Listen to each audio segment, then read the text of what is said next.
Good sound. Check. Yeah.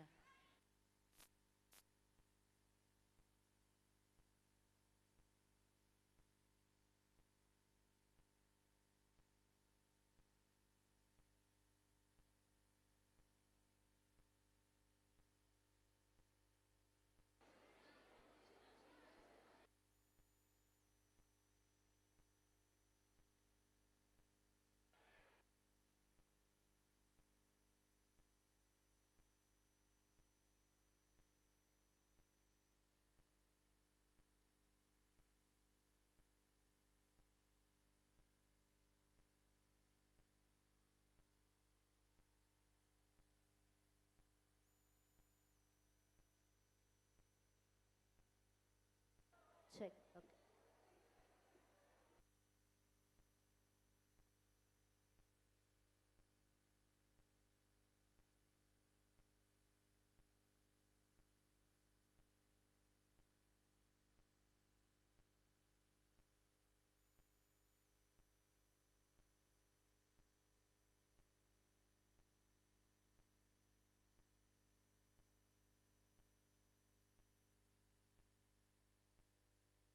Check.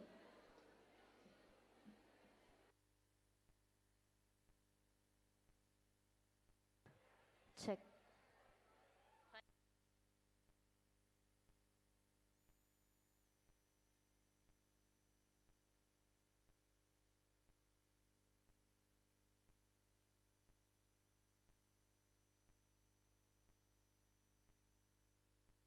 Check. Hello. Check.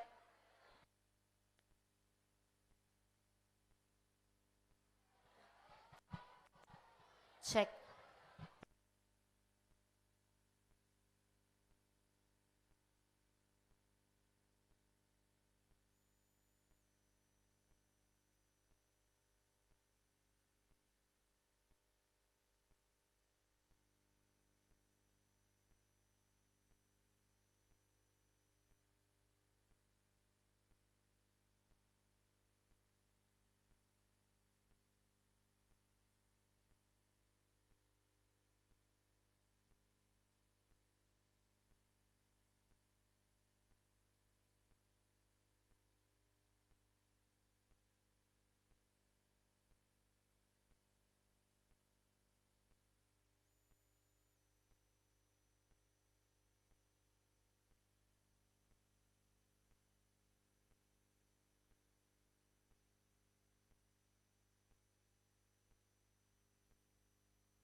Imagine being able to build an app with your name on it, just by thinking about it.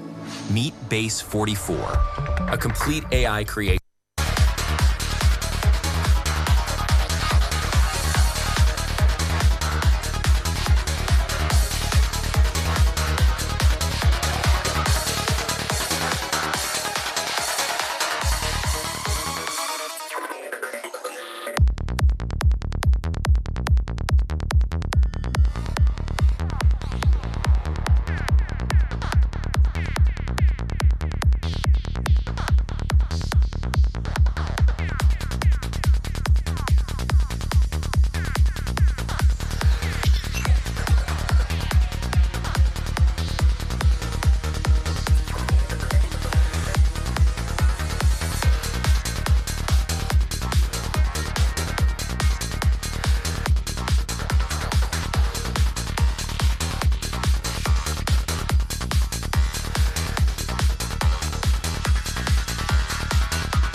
take up the Council Southwest India Province.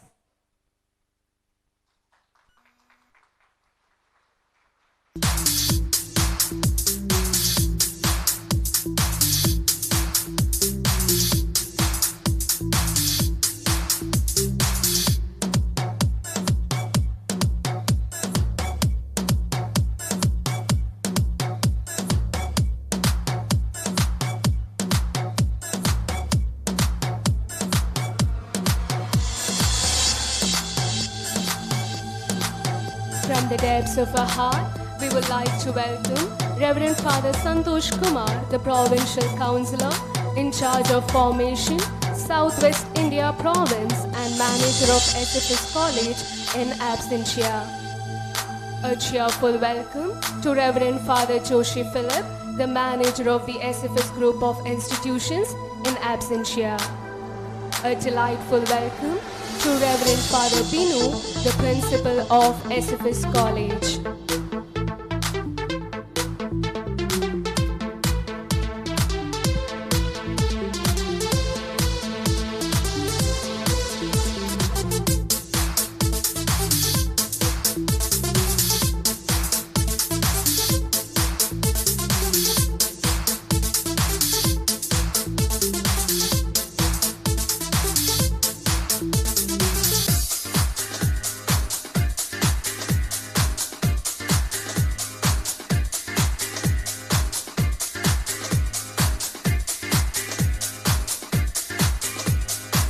A joyous welcome to Reverend Father Shibu Tundatil, Vice Principal, SFS College.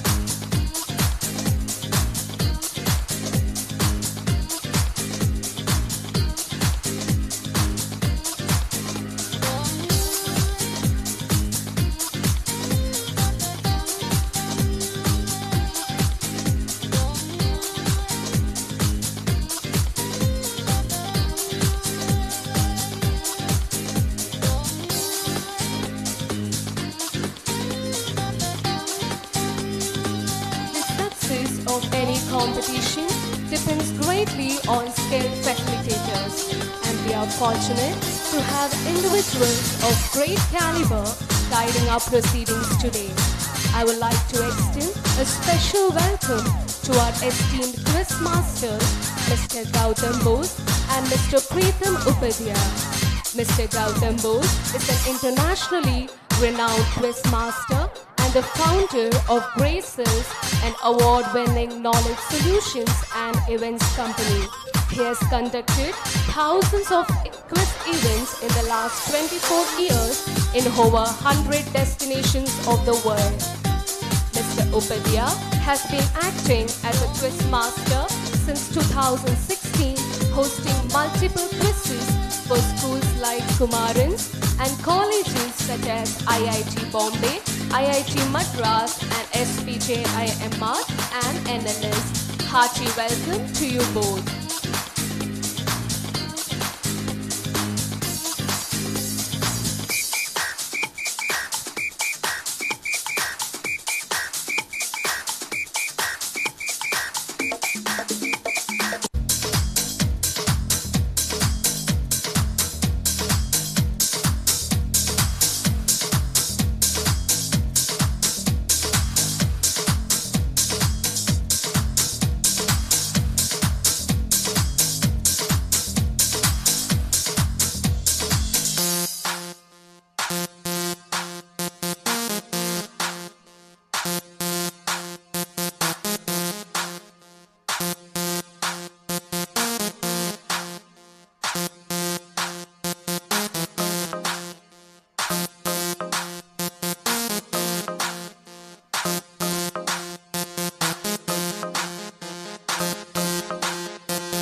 Professor in the Department of Media Studies at Christ University. A warm welcome to you, dear sir.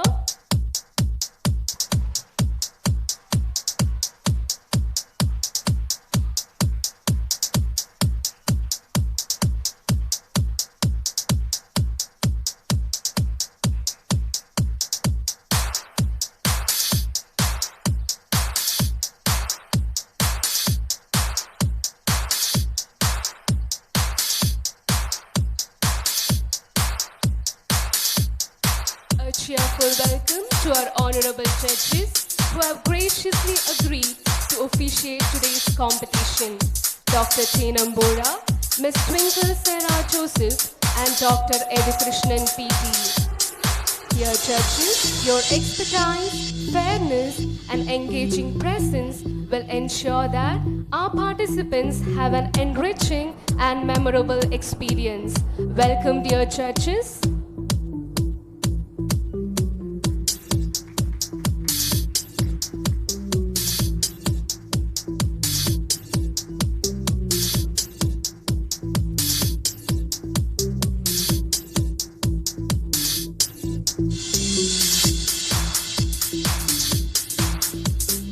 Gracious welcome to Reverend Father Tito Puduparambil, Director of Boys Home, Reverend Father Binoy, the Principal of SFS Public School, Reverend Father Johnson, Principal SFS Academy, Reverend Father Majish, the Principal of SFS High School, Reverend Father Stanley, Principal St. Francis de Sales PU College, Reverend Father Micho, the Finance Administrator of SFS Group of Institutions, Reverend Father Richu, Parish Priest, Our Lady of Sorrows Church, Reverend Father Robin, the Administrator of SFS College,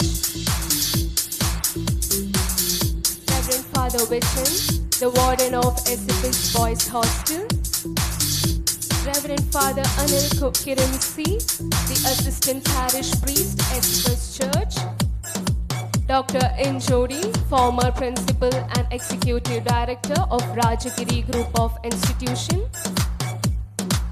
Reverend Father Saji, Principal SFS High School, Kusanur, Reverend Father Victor Kujur, Principal SFS School, Savanur, Reverend Father Bartolomea, Principal SFS School, Antoni Nagara, Reverend Father Abhishek, Principal St. Francis de Sales School, Shirala Koppa, Reverend Father Simil, Director SFS Boys Home, Mundargi, Reverend Father Cyril, Director of Boys Home, SFS High School, Chintamani, Reverend Father Chilu, Administrator of SFS School, Srinivaspur. To the teachers and mentors present, thank you for nurturing this young talent. Your guidance has brought these students to this platform, and your continued support reflects the collaborative spirit of education that transcends school boundaries. Welcome, dear teachers. Children are the world's most valuable resource and its best hope for a better future. Pleasant welcome to all the participants of the competing team. Today is more than winning or losing. It's about the thrill of learning, the joy of discovery, and the confidence that comes from expressing your ideas. It's about forming friendship across schools and recognizing that healthy competition makes us all stronger. Your presence has added value to today's event. We wish you all a very pleasant day with lots of fun and learning. This competition embodies two fundamental pillars of education. Our quiz rounds will test your breadth of knowledge across diverse subjects. Meanwhile, our debate sessions will challenge you to think on your feet, articulate your thoughts clearly, and engage respectfully with opposing viewpoints. Once again, we welcome you all for your presence here. Thank you.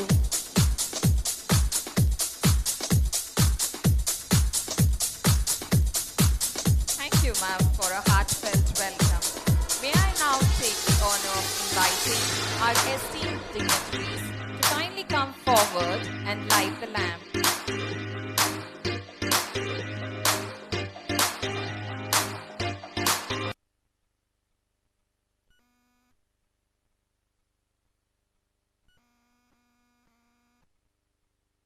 There is a candle in every soul, some brightly burning, some dark and cold.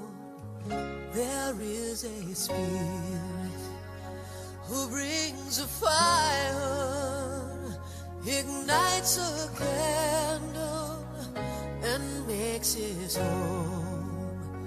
So carry your candle, run to the darkness, seek out the hopeless, confused and torn, and hold out your candle for all to see it. Take your candle and go light your world. Take your candle and go light your world.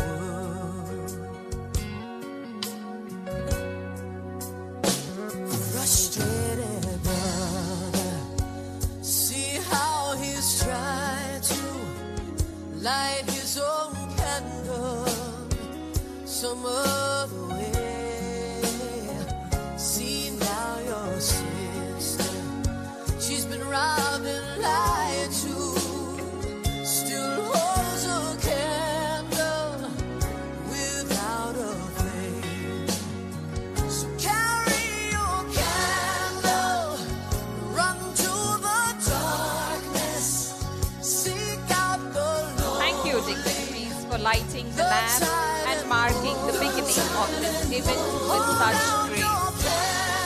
To mark the official commencement of today's intellectual celebration, I now take the honor of inviting our distinguished guest, Reverend Father Binny Jacob, Counselor in charge of Education, Southwest India Province, to declare the quiz meet and debate competition open and to address the gathering.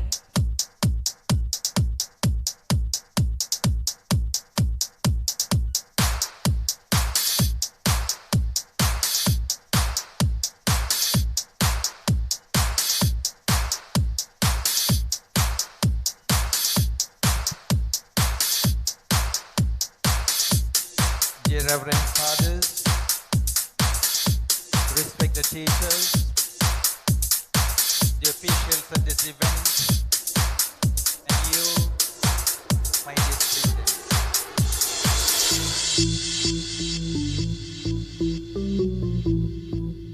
Gathered together this morning under the banner of SFS Group of Institutions, rightly being addressed as the Desalites. And we are witnessing this morning the second edition of SFS Quiz, the Desalite Quiz and Debate Competition 2025. Together with everyone present here, every dignitary, and each of you,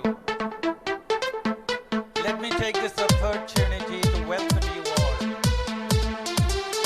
Welcome you to the Garden City. Welcome you to the beautiful campus here and to this lovely event taking place here today.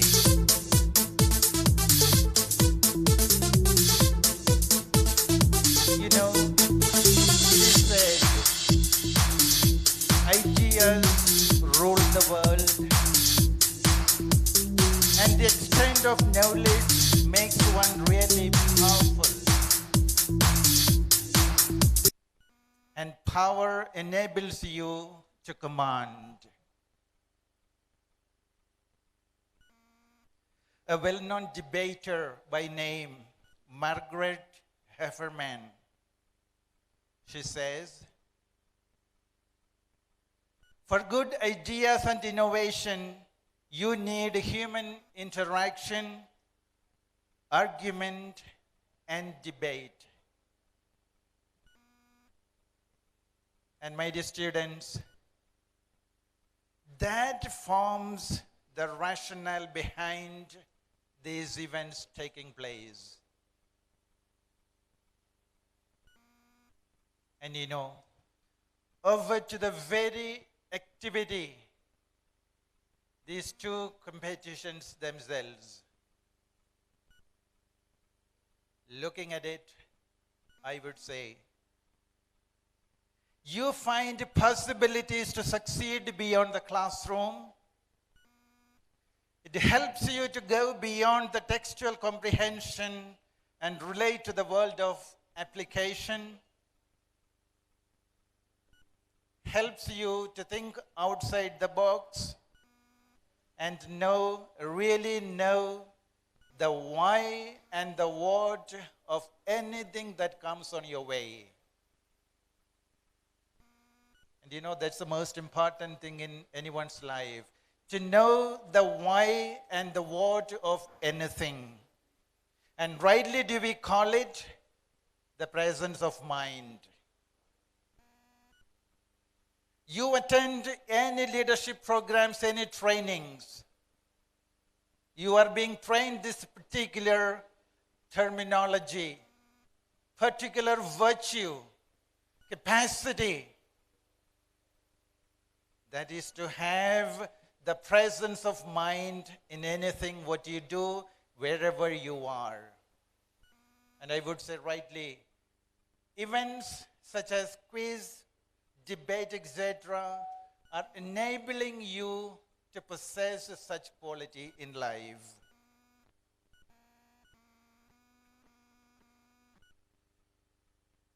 And we know these competitions, especially I would say debate, it helps you to introduce your topic well and deliver your standpoint on it very, very authoritatively. And while enhancing teamwork, it helps you to develop your reflexes and decide swiftly. In fact, I would request you to underline.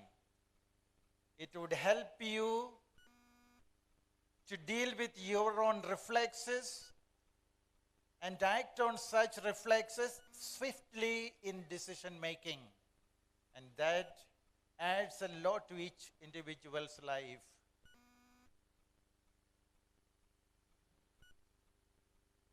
And we know, with all that, such events, it helps you towards an educational space in your career with the fullest expression of your personality. And therefore, my dear students, with all earnestness, all of you are here around, especially the participating ones.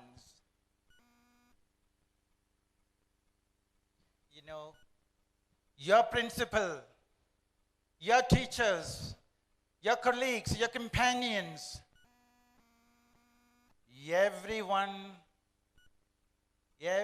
of them, they want you to win. Every one of them, they want you to win.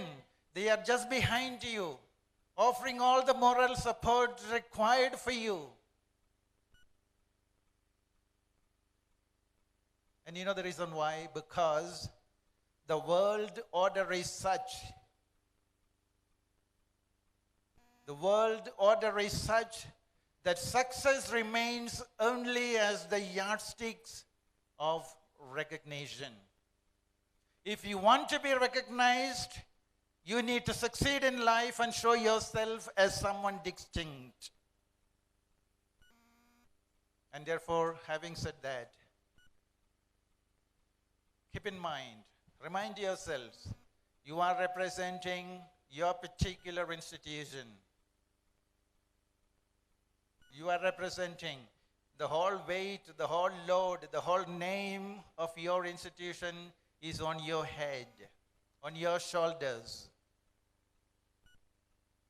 So keeping that in mind, my dear students, with all these, all of us, once again, all of us are here to promote you, to encourage you, to support you for all all the efforts that you have taken to prepare yourself for this event today.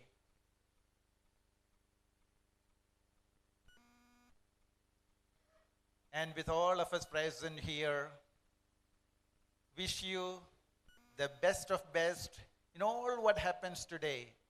The best of best to the participating team, the officials, the teachers, the organizers, everyone. I say the best of best. And having said that, I would declare Desalite Inter-School Quiz and Debate Competition 2025 open.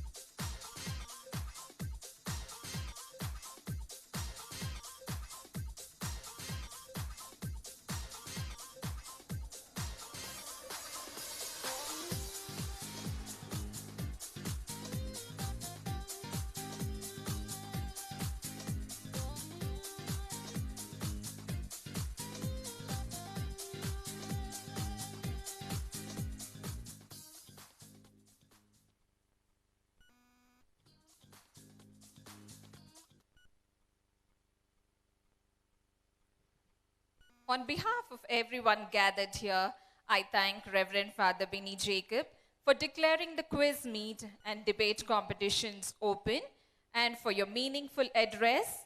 It has been a privilege to have you among us.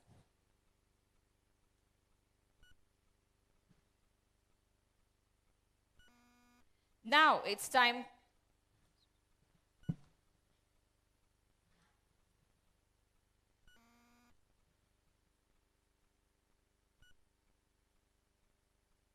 Before we start today's competition, it's important to pause and express our gratitude to those who made this gathering possible.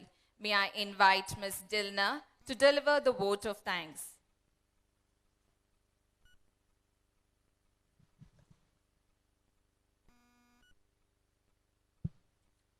Good morning, everyone.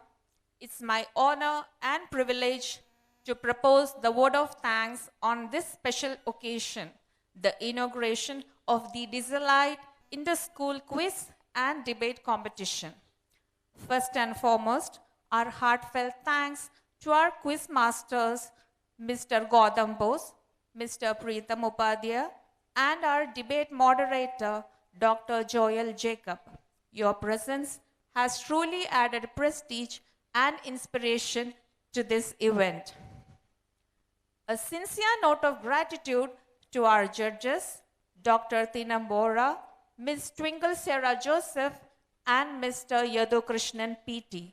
We are grateful for your willingness to guide and encourage our students.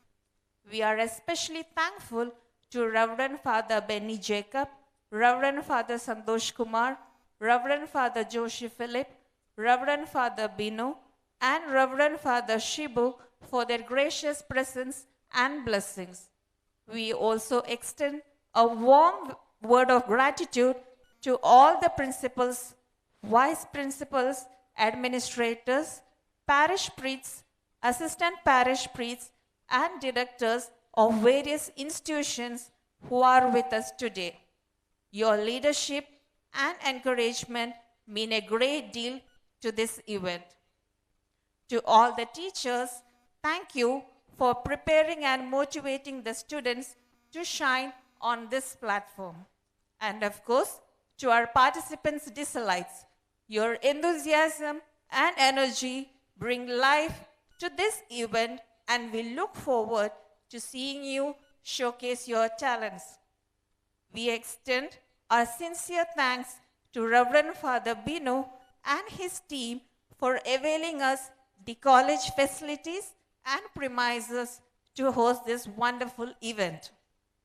A special thanks to the organizing team and the stage decoration team. We also deeply thankful to our technical support team from sound and lighting to multimedia. We also extend our sincere gratitude to all the photographers and videographers from Bhavani Studio. Finally, a warm thanks to the volunteers, domestic staff, and everyone behind the scenes. Thank you for your gracious presence and support. With that, we now look forward to the exciting competitions ahead. Thank you and have a wonderful day.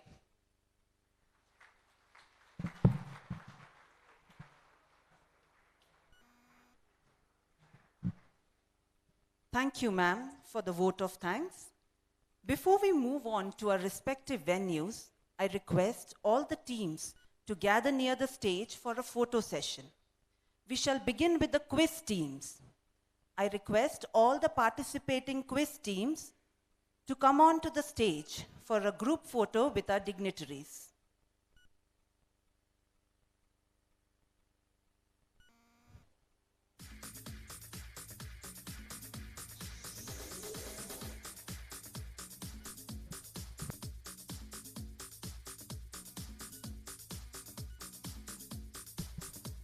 I request Mr. Preetam Upadhyay to join us on the stage.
I request all the debate teams to be ready. Now for the photo session. Please come near the stage. All the debate teams.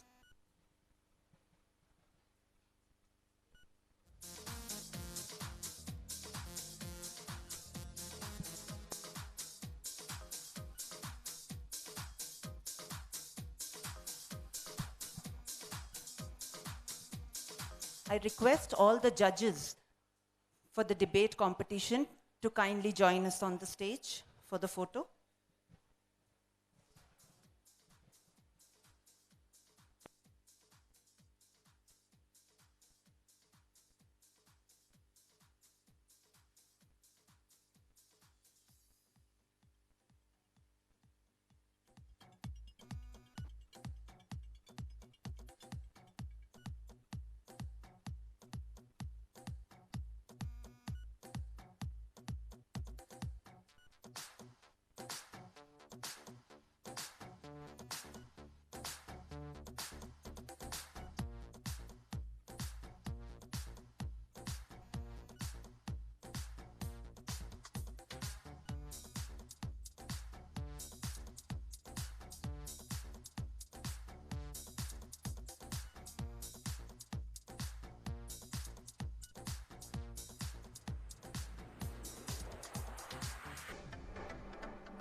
Can we have the individual school teams?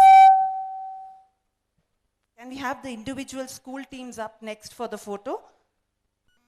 First, St. Francis de Sales Public School, ICSE and ISC Hebbagodi.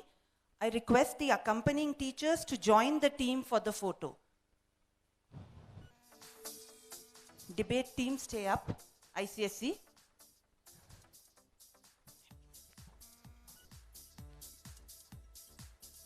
St. Francis de Sales Public School, Hebbagodi. Teachers and the teams, quiz teams, debate team and the accompanying teachers.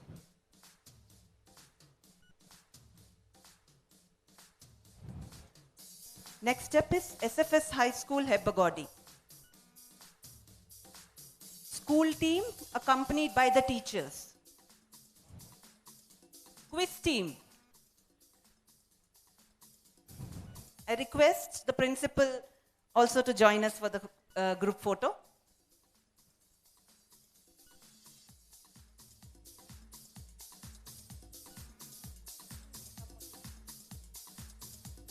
SFS High School, Hebbagodi, kindly gather near the stage.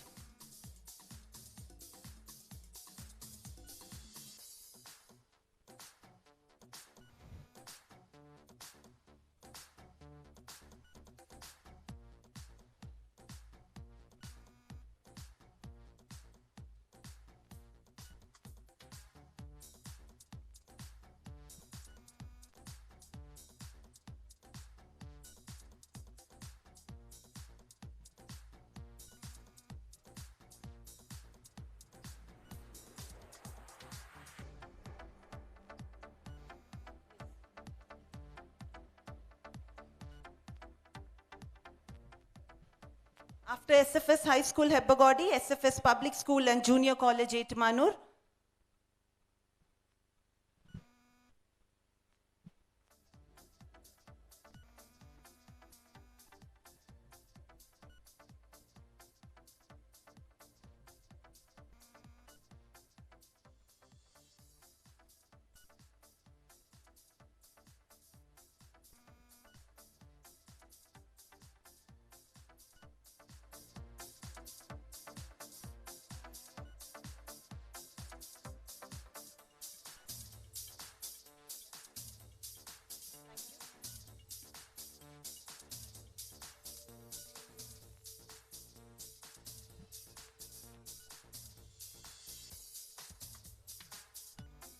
After SFS Public School and Junior College, SFS High School, Koppal. Kindly assemble near the stage. SFS High School, Koppal.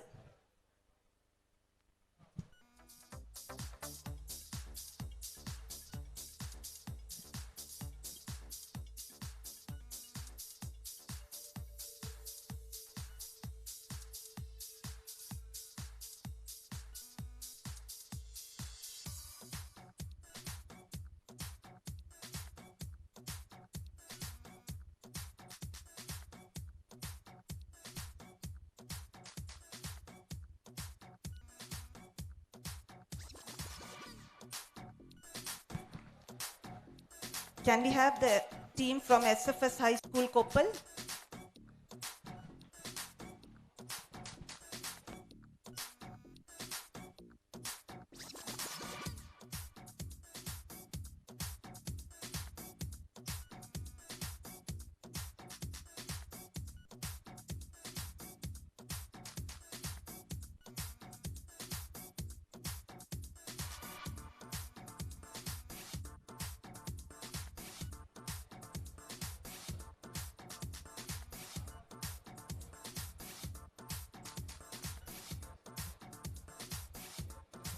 Next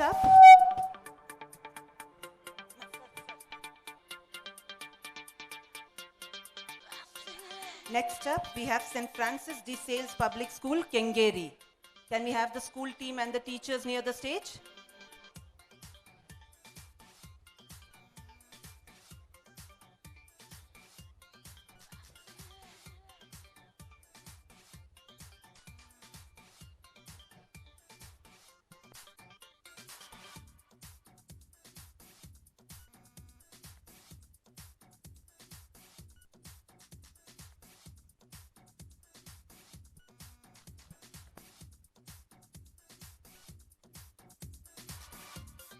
Next, we have SFS High School, Savanur. School team from SFS High School, Savanur.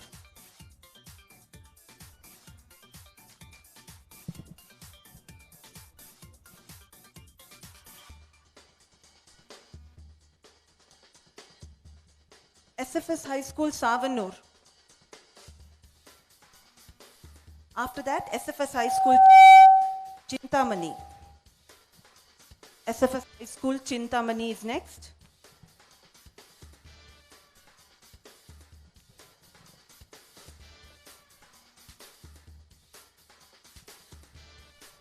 Can we have the school team from SFS High School, Chintamani?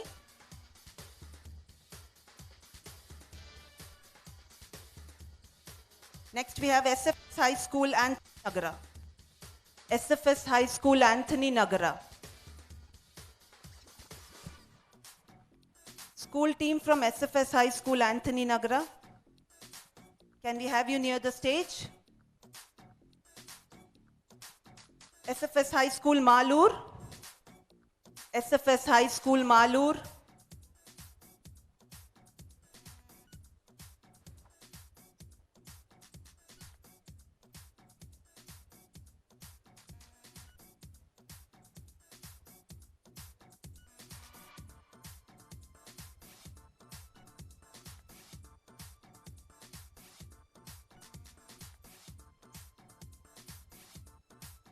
Can we have SFS High School, Srinivaspur? SFS High School, Srinivaspur, school team accompanied by the teachers.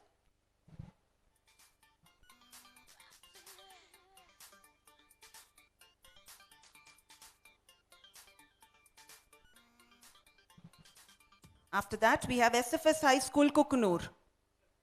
SFS High School, Kukunur, school team along with their teachers. Kindly assemble near the stage.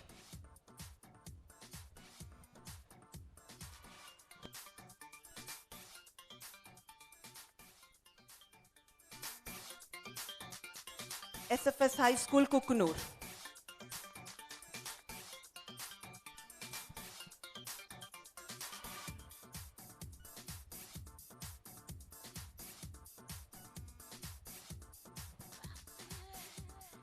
Can we now have SFS High School, Mundargi? SFS High School Mundargi, school team along with their teachers.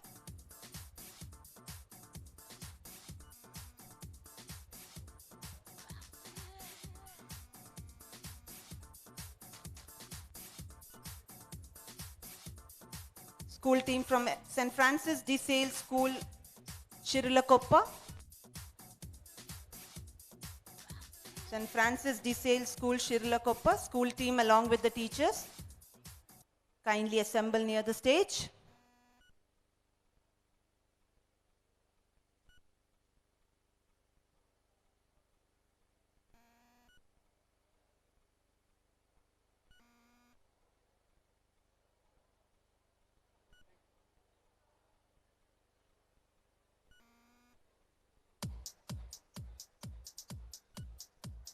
Can we now have St. Francis de Sales Academy, Mattanur, school team along with the teachers. St. Francis de Sales Academy, Mattanur.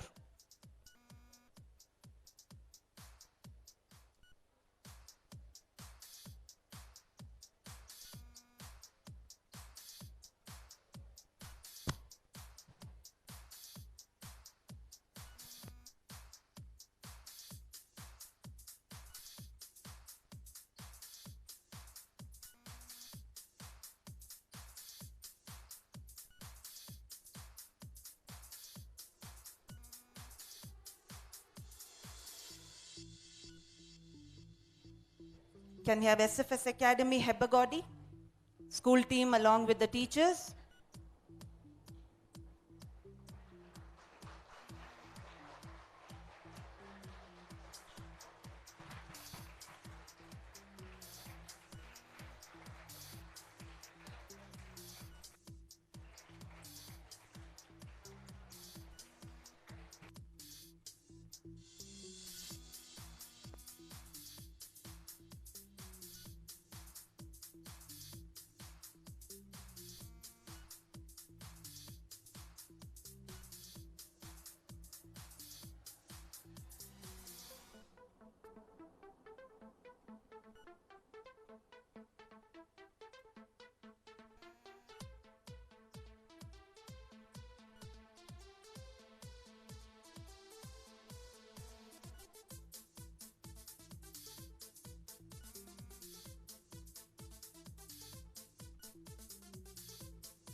Thank you, dignitaries, and thank you to all the teams.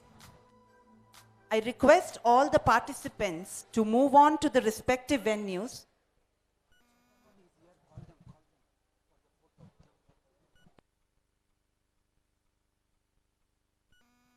Can we have SFS High School Chintamani school team along with the teachers on the stage?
SFS High School, Savanur. You-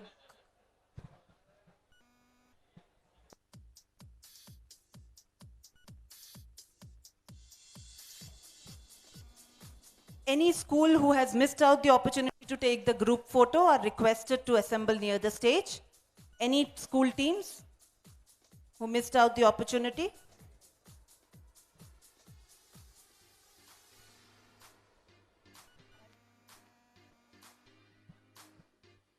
Thank you all. I request all the participants to move on to their respective venues for the commencement of the competition. All the debate teams are requested to assemble in DK Hall on the ground floor. Debate teams are requested to assemble in DK Hall on the ground floor. Quiz teams in Group B should move towards the D Sales Hall for the semi-final 2. Quiz teams in Group B should move towards the D Sales Hall.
Check.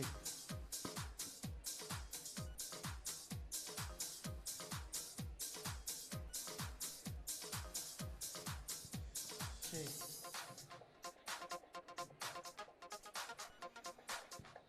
Check.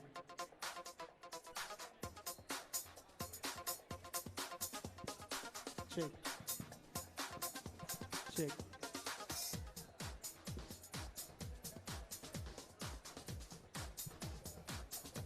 All the quiz teams in Group A are requested to take their places on the stage. Check. All the quiz teams are requested to take their places on the stage. Check.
May we have the quiz team from SFS High School, Malur?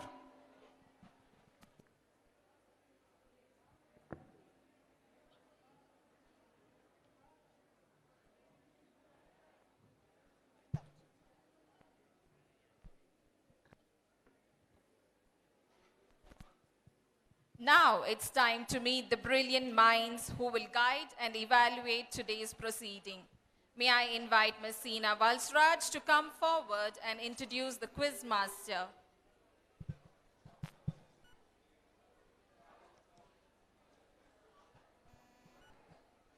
Good morning, Good morning, everyone.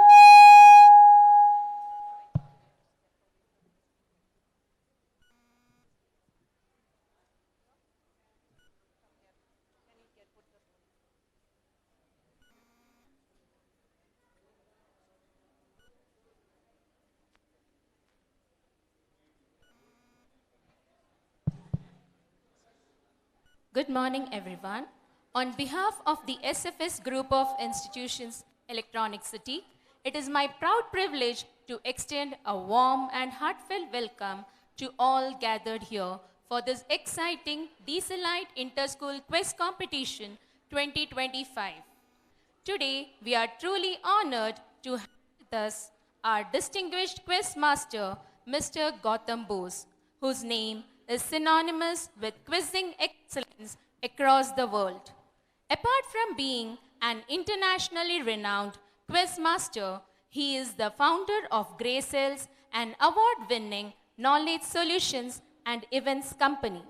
His journey as an occasional columnist, an internationally certified NLP expert, and a captivating public speaker adds immense value to the world of knowledge and learning.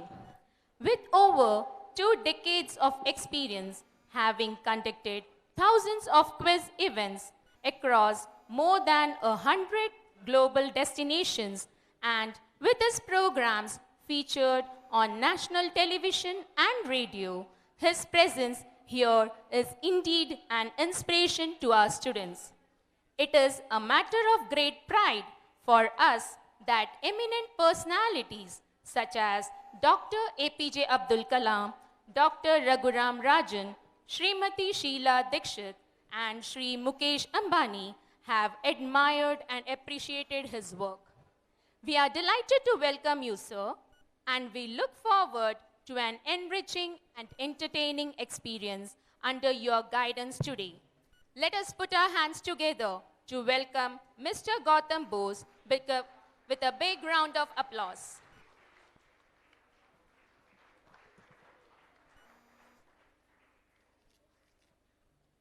And now, with excitement, thank you, ma'am, for that wonderful introduction. With excitement in the air and minds ready to be tested, it's time to begin the much-awaited event. I now hand over the session to our quiz master, Mr. Gautam Bose. Kindly note that top 3 teams from Group A will move on to the finals. Thank you.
Can we get the music off, please?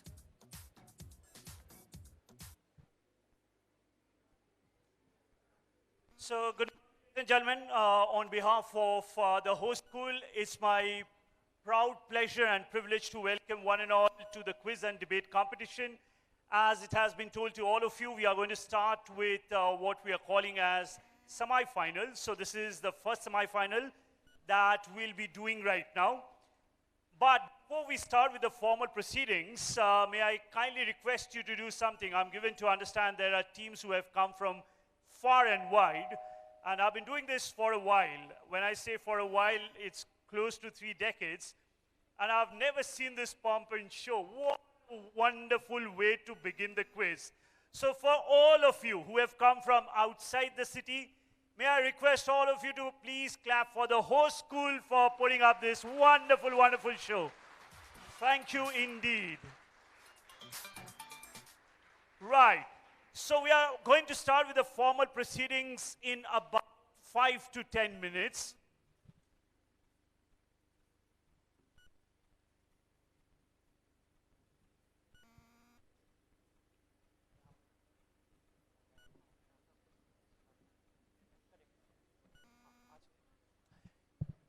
Right, so what we are going to do right now is we are going to do a little audience engagement session, right?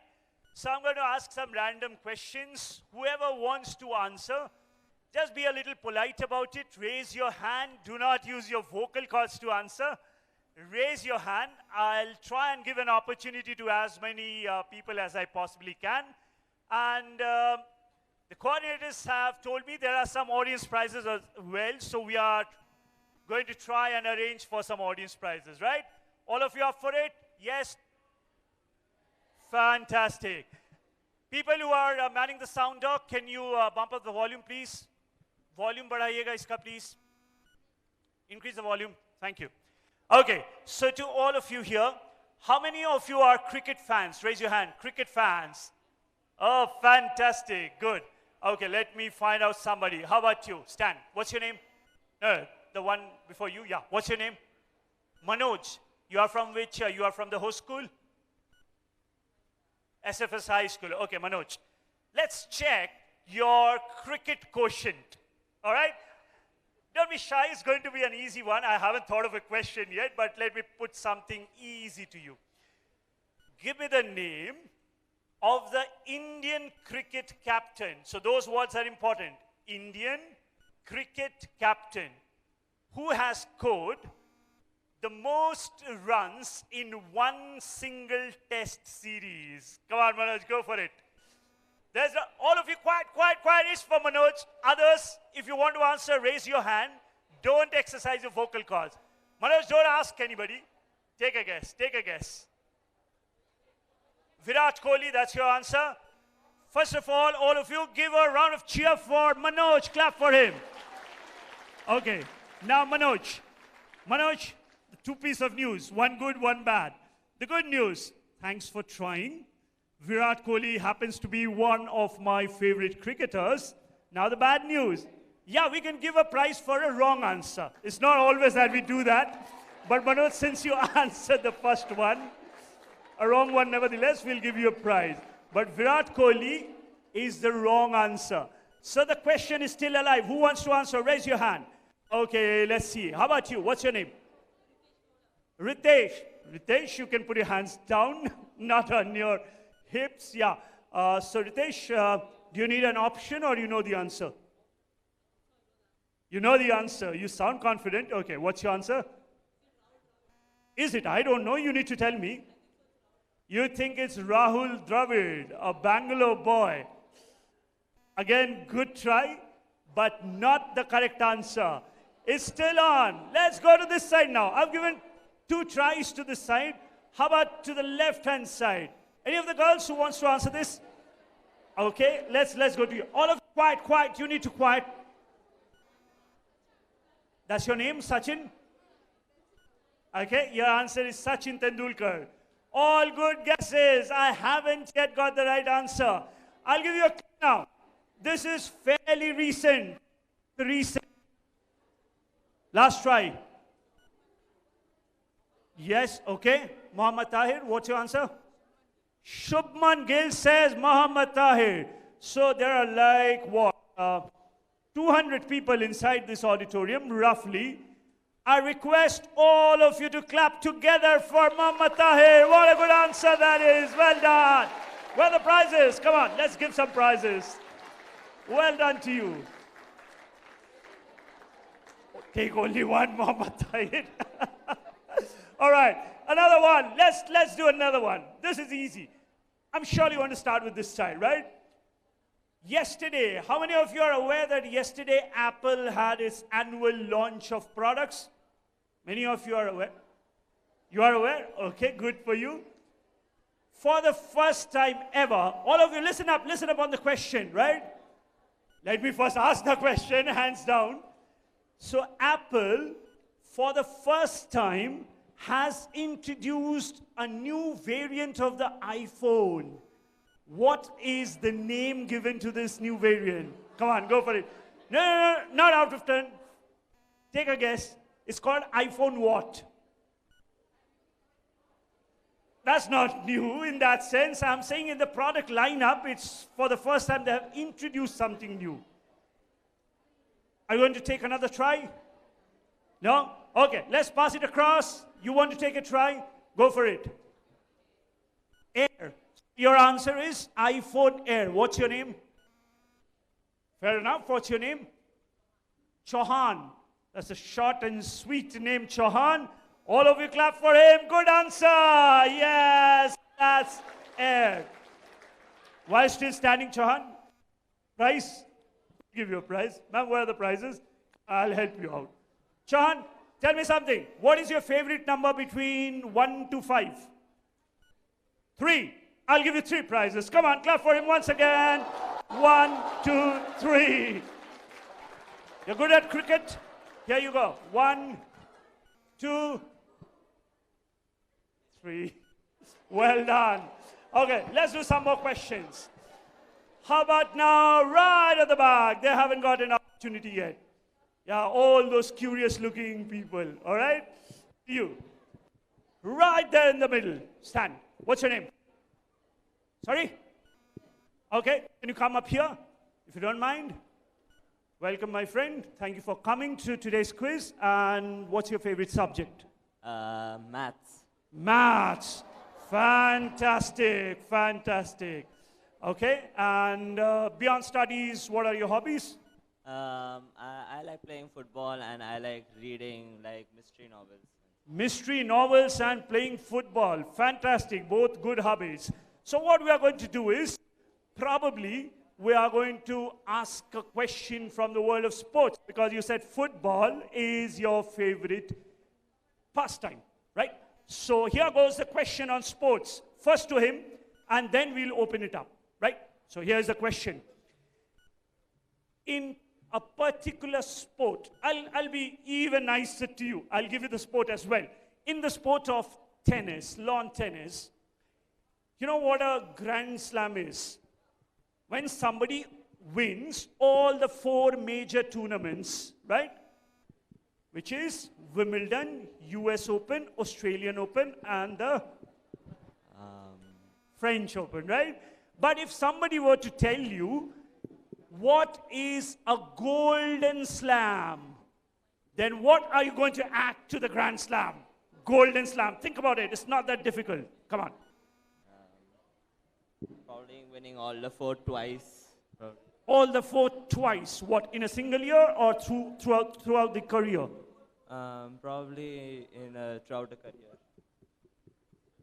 No, not really, but good try. So thanks for trying, mate, but not the right answer. Right? Anyone else? How about you? What's your name? Harikshit. Okay, Okay, what's your answer? So winning all the 4 tournaments over 4 years? Not really. I hope all of you have listened in on the question. What is a Golden Slam in lawn tennis? I see a hand there. Yes, you need to shout out the answer.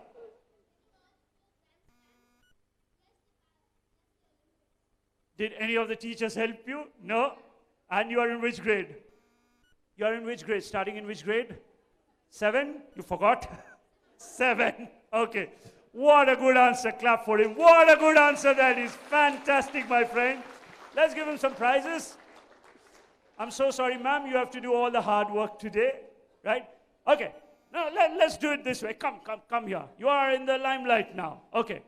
So, we gave 3 prizes to our friend in one of my earlier questions. Now, let's raise the stakes. On the mic, what is your favorite number between 1 to 10? 9. Don't help him. Come on, don't help him. 1 second. Favorite number, 1 second. Favorite number 9. 9. Are you sure you are going to stick with 9? Okay, so ladies and gentlemen, boys and girls, he wins 9 minus 8, 1 prize. So, now, before I give you the prize, what is the moral of the story? Never be greedy. Don't be greedy, but good answer. Well done to you. All right.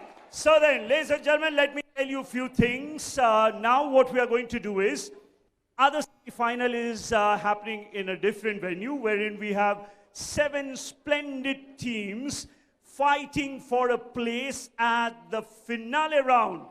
And what we have up here at this venue are 8 teams. So they are going to vie for another 3 places at the finale round. So what you need to do is clap for all those bright 8 teams on stage. Hello and a warm welcome to all of you. All right, to SFS High School Malur, do you have a microphone on your desk? Just power on the microphone and let's begin with a round of introduction. With your names, you can be seated while you speak. Just give us your names, and you are studying in which grade, if you can tell us that. Just power it on, toggle up the switch. Hello everyone, I am Preetham. Yeah, we can hear you. Go ahead. Preetham. I am Preetham Badige. I am attending school in SFS High School Malur. Okay, and what is your favorite subject? It's science. Science. Any particular part of science? Physics, chemistry, which one? Chemistry, okay. And let's hear your partner. Hello everyone, my name is Kaveshriyam. I am attending school in SFS High School Malur and I am studying in 9th grade. Ladies and gentlemen, give them a round of applause. A warm welcome. All right, let's now meet Team SFS Srinivaspur. Can we hear you girls? Good morning to everyone. I am Varshita from SFS School Srinivaspur. My favorite subject is maths. Thank you for giving this opportunity. It's all thanks to the host school, so let's hear your... Good morning everyone. Myself Kushi from grade 9 and from SFS Srinivaspur. Is it because of this? I hope not. Yeah, once again please. Good morning everyone. Yeah. Good Yeah, morning, we can hear you. everyone. Myself Kushi from 9th grade, Okay. SFS School Srinivaspur. And what is your favorite subject? My favorite subject is Hindi. Whoa, wonderful. Okay, ladies and gentlemen, give them a round of applause, please. Now let's meet the team from Hepagodi. Just toggle up the switch. Yes, it's working. Go ahead. Good morning to one and all. My name is Sharon and I am from class 9th from SFS High School, Hebagodi. All right, let's hear your partner. Hi everyone, I'm Nitin Narayan Bhatt from class 9th. You have been drowned out. Wait. Audience, you'll have to hold on to your claps. Let's listen both of them first. Yes, go ahead. My name is Nitin Narayan Bhatt. I'm from grade 9. I'm from SFS High School, Ebagodi. Okay, now we can all clap for them, please. No extra pressure just because you're the host school, so all the best. Next team, team 4.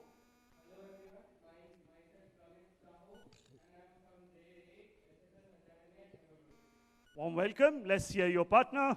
Hello everyone, my name is Sujit. I study grade 9 from SFS Academy, Haburu. A warm welcome. Let's clap for them. Now, 4 teams done across to the left-hand side. Yes, Mattanur. Just power it up. Tap into it. Yes, it's working. Ed? Hi, my name is Michelle and I'm from 8th standard. All right. I study in SFS Matanur. All right. And across to your partner. Hi, one and all present here. I'm Hazim from St. Francis DCS Academy, Matano. My favorite subject is biology. All right, ladies and gentlemen, we need to clap. Come on, you have to do that.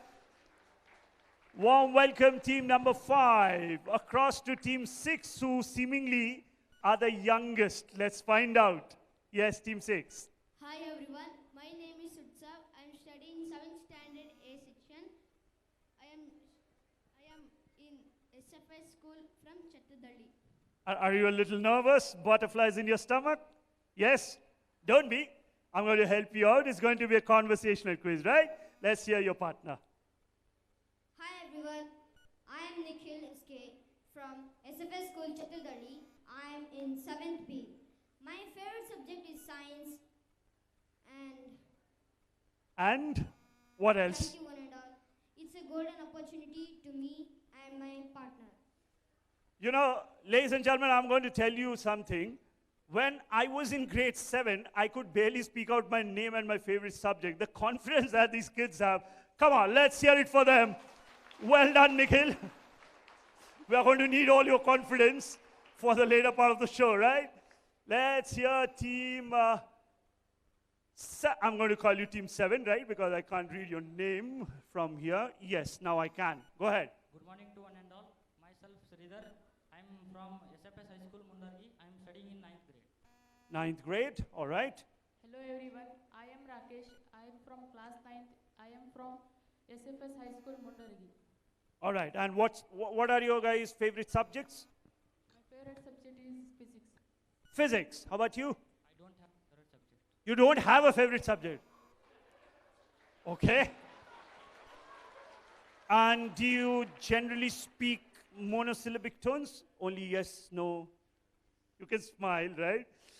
Why is that? Let's hear you. Why don't you have a favorite subject? Is it because you like all the subjects equally or some other reason? Just tap into it. You like all subjects equally. Okay, that's one way of approaching it.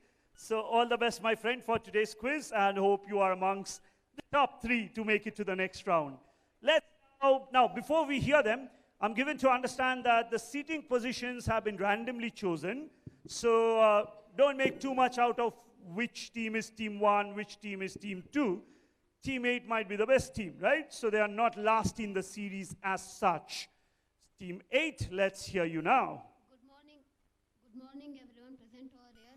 Myself Farsha from grade 7. I am studying in SFS school Kuknur. Okay, warm welcome, and your partner. Hello everyone present here. I am Pawan Kumar Wali from the SFS High School Kuknur grade 9. Warm welcome. So then, there we have it, ladies and gentlemen. Let's clap for all the 16 people on stage. We have fantastic 16 people now. Now, you would realize I was talking to you for a reason, because as I was talking, my team member was at the hotel bringing in another buzzer set. So thank you. You are here now. And now let me quickly tell you what entails. We are going to now pick action with the semi-final round. We are going to do it. We are going to pick up pace now. Here. So round number 1, listen up on the rules. All the questions are going to be coming on the screen behind you. The entire quiz is digitized. The first round, here are the rules. We are going to start with a passing round. We are going to start with team 1. Now team 5, let's assume you also think you know the answer to my question. Do not raise your hand. You'll have to wait for your turn. We are going to start with team 1. If they answer it correctly, that's end of story. 10 points of flat scoring, irrespective of whether the question is on the direct or on the pass. So it's equal opportunity, right? It's not 10 and 5. It's equal scoring. If you do not answer it correctly, then the same question from 1 will go across to team 2, then across to team 3, 4, 5, 6, 7, and 8. Clear on the rules to all of you? No negatives at all. My earnest request to all audience members, there are a lot of teachers also here. I can see a lot of mobile phones being flashed out. Will request you to kindly put it inside your bags, pockets. Do not prompt the answers from there. I'm sure you're not going to do that. So all the best teams, let's begin. Can we have a look at the screen, please? Here is the grid coming up. First round. Yes, we are going to start with Launchpad. Question number 1 for team 1. Here we go. Make sure when you answer, power on your microphone so that the audience can also listen to your guesswork. First question of Launchpad, please. Let's go to the first question. We need some volume. Here comes the question. All right, you have an easy one to start off with, team 1. In the 2021 IPL season, now if you remember, those were COVID times. It played in part in UAE, Dubai to be specific, due to the COVID-19 restrictions. A particular franchisee, led by a charismatic captain, clinched their 4th title in the IPL till then. Their comeback after a poor 2020 previous season was marked by powerful opening partnerships, a resurgent middle order, and a disciplined bowling attack. The final, though, was a one-sided affair, with the team chasing down a modest total with ease. All that leads to the question, which is pretty simple: which team won the 2021 IPL season, their 4th title? Across to table number 1, what's your answer? Mumbai Indians. Mumbai Indians. All right, let's pass it across to team 2.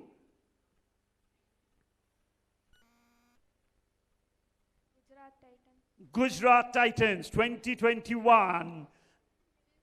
Chennai Super Kings, says team number 3, and teams are already clapping for a reason. Here comes the answer on screen. Let's go to the answer. Chennai Super Kings, let's clap for them once again. 10 points to table number 3. People who are keeping the score, 10 points to table 3. Next question is going to be your direct. Girls, all the best to you. Here comes your question. Oh, this is a fantastic question. Pictured here is a building called the Poonch House. Now, what happened here is a historic building.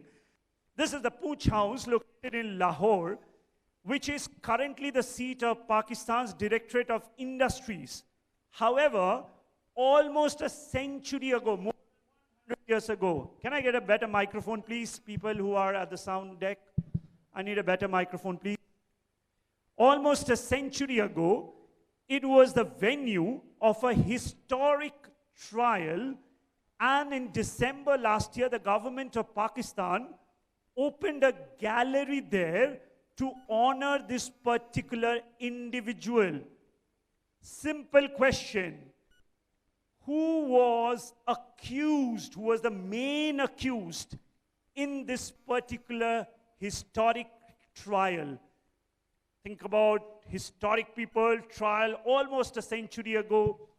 Now this building houses the Directorate of Industries. Whose trial took place here? Across to table number 2. What's your answer? It's absolutely simple. You would have read about the person 1,000,000 times in your history textbooks. What's your answer, team 2? Muhammad Ali. Once again? Muhammad Ali. No, that's not the answer I'm looking for. Across to table number 3. Think simple, think simple. Bhagat Singh, ladies and gentlemen, give it to team number 3. They are very, very good. Absolutely, Bhagat Singh. What a good answer. Another 10 points to table number 3. You are already up on 20 points in the first 2 questions. Next up is your direct question. Let's see whether you can make it 3 on 3 or not. This is your question. Let's go to the next one. From the world of physics, awarded the Nobel Prize in Physics in 1923, Danish physicist, was instrumental in developing the model of the atom where electrons orbit the nucleus is quantized shells. His complementarity principle became central to the Copenhagen interpretation of quantum mechanics. Who is this phenomenally famous person from the world of physics? A Nobel laureate, very famous. Who is he? There are no negatives, so might as well take a try.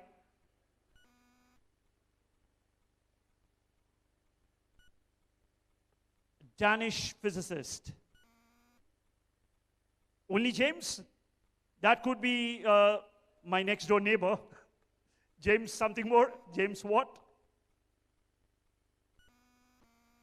Are you going to add to your answer? Yes, no? No? Okay, we'll pass it across. By the way, James is not correct. So, team 4, you are up next.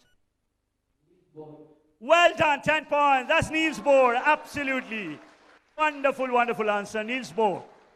So that's 10 points to table number 4.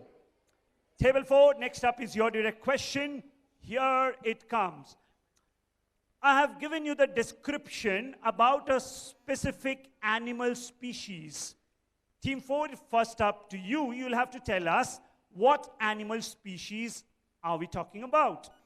The adult stage of the species is called the medusa and was named so by somebody called Carl Linnaeus in 1752. This refers to the non-polyp life stage, which is typified by a large pulsating, you understand what pulsating is? Pulsating, right? Large pulsating gelatinous bell with long tentacles. So think about a species which is gelatinous, has tentacles, lots of them. Gelatinous tentacles. What species are we talking about? When I say animal, it could mean anything from the animal kingdom. Could be an aquatic animal, could be avian, could be land animal, anything at all. Gelatinous bell with long tentacles. That should be clear clues. Yes, team 4, what do you think? I don't know, you need to tell me. Your guess is octopus. It's a very, very good guess.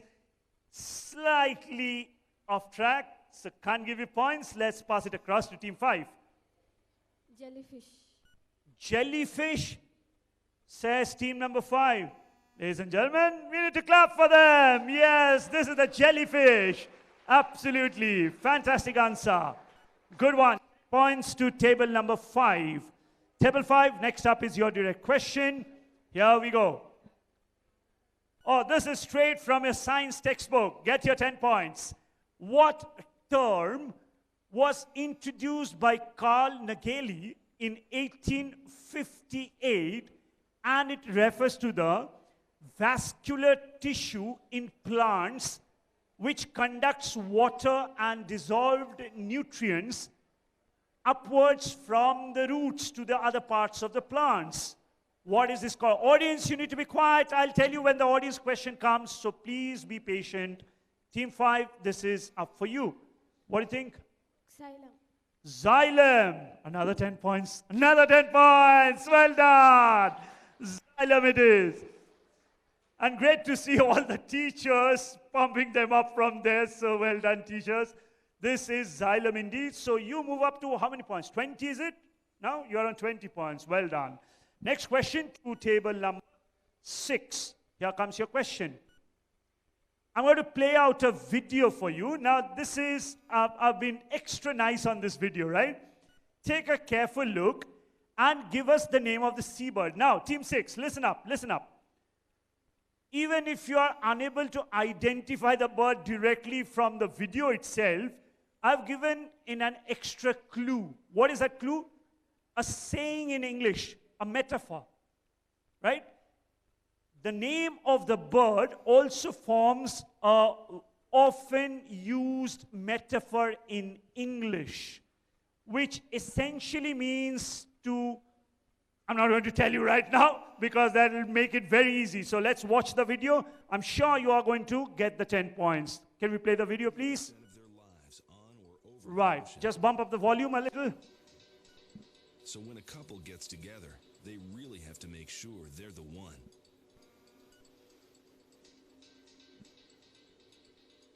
It's kind of an unusual date, but humans can recognize some of these moves.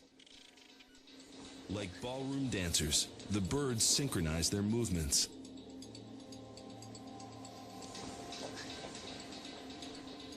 All right, we can stop that. So think about the English metaphor. It somehow means to take off a burden from somebody. So what is the name of this bird? Yes, team 6.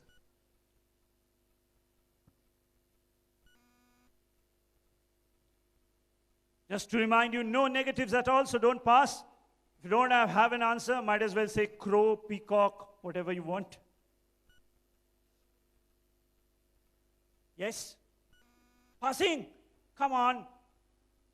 Sure you want to pass? Okay. Across to table 7 then. What is the name of this bird? Answering yes, no? You can say pass if you don't have an answer.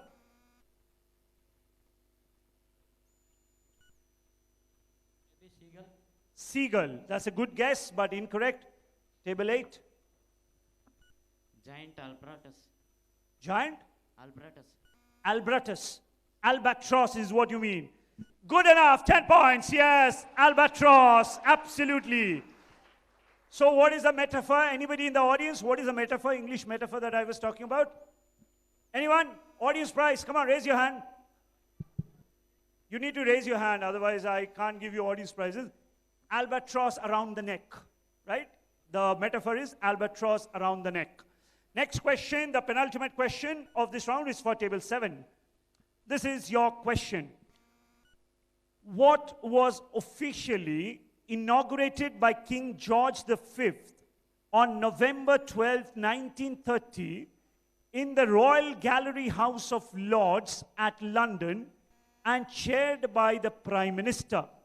Ramsay MacDonald was also chairman of a subcommittee on minority representation, while for the duration his son, Malcolm MacDonald, performed liaison tasks with Lord Sankey's Constitutional Committee. What is being talked about? What was thus officially inaugurated?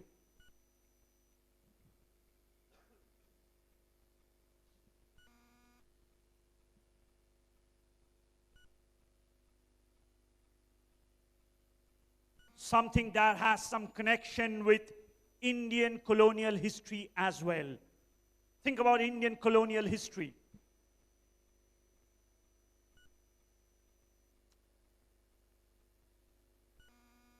Yes, team 7, what do you think?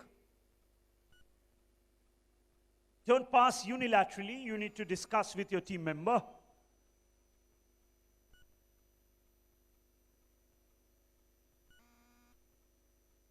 I need to know your decision, team 7. Passing, answering, passing. Across to table 8.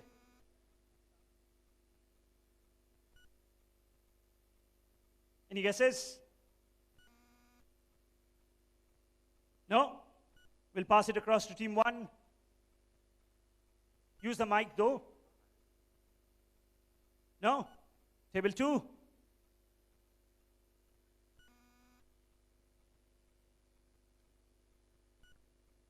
Launching their brand. Launching there? Go on, don't be shy. Launching? Their brand in India. Okay. Team 3. So that was the start of the British East India Company. All right. Team 4.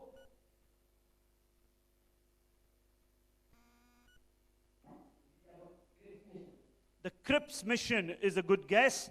Across to table 5. McDonald's. McDonald's what?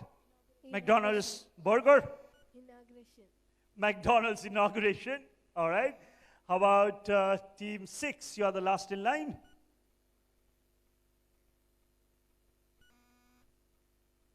Any guesses? Team 6? No?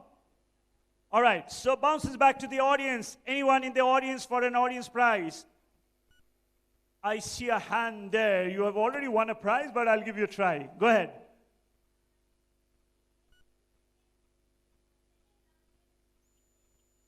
Second roundtable conference. Here comes the answer on screen.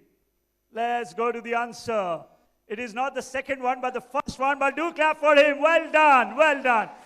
I'll give you a prize nevertheless. Where are the audience prizes? Please give one to our young friend there. The smart one in the audience. Well done. All right, so we are now going to the last question of the opening round. It's a direct for Team 8. You have got an easy one. Who is this gentleman? His book called Poverty and Un-British Rule in India brought attention to his theory of the Indian wealth drain into Britain. He was also the second person of Asian origin to become a British member of Parliament and the first from India to become a British member of Parliament. Name this freedom fighter. Got an easy one, Team 8. Who is he? Dadabhai Naroji. Fantastic. Clap for them. Dadabhai Naroji. Absolutely. All right. So at the close of round number 1, can we put up the scores on screen? They'll come on screen shortly. Here we go. Team 3 was very, very good. Let's see if they are in the leadership spot or not. As we put up the scores, let me tell you what entails in round number 2. Round number 2 is going to be a round on multiple choice questions. Each question will be assigned with 4 options. Team 1, once again, we are going to start with you. On your direct, if you give the right answer, 10 points. If you do not answer correctly on your direct, the question is going to pass only one time. Why is that? Because there are only 4 options, right? So it will pass only one time to the team who's seated immediately towards your left. So team 1, if you do not answer it correctly, it will pass to team 2. On the pass, you get +5. So +10 or +5. Are the rules clear to all the teams? No negatives at all. Whenever we are ready, the scores on screen, please. And let's get some volume up. Here we go. Can we get some volume, please?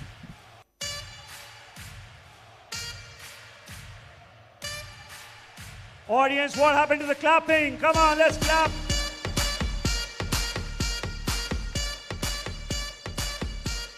So then, there we have it. Team 3, Team 5, Team 8, all on 20 points apiece. You know, as a strategy teams, winning though is a good habit. However, it's not necessary for the teams to win this round outrightly. Even if you are amongst the top 3, that would suffice because that is going to propel you to the next round. All right, so all the best teams. Let's go straight into round number 2. Team 1, first up is your direct question. We call this round, Make Your Choice. Question number 1, please. This is your question, Team 1. In which Asian country were military rulers formerly known as shoguns and were collectively referred to as the bakufus? And your options are Japan, China, Mongolia, Uzbekistan. Shogun, that word, audience, you need to be quiet, please. I'll tell you when the audience question comes, so be quiet. Yes, Team 1. Power on your microphone, please. Uzbekistan is what I heard, which is option D. So Team 1, what we are going to do is, we are going to freeze that option of yours. If the answer is correct, the color is going to change to green. However, if the answer is incorrect, then the color is going to change to red. For this one, I'm afraid it is going to change to red. Can we click on D, Uzbekistan? Which means the question is going to pass across to table 2 for 5 points. Japan, China, Mongolia. Team 2, I'll be extra nice to you. If you want, I can give you an additional clue. Do you need that clue? Yes, no. You need that clue? Sure. All right. Let me be very, very direct with the clue. The answer could be A, Japan, or B, China. Or it could be C, Mongolia. Your question? Japan. Well done. 5 points. Let's clap for team 2. It is Japan indeed. Team 1, you missed that. This was easy. The word shogun is synonymous to Japan. Next question. So that's 5 points to our scorers, 5 points to table 2. Next up is your direct question. Let's see the question, please. Now, this project has recently been in the news. It's called the Kaladan Multimodal Transit Transport Project. Just like how China is building the BRI, the Belt Road Initiative, this is something that India is connected with. So this particular project links Mizoram to Kolkata via which country, not state, via which country? China, Myanmar, Bhutan, or Bangladesh? Audience, please, that's not fair. I promise next question is going to be for the audience, okay? So hold on. Team 2. Bangladesh. Bangladesh. Let's click onto Bangladesh. I'm afraid that's going to be incorrect. So for 5 points, across to table 3.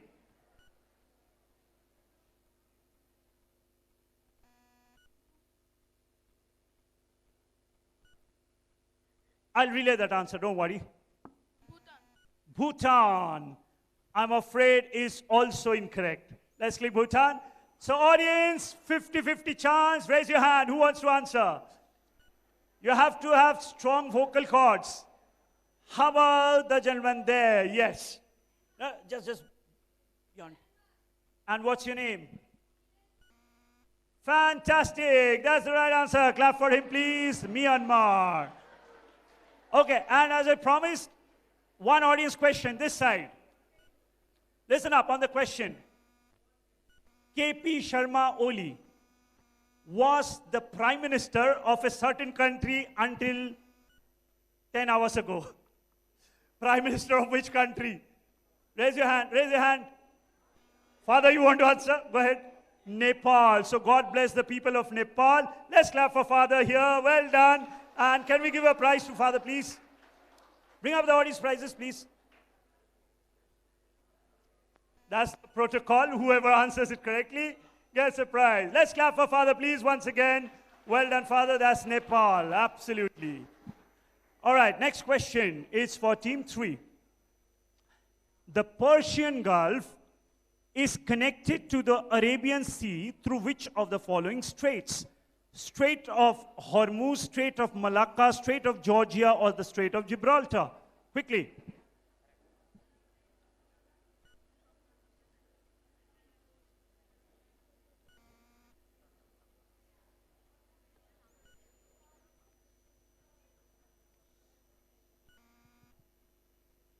Strait of Georgia. Strait of Georgia, which is option C. Not really. Let's click C. Strait of Georgia. Across to table 4 then. Strait of Hormuz, option A, is going to get you. Let's click A, Strait of Hormuz. Well done, 5 points. Direct question next to you, Team 4. Let's go to the next one, please. Whose autobiography is co-authored with the sports writer called Rohit Brijnath? It got published in October of 2011. Was it the autobiography of Sachin, Abhinav Bindra, Mary Kom, or Yuvraj Singh? Quickly. Sachin Tendulkar is incorrect. Can we click on Sachin Tendulkar, please? Next up, Team 5. Option B, Abhinav Bindra. Abhinav Bindra, well done. 5 points. Yes, it is Abhinav Bindra. Absolutely. See, there were enough clues. It's called Shot in the... No, it's not called, but it's called Shot in the Dark, by the way. That's the name of the book, but well worked out, team number 5. Next up is your direct question. Here it comes on the screen. The 61st Cavalry, one of the world's oldest and India's oldest military units, has a strong sporting tradition in which team sport have their men won a total of 5 Arjuna Awards as of now. Is it football, hockey, shooting, or polo? Mind you, the question suggests it's a team sport, right? It's a team sport. And think about Indian Army's strong connection to which of the following sports, and that will give you the answer.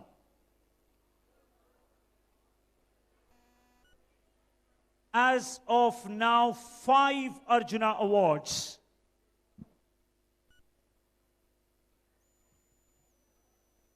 Let's hear your answer, Team 5. Option B, hockey.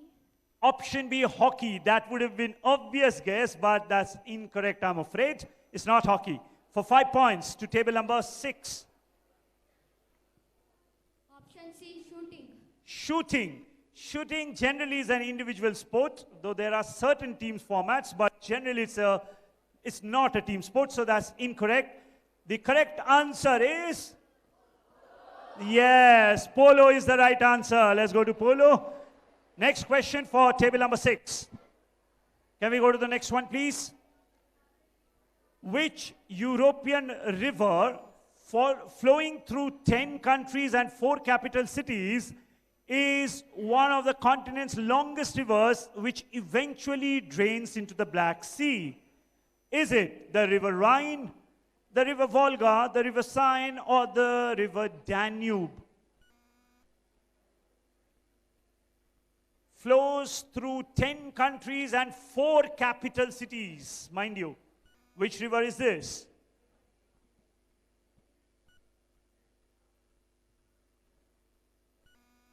Can we get your answer, please? Option D, river Danube. Danube. Are you guessing? Complete guesswork. Sometimes guesswork also works in this format. Well done. Let's clap for them. Yes, it is Danube. Absolutely. Next question for table number 7. Which Indian state has a capital whose name comes from the brick fort that was built there in the 14th and 15th century? Name of the brick fort gives the name of the capital of that state in India. This is direct for team 7. Is it Mizoram, Arunachal, Meghalaya, Assam? Think. Just try and translate English into vernacular, and you'll have the answer. Option A, Mizoram. Mizoram. And what's the capital of Mizoram? No, you do not know that? Mizoram is incorrect. Let's click on to Mizoram. Across to table 8. Option D, Assam. Assam. What is the capital of Assam?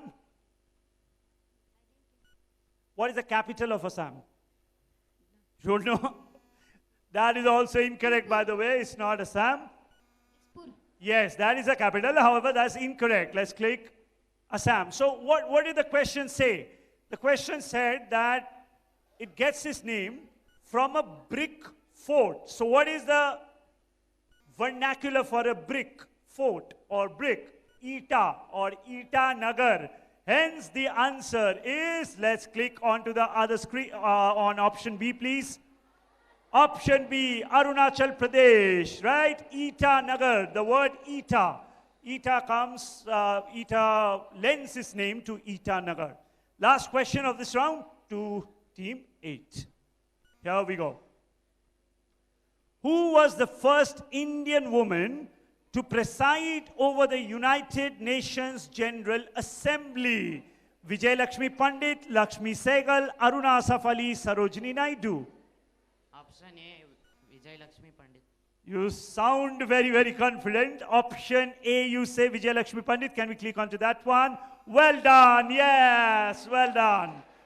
Okay, so then, ladies and gentlemen, we are done with this round. Next round is going to have 6 questions. All of you listen up. Questions are going to be exclusively on the buzzer. Forget about that screen, okay? That screen. Brain teasers only happens if there is a tiebreaker situation.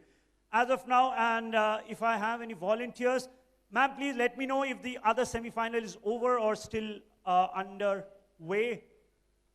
All right? So as all of you know, 3 teams from this group will qualify, 3 teams from the other group will qualify.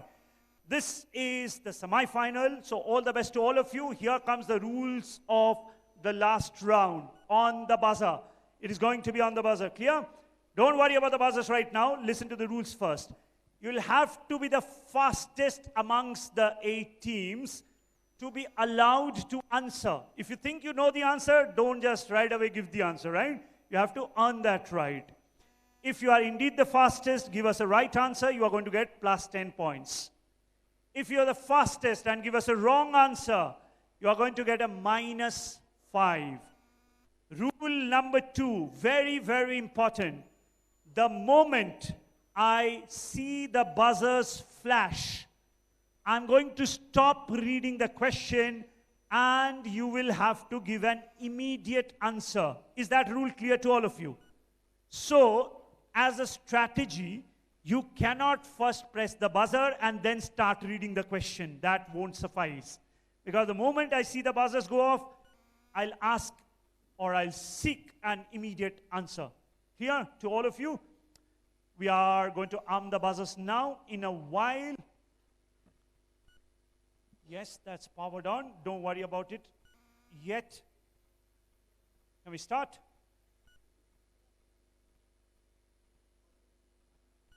Wait. And plus 10 and minus 5. Remember teams, last round. Unless there is a tiebreaker situation, then we are going to go to brain teasers, okay? Give me a thumbs up once we are armed. Yes, we are armed. Team 1, only for you. Other teams, don't worry about the buzzer. Team 1, press the buzzer. See, your team number will be flashing on that small screen, right? It is armed. Reset. Wait, team 2, not yet, not yet. Team 2 now, press the buzzer. See, it's working. Reset. Team 3 now. Working, reset. Team 4 now. Reset. Team 5. Working. Wait, team 6.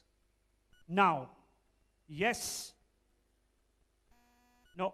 Wait. Team 6 once again. Yes. Reset.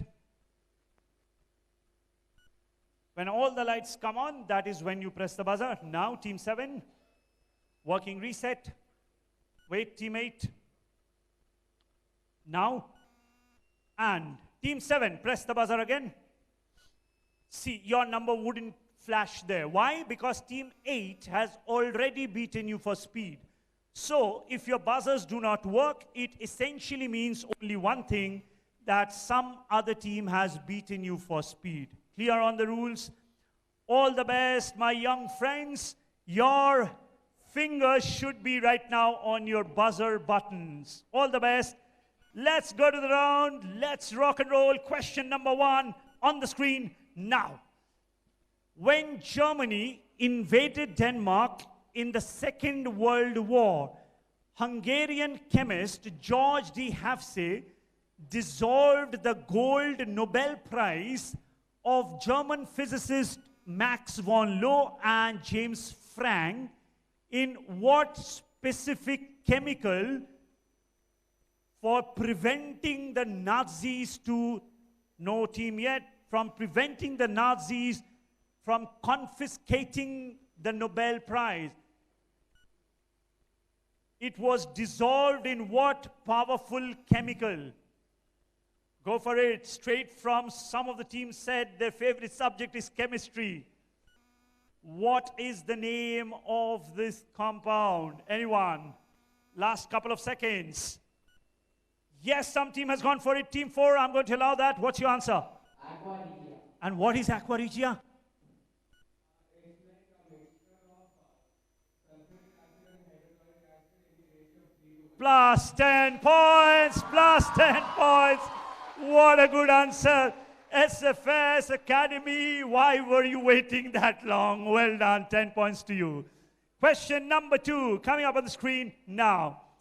Google's largest campus in India. Team 4 yet again. What's this called? Once again? Ananta. Ananta what? Ananta Ambani? Only Ananta. 10 points yet again. 10 points yet again. This team is really, really smart. Google's new office is called Ananta in your own city, Bengaluru. Next question, question number 3. Discovered in 1974 in Ethiopia. Team 4, come on, other teams, you'll have to stop them. Is it Lucy? Lucy. 10 points, 10 points, 10 points. Well done. 3 on 3. Oh, God, this team is good. Other 7 teams, you will have to do something to stop team number 4. They are running away with it. Gaurav, can you shout out the score of team 4? I'm interested to know. 45 points. Let's clap for them once again, shall we? Question next on the screen. Here we go. Roughly 25 to 28% of the oxygen we breathe comes from forest and trees. However, more than 50% of the oxygen comes from which organisms which are an integral part? Team 3 has gone for it. What's your answer? On the mic, please. I'll give that to you. Plankton is what I was looking for. Let's go to the answer, please. Phytoplankton, let's clap for team number 3. They get 10 points. Plankton.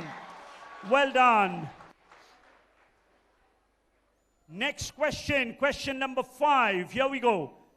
Traditionally made by nomadic tribes in Rajasthan and Gujarat, this textile art uses tie-dye techniques where fabric is pinched and bound into thousands of knots before dyeing, producing intricate dotted patterns. What? Some team has gone for it. Team 7. Bandhani, tie and dye. Tie means bandhana. Bandhani, well done, 10 points. Yes. Gaurav, we are doing 8 questions in this round. 8 questions. Next question, question number 6. The Secret of the Shiladas is an Indian Hindi language mystery thriller available on Jio Hotstar.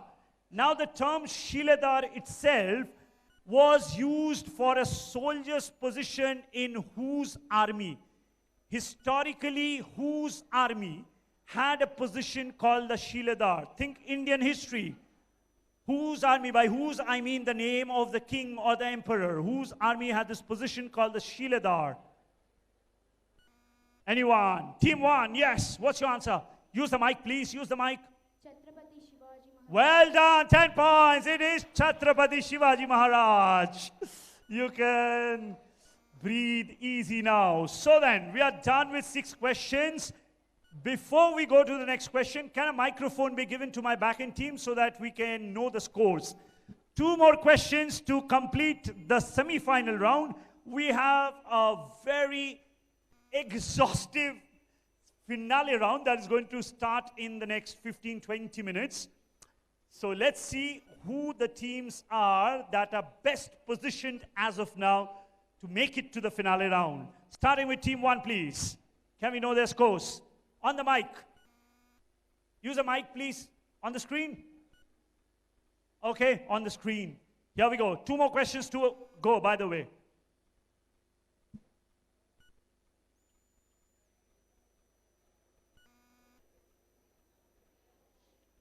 And I need a heads up on the other semi-final, please. It's done? Fantastic.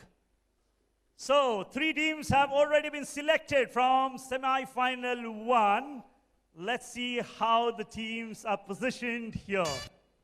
Here we go.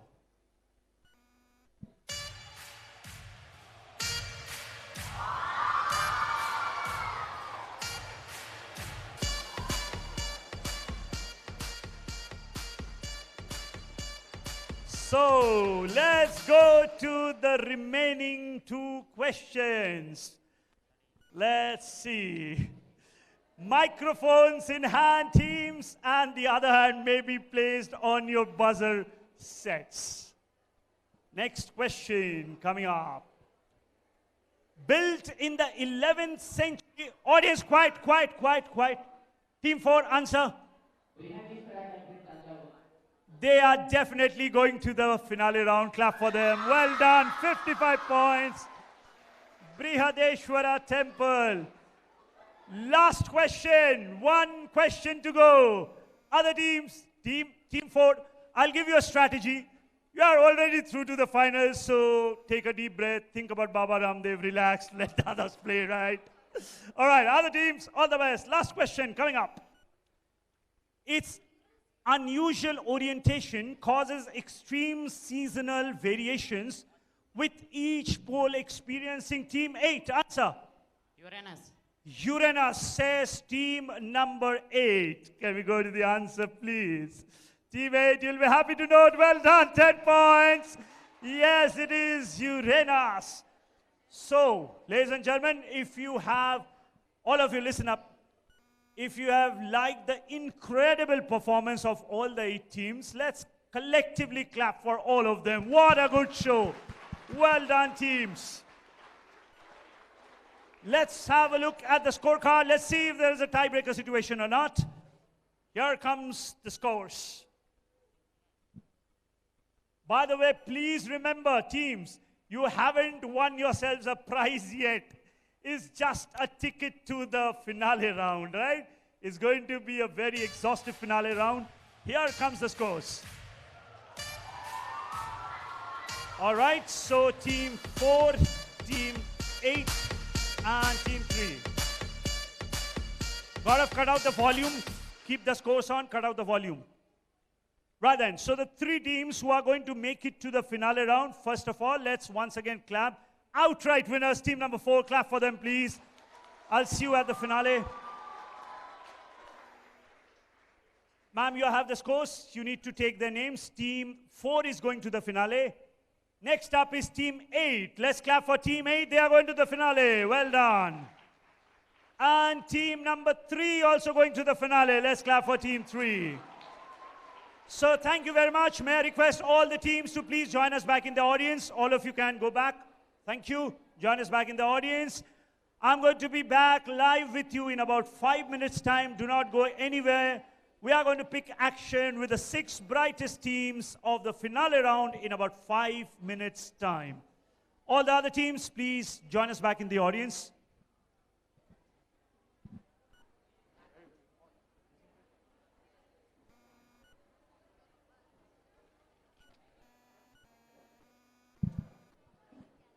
Ma'am, may I have the list of the other 3 finalists? And maybe one volunteer on stage. We need to remove 2 tables.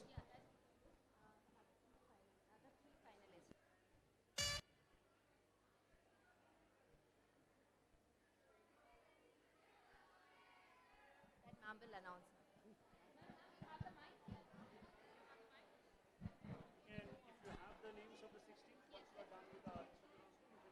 See, the other 3 teams' names we will give you now.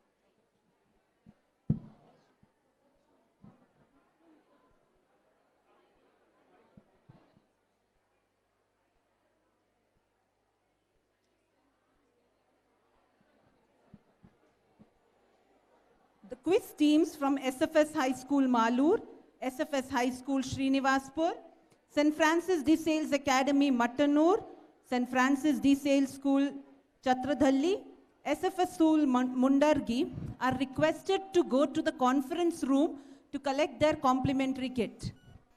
The conference room at the end of this hall towards the right.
Some light snacks are arranged on the first floor. All the school teams and teachers are requested to have the refreshments.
Kindly settle down, please. The three finalists from Group A are, quiz finalists from Group A are SFS Academy Hebbagodi, SFS High School Hebbagodi, SFS High School Kuknoor. The three finalists from Group B are St. Francis de Sales Public School, ICSC and ISC Hebbagodi, SFS Public School and Junior College Etumanur, and SFS High School Savanur. Congratulations to all our finalists. The quiz teams from SFS High School Koppal, St. Francis de Sales Public School Kengeri, SFS High School Chintamani, SFS High School Anthony Nagara. These teams are requested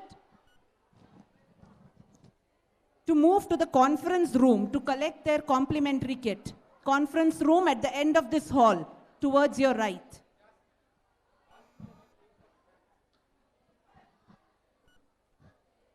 Quiz teams from Group B, snacks are arranged in the first floor.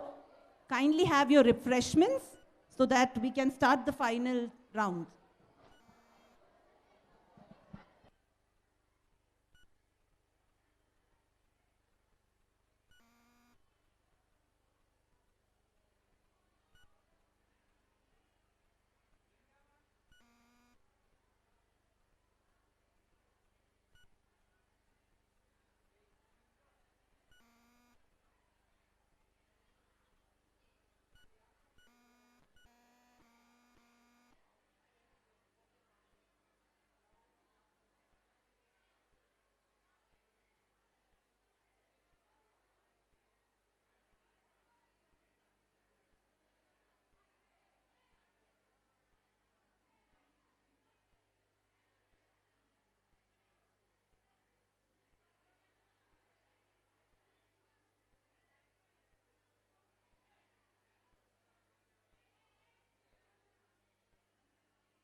I request the finalists, quiz finalists, to take their places on the stage.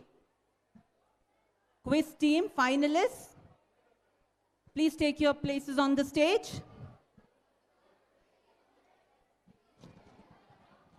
SFS Academy, Hebbagodi. SFS High School, Hebbagodi. SFS High School, Kuknoor. St. Francis de Sales Public School, Hebbagodi. SFS High School, Savanur. SFS Public School, Etamanur. The quiz teams are requested to take their places on the stage so that we can start the final round.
May I request our quiz team finalists to take their places on the stage?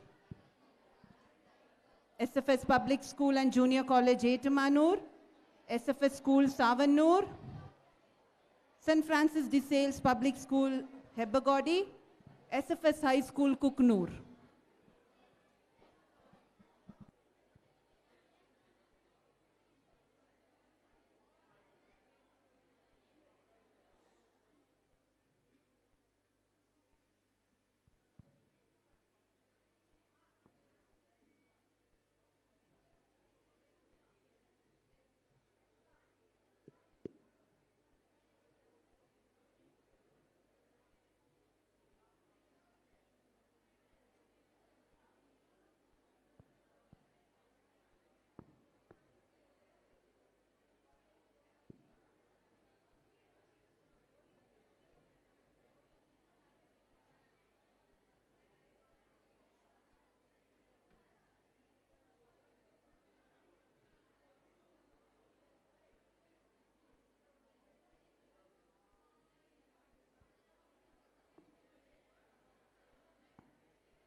All the quiz team finalists, kindly take your place on the stage, please.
Good afternoon to everyone.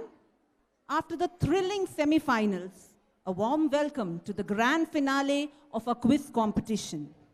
I congratulate all our finalists who have made it this far with their knowledge, speed, and presence of mind. Let's cheer them on as we begin the final round of quizzing excellence. Best of luck to all the participants. I hand over the session to our expert quiz masters, Mr. Gautam Bose.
All right, ladies and gentlemen, we are back with the big one, the finale round. So up here on stage are the 6 qualifiers.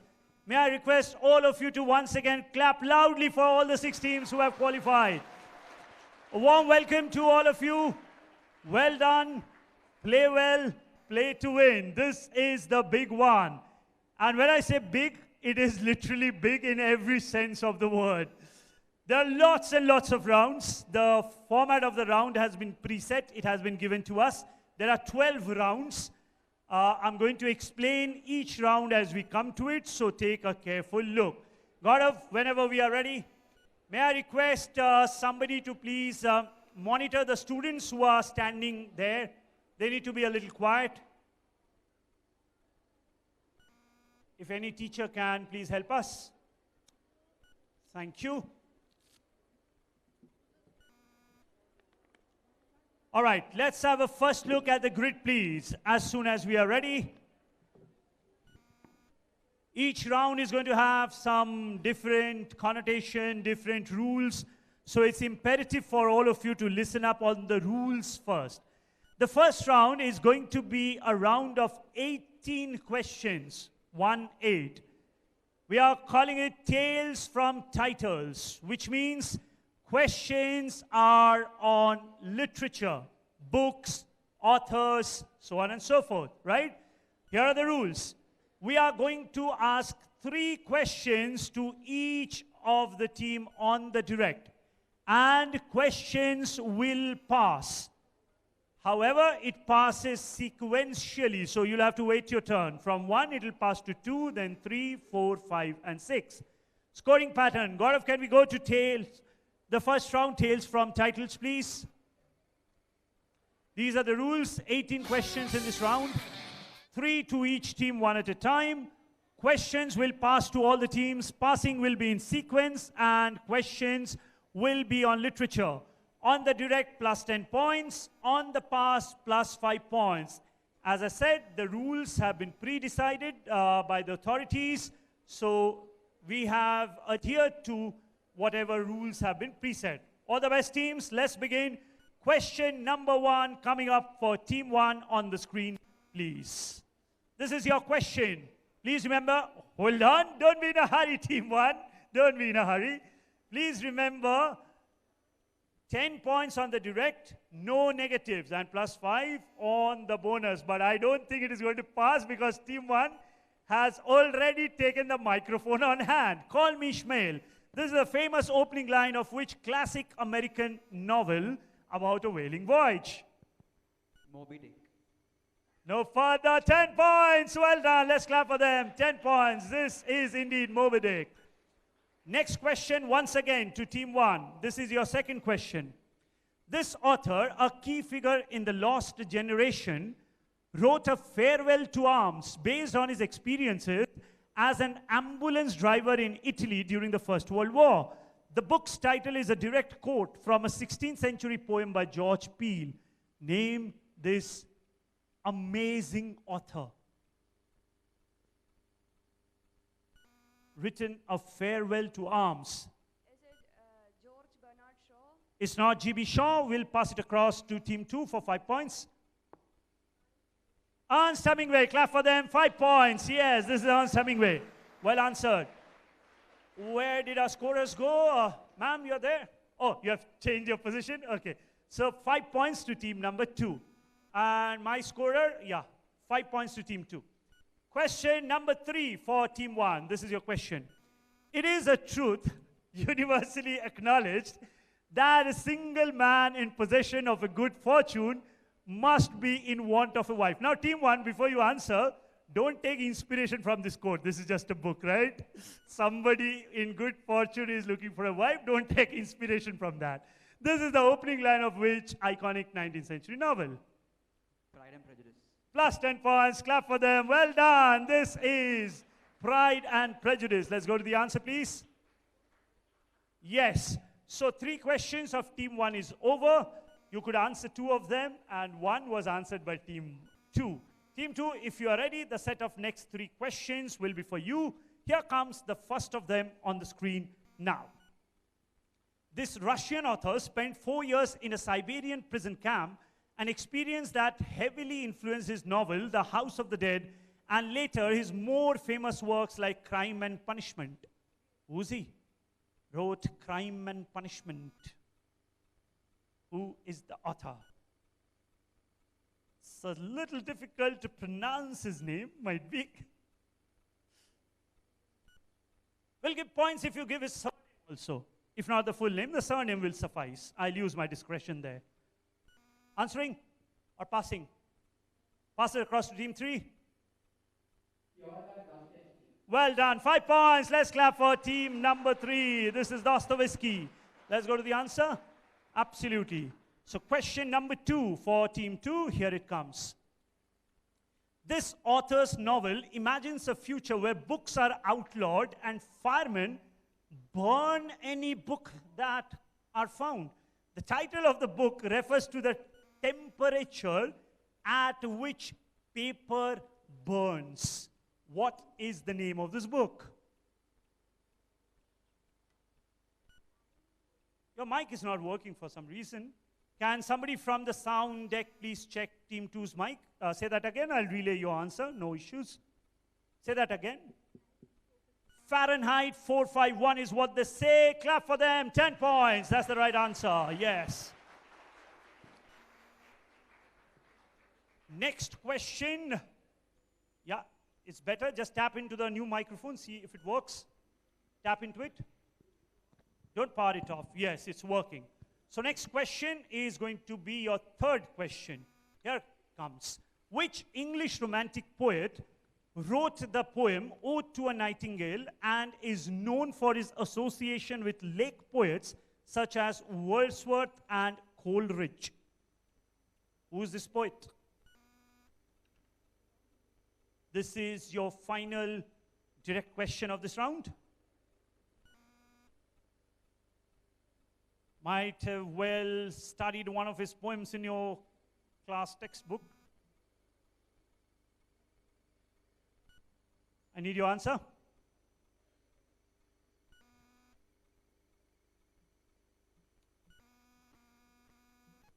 William Shakespeare, anachronistic, no. Passes across to team number 3.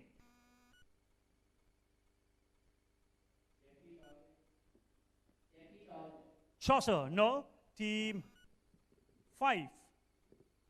Team 4, I'm sorry. Pass. Pass is the name of the poet. John Keats. Well done. 5 points. That's the answer. It is indeed John Keats. Let's go to the answer, please.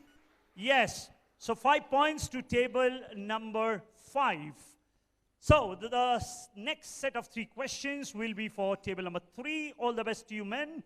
Here comes the first of them.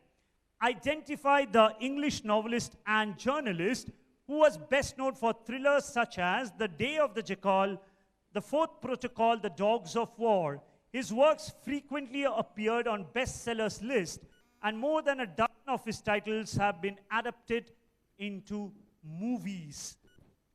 He died not too long ago. He was all over the news media. Who is this phenomenal author?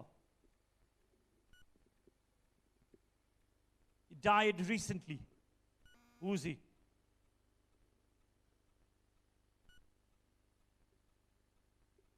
One of the most prolific authors. Did you answer, please? Jack London is a good guess, however incorrect, for 5 points to table 4. No guesses? Table 5? Ian Fleming? Ian Fleming. He died long back, actually. Team 6? We don't know. Team 1? That's so sweet of you. Team 6? Team 1? Team 2? So all the teams have missed this one. Audience, only one answer. Let me see your hands. Anyone? Open to the teachers as well. Teachers, I believe there are some principals also in the house. Anyone trying? Who? Have you already got some prizes? Yes, no? Okay, it's your own answer, I suppose. Orwell? No, this is not. He did not die recently. Good try, though. It's not Orwell. Any other guesses? No one. This is Frederick Forsyth. Here comes the answer. Nobody gets any points on this one. Next question, question number 2 for Team 3. Which epic fantasy novel, now fantasy novel, that's the workoutable part, begins with the birthday party for Bilbo Baggins, who is celebrating his 11th or 111th birthday? I need a specific answer, not the name of the series, but the book. That was a long, long answer. Just give me the name of the series once again. Fellowship of the Rings is good enough. Yes, that's the right answer. Let's go to the answer, the Fellowship of the Ring. The last question, that's 10 points to our scorers, 10 points to table number 3. And the last question for you, it's a video question. We need volume to the sound deck. We need volume. Take a careful look at this Netflix movie and tell us the name of the author upon whom this particular series is based upon. Play. Name of the author is the question. That's Benedict Cumberbatch. Said the man behind the desk whose job it was to never forget a face. Henry Sugar was 41 years old, unmarried and rich. Strange. The following is what Henry read in the little blue exercise book. Gentlemen, I'm a man who can see without using his eyes. He saw it, I cried. He saw that trolley. This is absolutely unbelievable. I was flabbergasted. This is a terrific piece of information. Okay, you can stop that. Yes, team number 3, this is your direct. Who's the author?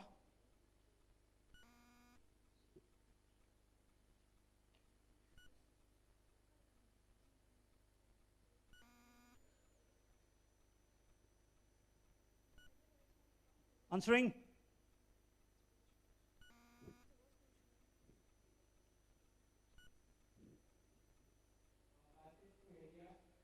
Name of the author is the question, not the name of the novel. E.M. Foster. No? Team 4? Pass. You have to say something more than that. Team 4? Team 5? This is the wonderful story of Henry Sugar by Roald Dahl.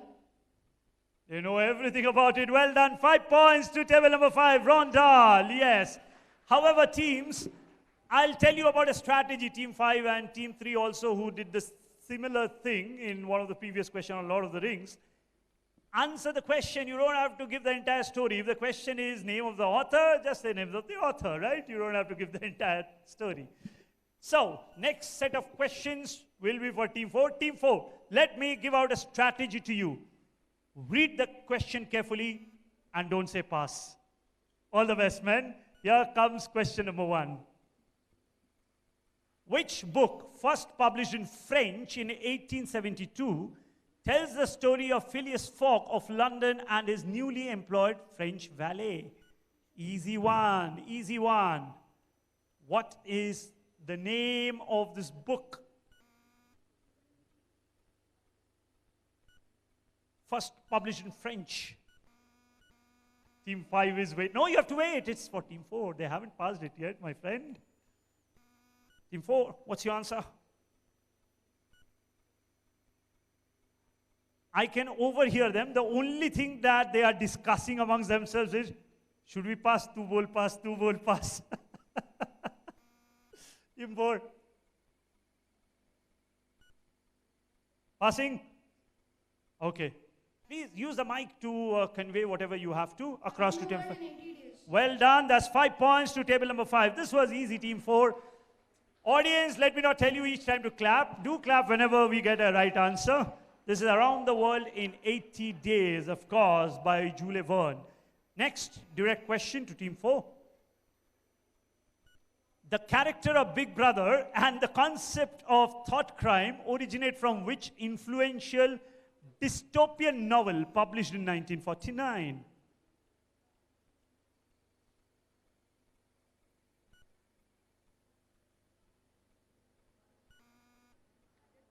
Please be a little courteous to Team 4, you know. It's one thing to know the answer when seated in the audience. Quite a different thing to be up here on stage representing their school. You know, there's something called the pressure of performance. And they are such young kids. They'll need all your support, so do not cite them, please. Yes, Team 4. Yeah, we can clap for them. Come on, clap for Team 4. Team 4, come on, go for it. Dystopian novel, Big Brother, 1949.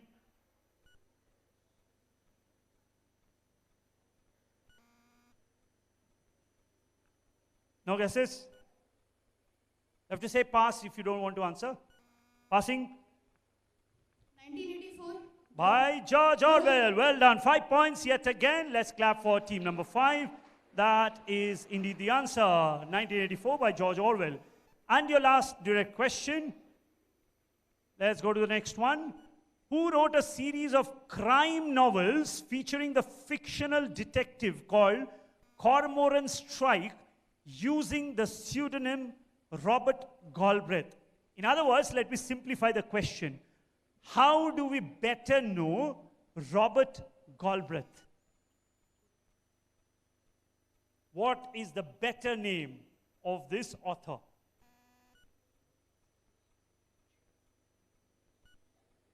There is a reason for it, so if you know the reason, the name of the author becomes simple. Go for it, Team 4.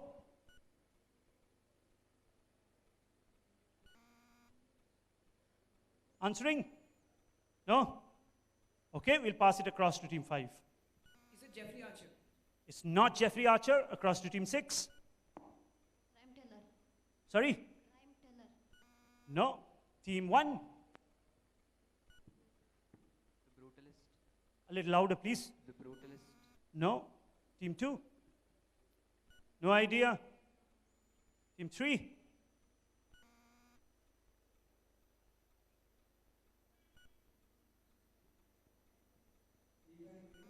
No. So this was a direct question to table 4. Audience, anyone? If you know the reason of not the same person, someone new. I see some hands at the back. If anyone is interested, you need to stand and exercise your vocal cords. No one? J.K. Rowling. Robert, sounds like the name of a man, not a woman. And your answer is J.K. Rowling. Why? Okay, so here goes. So this is an interesting story. Interesting, but not something which is good. You know, for the longest time in publishing history, there's this belief, a wrong belief, that when a book is written by a woman, it supposedly does not sell.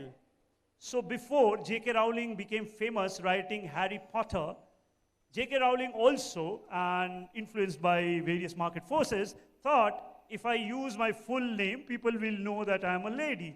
and the book might not sell at all. So, Robert Galbraith. Let's clap for the gentleman there. Well done. Let's go to the answer. Even in the word J.K. Rowling also, that is the theory that, kind of goaded her into not writing her full name. Because J.K. kind of leads it, not very certain. J.K. could mean a man, a woman, anything. So she did not write her full name. All right, next question. Next set of 3 questions will be for table 5. This is your first of the question. In what book would you find the characters, the Tweedledee and the Tweedledum, along with the Cheshire Cat? What book?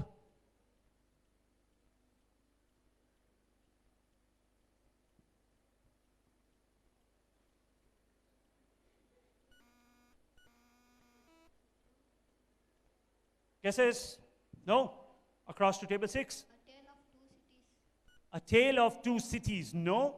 Team 1? An old possum's book of practical cats. Not really. That's a good name though. Team 2? An Old Possum's Book of Practical Cats. When I was quizzing about 40 years back as a participant, I remember getting a lot of prizes answering the name of that book. Team 2? Answering? No? Team 3? No? Team 4? Okay, let's go to the answer, please.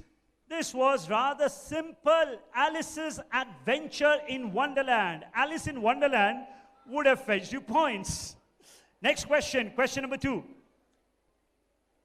This is fantastic piece of information. There is this novel called Gatsby, which is you don't have to read team 5. I'm going to make it simple. Don't have to read all the teams. You don't have to read that. Just one line question. Gatsby is a novel. It's a 50,000 word novel. In what way is it unique? In terms of writing, in terms of how the novel is written, it is very, very unique. 50,000 words. Yet, yes. It's 50,000 words without the letter E, which is the most common letter in the alphabet. In the entire novel of 50,000 words, there isn't an occurrence of a word which has the alphabet E, which is the most common in the English language. What a good answer. 10 points. Yes. Absolutely. Well done. That's the novel. 50,000 word novel without the letter E. So that's 10 points to table 5. And next is going to be your question once again. Let's see what we have next. This science fiction novel by Isaac Asimov explores the 3 laws of robotics through a series of interconnected short stories. Which novel are we talking about here? Isaac Asimov.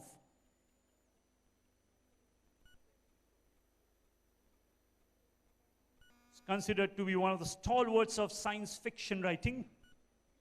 So, which science fiction novel is this? Answers? Is it H.G. Wells? Question is which novel, my friend? Read the question. H.G. Wells is the name of a person, not a novel. Passes across to team 6. Team 1. The fun they had.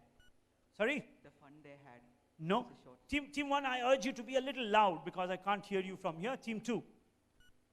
No answer. Team 3. Team 4.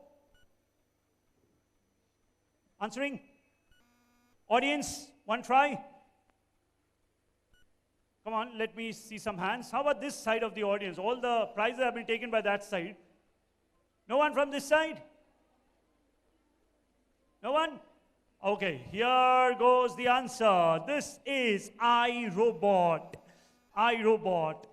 Next set of questions, the last set of questions in this round is for Team 6. This is your first question.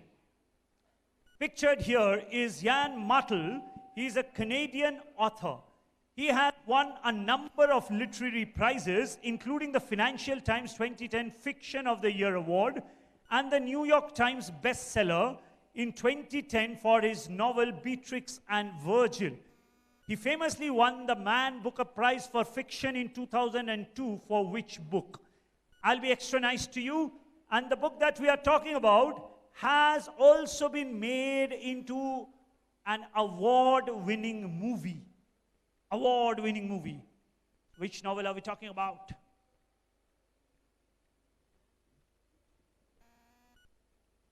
Award-winning Hollywood movie, which obviously had some Indian connection. I said more than I should have. Team 6, I need your answer now.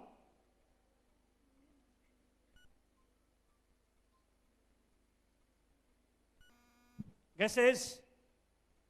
No? We'll pass it across to Team 1. Life of Pi. Well done, Life of Pi, easy peasy, 5 points. Let's clap for them, please. Audience, please do clap for all the right answers. This is the Life of Pi indeed. Next direct question to table 6, yet again. The protagonist, a young boy named Santiago, goes on a journey from Spain to the Egyptian pyramids in search of treasure, learning about the soul of the world along the way. Which novel are we talking about? Santiago. So think about it. We'll zoom straight next to round number 2.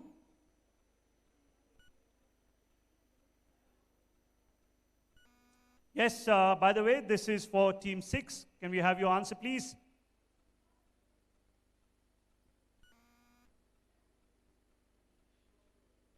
Answering? Sorry? No? The Alchemist.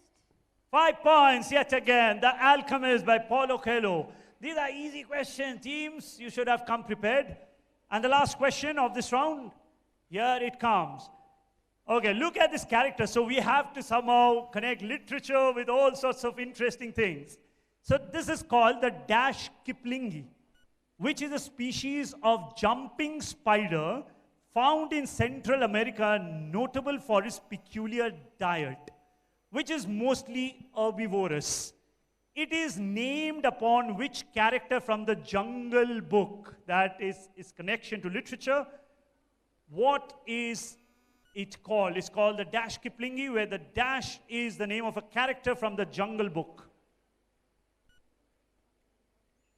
Are you a fan of the Jungle Book? I hope you are. No. Team 1? Mowgli Kiplingi. I wish that was true. No. It's not Mowgli.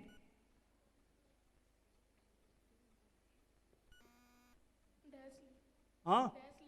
No. Team 3?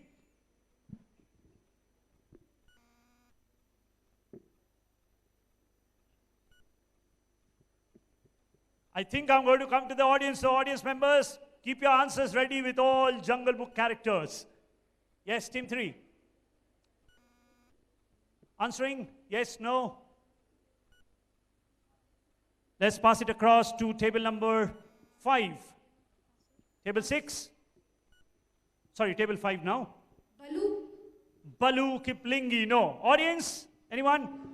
Come on, I need you to give me Jungle Book characters. How difficult can that be? I saw a hand there somewhere. I've lost him. Somebody who has already said Mowgli. It's not Mowgli. And what's your name? Chanushka. What is... Oh, Shatu. Okay, wonderful clap for her. That's the answer. Bagheera Kiplingi. Absolutely fantastic. All right, so we are done with round number 1. Can we have the scores put up on screen, please?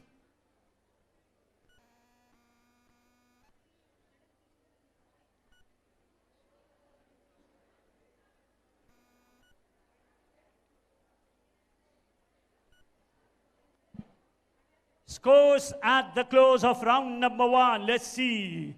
We are done only with 1/12 of the quiz. Actually 1/10, because though the number of rounds are 12, but the number of questions might not be multiplied by that. Here comes the scores. Team 1 and Team 5, do clap for them. They are on 30 points apiece. All right, Let's dive now next to round number 2. And the next round is called Globetrotters. As the name of the round suggests, questions will be on things related to travel and other interesting things. Let's go to Globetrotters, please.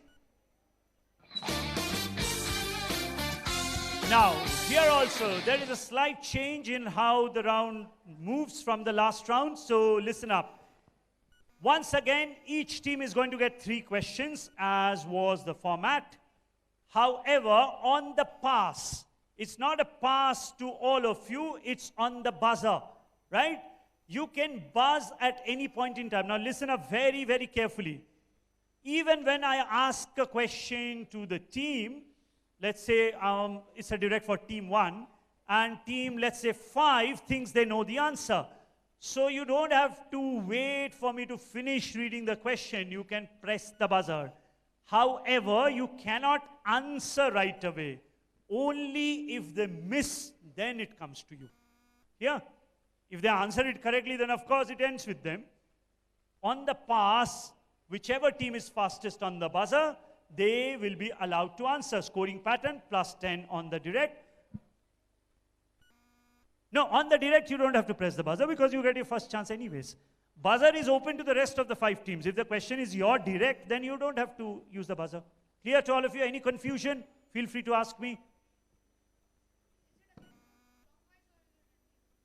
Clockwise. It's on the buzzer, so equal opportunity. And by the way, after pressing the buzzer, oh, by the way, buzzer is written. Sorry, I forgot that. So, yeah, at any point in time, the fastest team. So even before they give up, in fact, before I take the answer on the direct, you'll have to give the answer on the buzzer. If you are the fastest, you have to write the answer. Please remember, you are writing the answer if you are on the buzzer. Okay? Are you okay, or we can do a demo? Let's do a demo, right? Okay. So let's suppose my question is, who was the first T20 cricket captain of India? Now, somebody has gone for the buzzer. That's team 6. That is a direct question for team 1. Team 1, you will wait. Team 6 has gone for the buzzer, so you will write the answer. Write the answer. You have some writing material? Use it, please. Yeah, all of you take out your writing material. Right, this is a demo. This is not for points. They are sharpening their pencil. All of you, please take out your writing materials. Write the answer quickly, quickly. Okay, let's see your answer. And keep it here while writing. Okay, so they have written an answer which is wrong. So in this round, we are not going to give you any negatives, but you won't get any points either, right? Because your answer is wrong. After having taken their answer, then I'm going to return to team 1. You are now going to speak out the answer. Try. Kapil Dev, which is also wrong. But there are no negatives in this round. By the way, anybody who wants to answer this? Who was the first T20 captain of India? It's not Dhoni. Good try. It was not Dhoni, in fact. Any other guesses? He was a swashbuckling batsman, a very aggressive batsman. Yes, it was Virendra Sehwag. Absolutely, Virendra Sehwag. So is the round format clear to all of you? Only the fastest team on the buzzer, right? No negative, no negative. If they were right and then they also answered right, then who gets the points? Both. Because I would have seen their answer first, right? So if you are pressing the buzzer, you will have to press it before I take the answer. So both of you will get points. If they were right, they would have got points. I would have given them +5. I wouldn't have revealed what they have written. Then I would have gone to team 1. Yeah? Let's begin. Question number 1 on the screen, please. Team 1, it is your direct. Other 5 teams on the buzzer. The annual Bunya Nut Festival is a significant, team 5, write the answer. It's a significant cultural event and an aboriginal tradition for the people of which continent? Hide your answers from the other teams, by the way. Team 6 is very interested at what you are writing. Ladies and gentlemen, let's clap for team number 5. 5 points to them. Well done. I, of course, wouldn't reveal what they have written. Now, across to table 1. Answer? Africa. No, it's not Africa. Can we go to the answer, please? No negatives, though, in this round. The answer is Australia. Question number 2 to team number 1. Reset the buzzer, please. Hold on. Reset the buzzer. Yes, it is reset. Question number 2, team 1. What is the name of the strait that separates Asia from North America? Team number 5 has got, you don't have to raise your hand. I've seen that. Just give me a moment. Yes, team 5, yet again. Let's see your answer. Fantastic. Once again, 5 points. Let's clap for them, please. And team 1 will try and answer this. No negative, so take a try. It has to be some strait. So the dash strait. What strait? Gulf of Mexico. Gulf, no, strait. So this is the Bering Strait. Can we go to the answer? 5 points only for team 5. Here comes question number 3 on the direct for team 1. The city of Pripyat. Team 5 is playing to a strategy. Other teams, you have to understand the strategy and beat them at it. The city of Pripyat in Ukraine was once home to nearly 50,000 people, but was abandoned in 1986. Why is the city now a ghost town, frozen in Soviet era? I hope the question is clear to team 1. Why is the question? Why is this a ghost town? Just write the keywords. You don't have to write a long one. How smart is team number 5? Yet again, 5 points. That's 3 on 3. Do clap for them, please. And team number 1. Let's hear your answer. Because of the Chernobyl accident. The Chernobyl nuclear disaster. That will be 10 points. Let's clap for team 1. Yes, 10 points for team 1. Team 2, next set of 3 questions are direct for you. You don't have to worry about the buzzers. Buzzers is open to rest of the 5 teams. Here comes the first question for team 1. The Danakil Depression is one of the hottest and most inhospitable places on Earth. Its surreal landscape of yellow and green hydrothermal fields is often compared to an alien planet. It is in fact very, very difficult for anybody to live there. It's so hot. Question is, in which African country is this located? Name of the country. Nobody has gone for the buzzer. I'm going to close the buzzer in the next 3 seconds. 3, 2, team 4, they have gone for it. We'll accept that. Write the answer, please, team 4.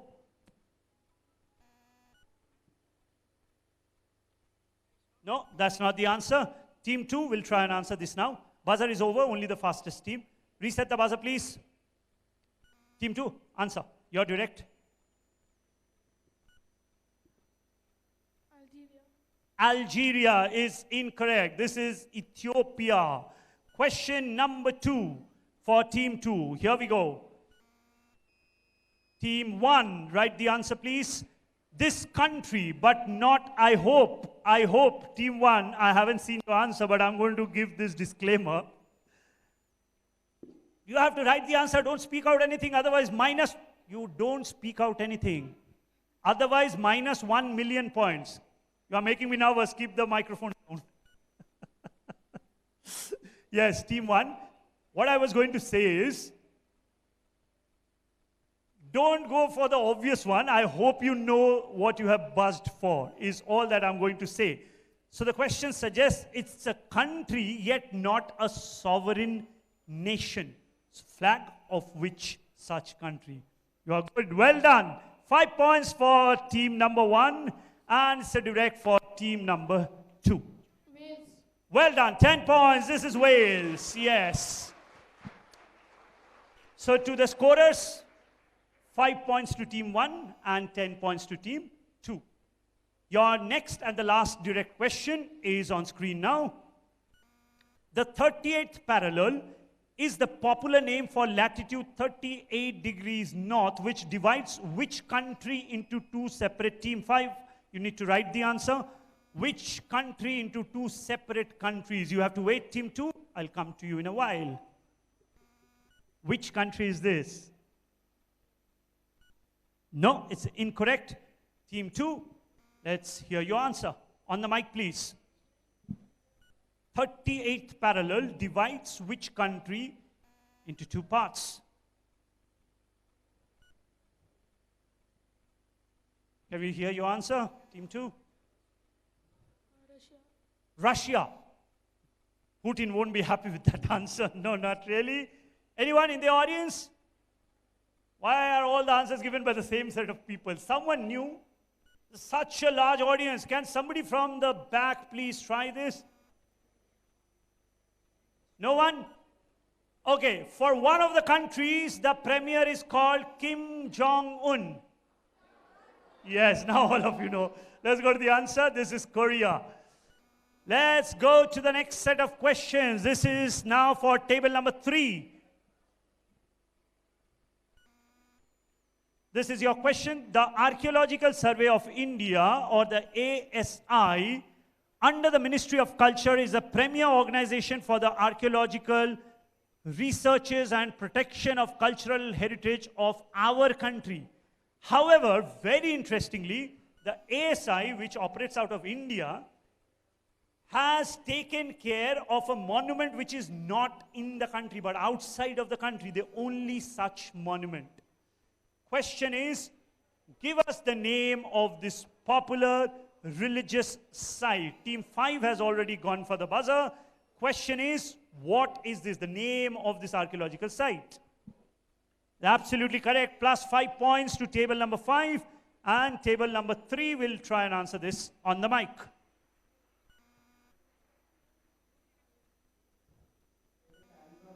Either nahi hota hai, only one answer. Angkor Wat. And can you tell us it is in which country? Cambodia. Well done. 10 points. Yes, this is Angkor Wat. Let's go to the next question. Once again for table number 3. The 51st G7, Team 3, you have to write the answer. Team 3, it's your direct. Come on, go back. Gaurav, go back. Go back to the previous slide. If it is your direct, why are you pressing the buzzer? Wait. Reset the buzzer, please. Buzzer is now open for the rest of the teams. Team 6, yes, you need to write the answer. Now let's go to the question, please, once again. When it is your direct, it's your direct. You don't have to work on the buzzer. The 51st G7 summit was held from 16th to 17th June 2025 in this place of Alberta. In which country was the summit held? Simple question. I'm looking for the name of the country. And this is Team 6. Have to do a lot of walking today. Very last stage. No, that's not the answer. Team 3, answer. Canada. Well done, 10 points. That is Canada. And let's go to the last question. Team 3, do not press the buzzer. It's your direct, so do not press the buzzer. Let's go to the next question. The Galapagos Island, Team 5, you have to write. The Galapagos Islands are an archipelago of volcanic islands in Eastern Pacific, known for the researches done by Charles Darwin. Question is, the island belongs to which country? Galapagos is part of which country is the question. That's your answer? No. Team 3, answer. Ecuador. Ecuador, yes, 10 points. Very, very good. Team 3. Now, next set of 3 questions for table 4. Table 4, cheer up. It's okay. I understand you are under some pressure, but it's okay. Try and do the best. Please remember, do not answer hurriedly, because the question is also open to the rest of the teams. I'll tell you when to answer, okay? Other teams, on the buzzer. Here comes the first of the question for Team 4. Which Team 2, you need to write the answer. Team 2 have beaten you for it. Which coastal desert in southern Africa, may be the oldest desert in the world and contains some of the world's driest regions? Team 2 have gone for the buzzer. Let's see their answer, and Team 4 will wait. No, that's not the answer. Team 4, can we hear your answer? Identical answer, but that's not the answer I was looking for. The Namib Desert is what I was looking for. Next question, Team 4. Here we go. on Team 2 yet again. On the last Wednesday of August each year, the small town of Bunul erupts into the world's largest food fight. This is such an easy one. Over 100 metric tons of a particular food is trucked into the town for a particular purpose. What is the name of this messy festival? Team 2, write the answer. Question is, okay, in which country does this festival take place? Well done. 5 points for table number 2. And table number 4, I genuinely hope and pray that you open your account with this one. Somalia. Somalia, why? Why? No, it's not Somalia. The answer is, this is the La Tomatina festival in Spain, right? Next question. In the city of, Team 2 yet again, in the city of Osaka, a unique and somewhat unusual festival is held every year called the Night of the Radishes. It is a festival where artists carve intricate sculptures out of oversized radishes. The festival which has been held for over a century. Once again, the question is, what is the name of the country where this takes place? And Team 2 has gone for the buzzer. Hopefully they'll be right. Just a few kilometers away from the right answer. So no points. And Team 4. It's your direct. This is your last of the direct questions of this round. Mexico. Mexico is your guess. They say that timidly. Here comes the answer on screen. Well done, 10 points. Yes, it is Mexico. I'm so happy that Team 4 has got this right. So well done to you. Next set of 3 questions, reminding Team 5 not to use the buzzer. Buzzer is for the remaining 5 teams. Here comes the first of the question. This Central Asian nation holds a rare geographical distinction. Team 2, you need to write the answer, of being one of the only 2 doubly landlocked countries. So you would know about the concept of landlocked countries. This is a doubly landlocked country. Which country is this? Let's see your answer. Which one? This one? No. Team 5, let's hear your answer, please. Uzbekistan. Yes, well done. That's the answer. Let's go to the answer, please. 10 points for team number 5. Second question for team 5 on the screen, please. This European capital city is often called the Venice of the North due to its intricate canal system and stunning architecture. It is built on 14 islands connected by more than 50 bridges. What is the name of this capital city? Mind you, not the country. I'm looking for the name of the city. Where? City. Question is city. I can't give you points for this. Are you writing the name of the city? Yes, no? Reset the buzzer, please. No? So we'll pass that. It's a direct for team 5.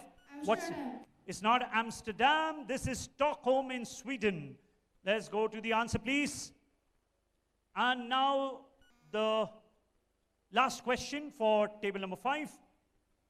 The national animal of the South, team 1, you have to write the answer, of the South Asian mountainous kingdom is the takin, a unique goat antelope found in the eastern Himalayas. It is known for its policy of gross national happiness, wherein countries like us and most of the countries in the nations worry about GDP, which is gross domestic product. They worry about GNP, gross national happiness. What country is this? No.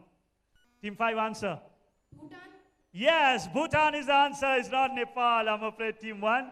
This is Bhutan. So 10 points to table number 3. And now the last 3 questions of this round for team number 6. First question coming up on the screen. The Sagrada Familia is an under construction and the largest unfinished Catholic church in the world. Mind you, team, which city, not the country, which city is it located? And team 2 will write the answer. Here the question, is that a city? That's a country. No, that's not the answer. Team 6, it's your direct.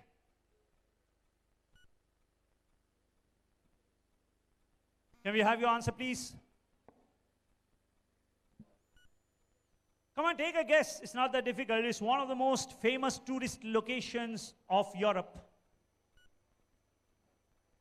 No one? Audience, one answer? Not the same people. Anyone at the back? Yes, I see a hand back there. You need to stand and really shout out loud. I saw a hand at the back. Shout. That's the name of a country, a city, not Italy. And what's your name? Adish. Kadish. Okay, all of you clap for him. That's the right answer. Well done. Give him prize, please. This is Barcelona. Next question for team 6. Let's go to the next one, please. The city formerly known as Nur Sultan is the capital and the second largest city of Kazakhstan with a population of 1.3 million. The name means, well, unimaginatively, capital city. So, which city in Central Asia are we talking about? Second question for team 6. Let's see what team... You're not reading the question. What is the last line?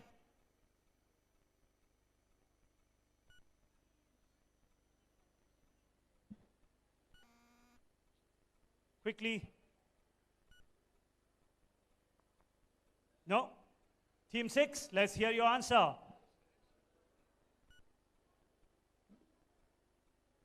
Let's hear your answer, team 6.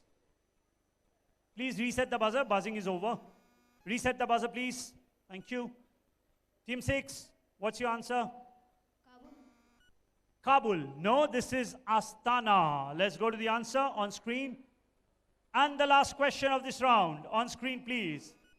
Team 1, you need to write the answer. The spectacular Halong Bay, which means descending dragon, is a major tourist attraction of which Asian country? Many of you would have gone there as a tourist. Which Southeast Asian country are we talking about? The Halong Bay. Which country? No. Team 6. Where is the Halong Bay located? Thailand. No, it's not Thailand. Unfortunately, it's Vietnam. Let's go to the answer. Yes. All right, so we are done with this round as well. Just to save on time, may we hear the scores? I can't see it from here. Are they the final scores or only of round 1? They are round 1 scores. Gaurav, take a microphone from somewhere and read out the scores.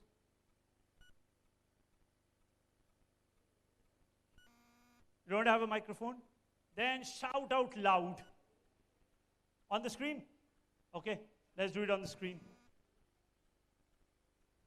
It will be coming on screen in a while, but in the meantime, let me tell you what entails. Reset the buzzer also, please. Somebody has pressed the buzzer. Next round is a very interesting round. It's called Reality or Myth. So you'll have to tell us whether it's a myth or a reality. Let's put up the scores.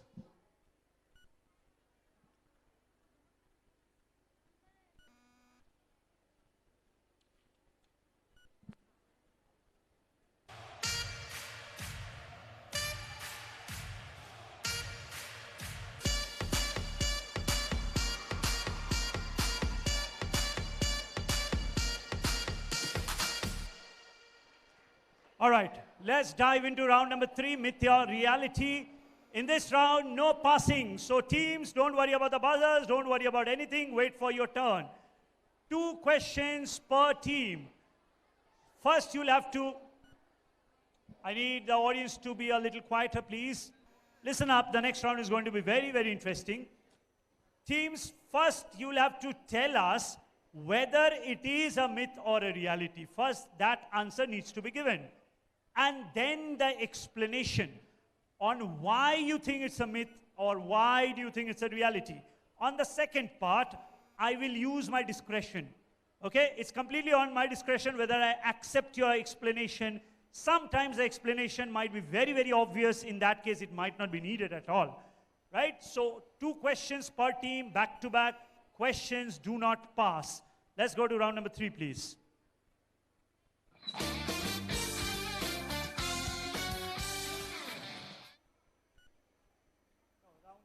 Whatever is the official score, we are going to accept that. Okay, so take a careful look. As I said, plus 10 points for each correct answer on the direct. So maximum 20 points at stake in this round. Team 1, are you ready? All the best to you. Here comes question number 1. Myth or reality? Goldfish have a 3-second memory. First tell us yes or no and then try and explain. Audience, you need to be please quiet. Don't give them any hints. No prompting from the audience, please. May I request some of the teachers to please monitor the students? Yeah. Team 1. Yes, it is reality. It is a reality. Goldfish have a 3-second memory according to you. Unfortunately, that's incorrect. It's a myth. It's generally said goldfish have 3-second memory. Sometimes their memory can last up to weeks or months as well. So this is a myth, which means your answer is wrong. Let's go to the answer, please. No points for team 1 on the first one. Let's go to the second question for team 1. Myth or reality? The Viking warriors wore horned helmets into the battle. That is, you know, the picturization of the Vikings that we are used to seeing. Is it a myth or a reality? Yes, that is. Yes. Stop. Let's go back. Audience, please understand. If you give out the answer, I know you are excited, but if you prompt any of the answers, unfortunately, I'll have to cancel that question, right? Please enjoy the show. Give all your good regards to the teams, but do not prompt out the answer. I could hear that from the audience. Hopefully, they have not heard. Let's hear their answer. Go on. Yes, it is a reality. It is a reality that the Vikings did wear a helmet or horned helmet into battles. Here comes the answer. I'm afraid, team 1, you are wrong. It is also a myth. There is no archaeological evidence to support this. It was likely an artistic invention for an 1876 production of an opera. So a Wagner opera presented the Viking warriors wearing those helmets and that caught on. So it is a myth. Too bad, team 1, I cannot give you any points. The next set of questions will be for team 2. Myth or reality? The unicorn is the national animal of Scotland. We're talking about the unicorn. Myth or reality?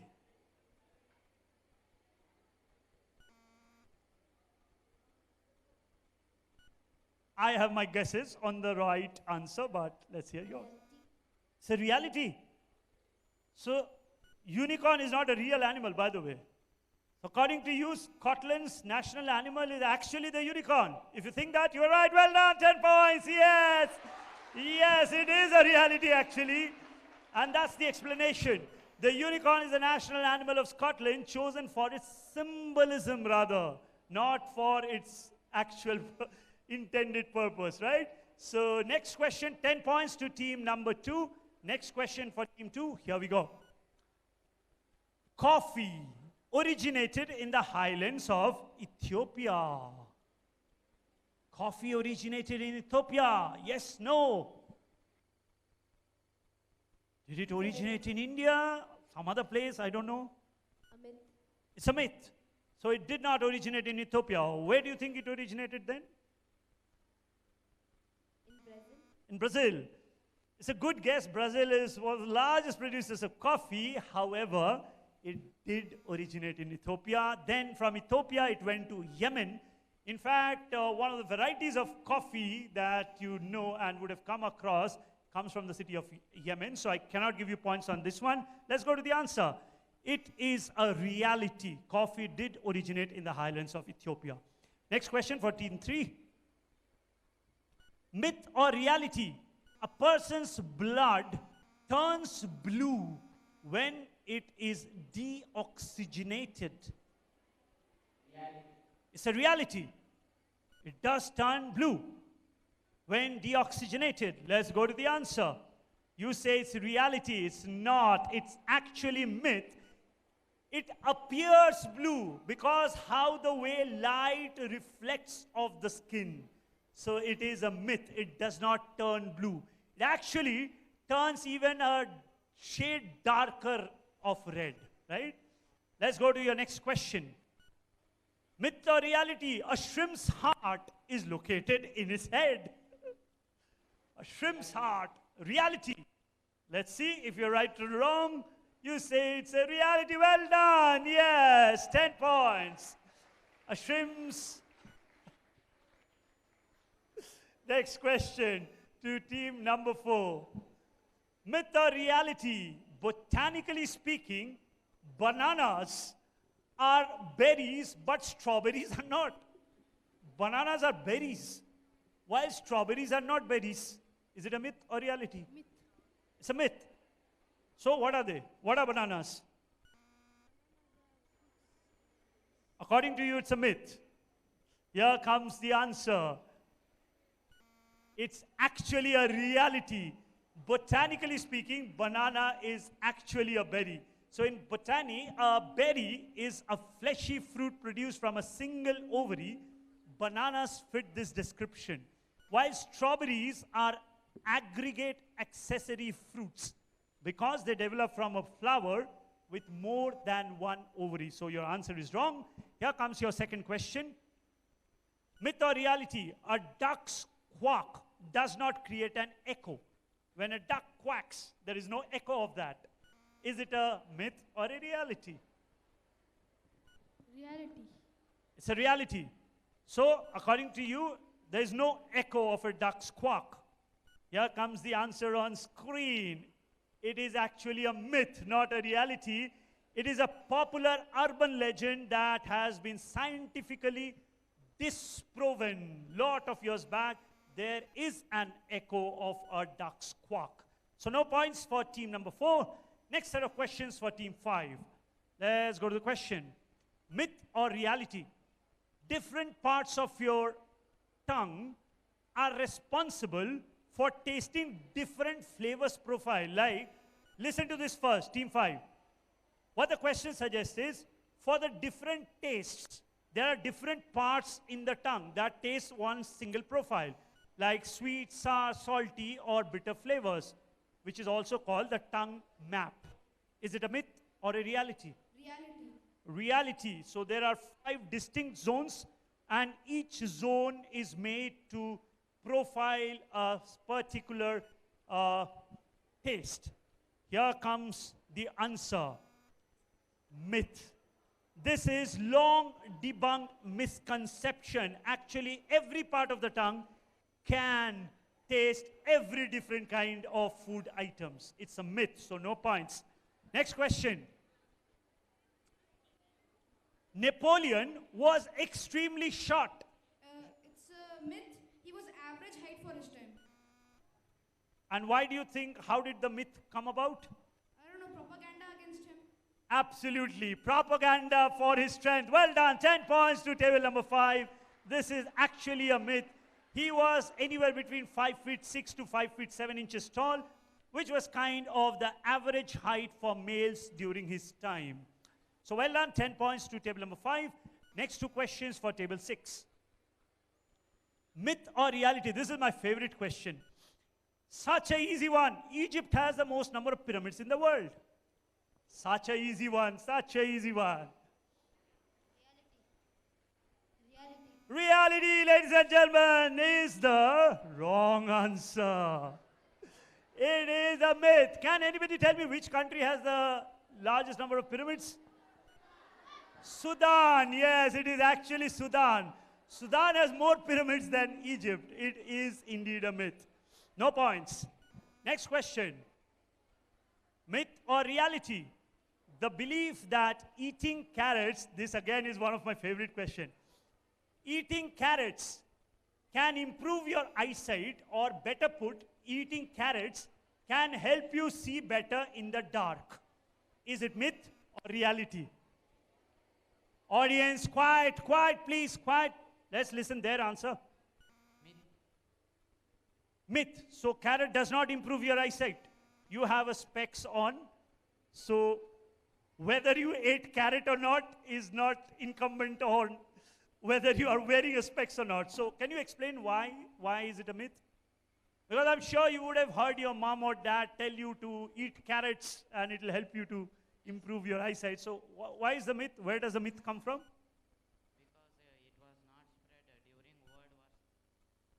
Go on, go on. Don't be shy, come on. Okay, I'll help you out. So here goes. This is a wonderful thing, and please don't, next time somebody elder at your house asks you to eat carrot, please don't quote me because they won't like it, but it is a myth. What happened was, during the Second World War, Britain had already invented the radar system, right? So when the German planes were bombing, they could easily spot the planes coming on the radar and they could shoot it down. But they did not want the Germans to know that they have already invented the radar and they could spot aeroplanes. So the Ministry of War in Britain, they thought of something unique. Let's create a propaganda. So the propaganda was, they spread this false news that the pilots were eating a lot of carrots so they can see the aeroplanes in the night also and can shoot them down, right? So next time somebody forces you to eat carrot, it does have some health benefits, but the kind of beta carotene it has, there are other food items which has much more than that. Wonderful. Let's clap for team number 6. Well done. 10 points. And to our lovely audience, it takes a while to create all these questions about myth and reality. So maybe if you have liked the questions, probably you can clap for the questions also sometimes. Thank you very much. So then, next round is going to be the easiest round of all.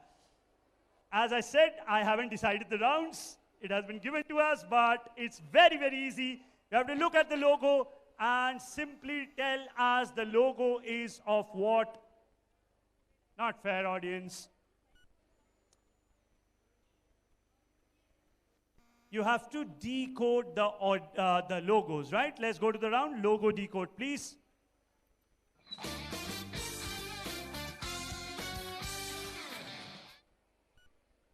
Same rules apply. Questions will not pass. 2 questions to each of the teams plus 10 points. No negative, so you'll have to wait your turn. We'll start with team 1. Set of 2 questions coming quickly. On your way. The first one on the screen, please. Identify the logo of a financial institution from India. So in this round, all the teams will realize I've been very, very nice by telling you whether it's of a brand, a company, or of an institution. So the question suggests it is a financial institution from India. And a very important one at that. Very important financial institution. Whose logo is this? I hope you understand what I mean by financial institution. Just like RBI, Reserve Bank of India, it is also a very important financial institution. What's your answer? State Bank of India. State Bank of India. I'm sure you have seen State Bank's logo. This is not State Bank. This is the National Stock Exchange. Let's go to the answer, please. This is the NSE or the National Stock Exchange. Can we go to the second question, please, for team 1?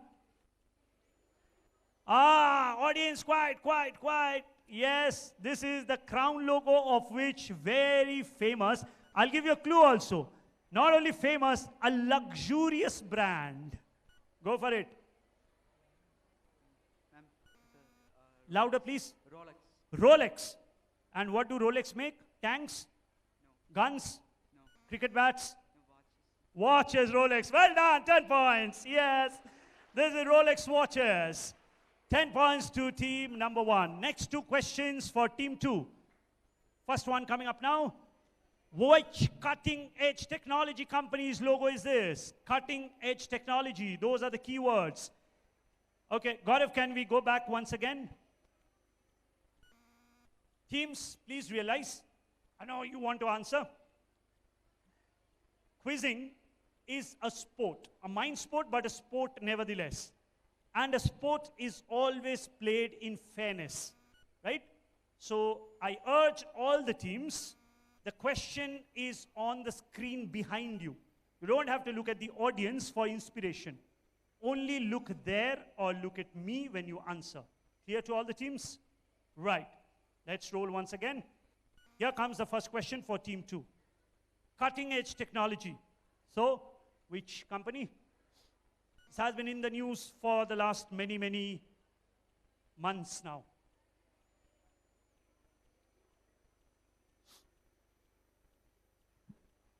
Answer, please.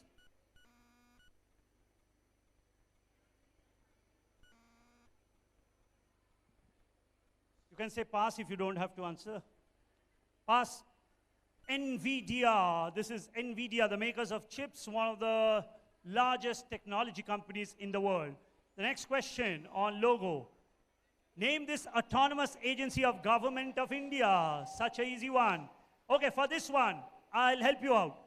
You can either give me the abbreviated form of the answer, which is the short form of the answer, or the long form of the answer. Either will do.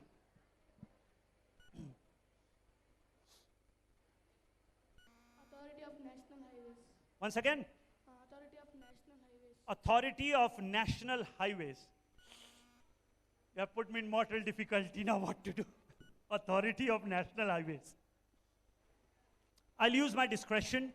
I'll give you 5 points. That's not entirely correct, but you have got the idea correct. This is NHAI, or the National Highways Authority of India Limited. But 5 points. Let's clap for them. We'll give them 5 points. Let's go to the answer. This is NHAI. The next 2 questions for team number 3. Logo of which popular Indian company? Now, question is carefully, team 3. This was not their original logo. I can assure you, all of us who are inside this auditorium, all of us have used their product or continue using their product on a daily basis, product or service, whatever you call it. The logo is after their rebranding. So this has happened recently. That is not how their original logo looked like. This is a recent rebranding. So logo of which popular Indian company is this? Try and work on the fact where I said that all of us use their service on a daily basis. Almost on a daily basis. Answering?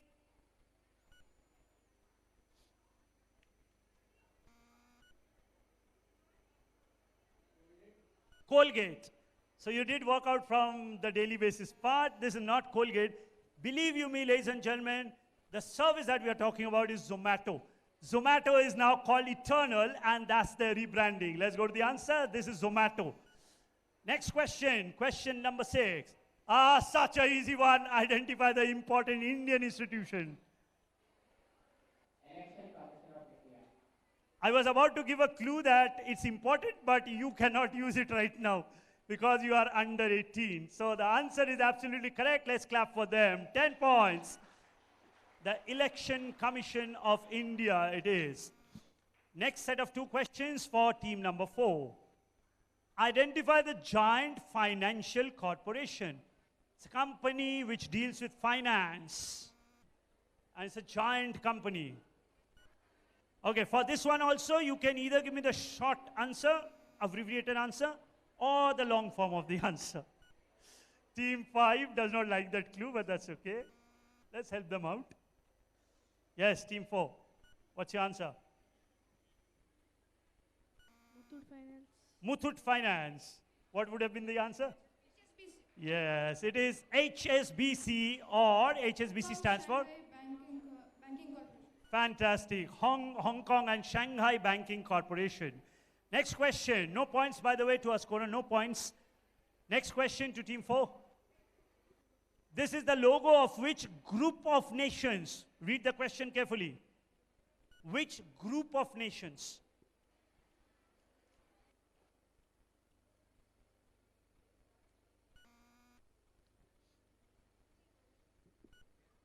Answers?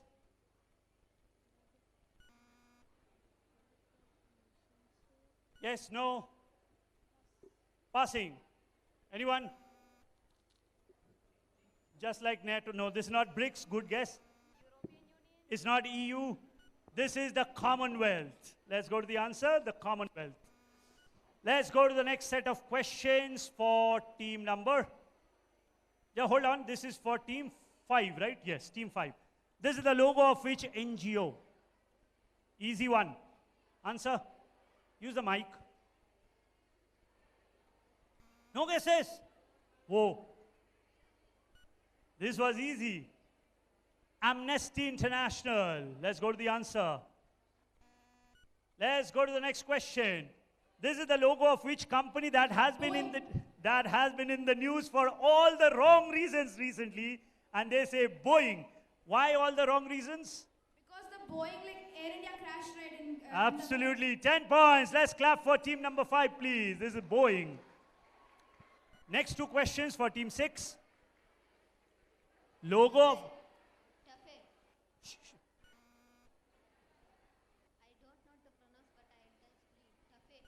How do you spell that? T-A-F-E is incorrect. This is Mitsubishi. Let's go to the answer, Mitsubishi Motors. Next question, the last question of the logo round. Such easy. What? Duolingo. Well done, 10 points. That is Duolingo, absolutely. All right, so we are done with this round. We'll jump straight into the next round. After that, we'll show you the scores.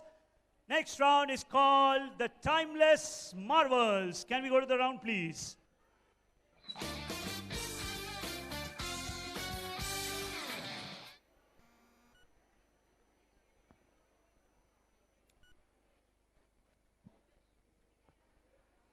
Okay, once again, the same rules apply. Just to lend variety, what we'll do is, team 1, listen up. All the rules remain the same. 2 questions per team, 10 points per correct answer, no passing. However, just to lend variety, this time we'll reverse the direction of the round. We'll start with team 6, okay? 6, 5, 4, 3, 2, 1. That is how we'll go. Team 6, if you're ready, all questions or most of the questions I think will be on monuments and some such, right? Let's go to the first one. First question, please. In which city was this Exalted Gate built? Name of the city. Where was this built? Think history. Bombay. No? You need to be a little louder, my friend. This is Fatehpur Sikri. Let's go to the answer. Fatehpur Sikri, that was the Buland Darwaza. Let's go to the next one. Identify the famous monument from the image. Name of the monument. What is it called? Hagia Sophia. What Sophia? Hagia Sophia. Hagia Sophia. मतलब Home A Sophia, ऐसा कुछ. I think I'll use my discretion. 10 points. There's Hagia Sophia in, can you tell us, in which city? Istanbul. Absolutely, 10 points. Let's clap for them, please. This is the Hagia Sophia in Istanbul. Well done, 10 points. Next 2 questions for team 5. Gaurav, please go back.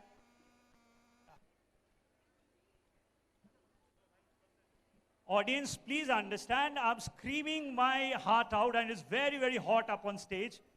If you talk constantly, it becomes doubly difficult for me, right?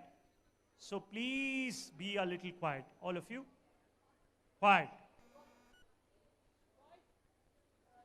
Quiet, please.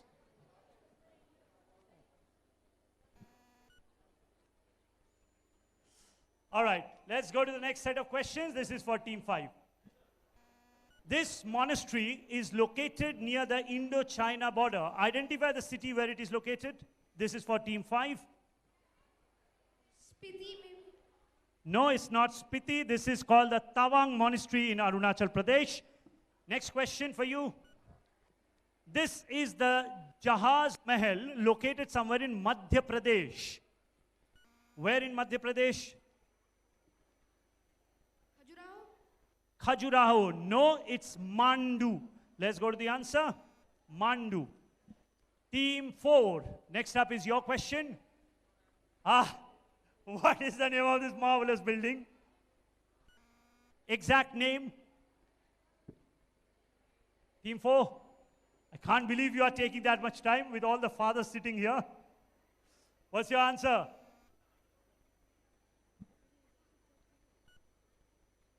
Quickly. One of the easier ones. Memorial Museum. Memorial Museum. Congratulations for inventing a new memorial for us. If I said this is the Vatican City, who's going to give us the name of the Sistine Chapel? Sistine Chapel is inside that. This is the St. Peter's Basilica. Let's go to the answer, please. Next one. Identify the monument from the image. I can't see your partner. What happened to him? You're all right? Oh, you are just thinking. Okay. What's your answer? I'll help you out with something. Look at this part. That's the answer. Somebody is sitting there. Somebody's sculpture. So what is that called? It's a non-passing round. Answer? Anyone? Not for points? No. Pantheon? It's not the Pantheon. This is the Lincoln Memorial at Washington, D.C. Let's go to the answer. That was Abraham Lincoln. Next question for team number 3. An iconic monument in Uttar Pradesh. What is it called?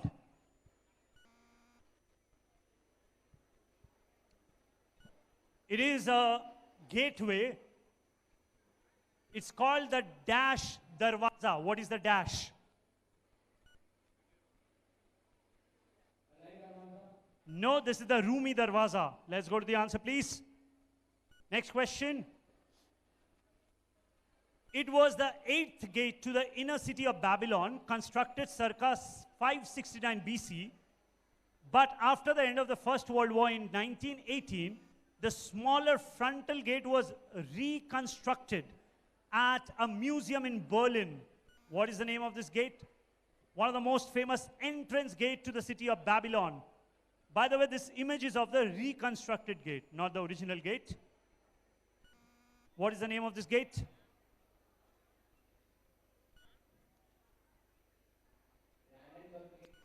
Brandenburg Gate. No, it's not the Brandenburg Gate. That is somewhere else. This is the Ishtar Gate. Let's go to the answer, please. This is the Ishtar Gate. Next 2 questions for table number 2.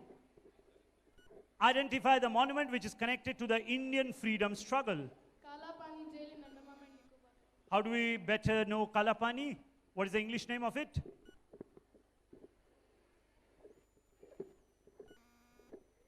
I'll give you your 10 points. The cellular jail. Come on. Kalapani is known as the cellular jail. So that's 10 points to table number 2. Next question. The Jagnivas Palace is located in which Indian city? It is in the middle of a lake. Which Indian city?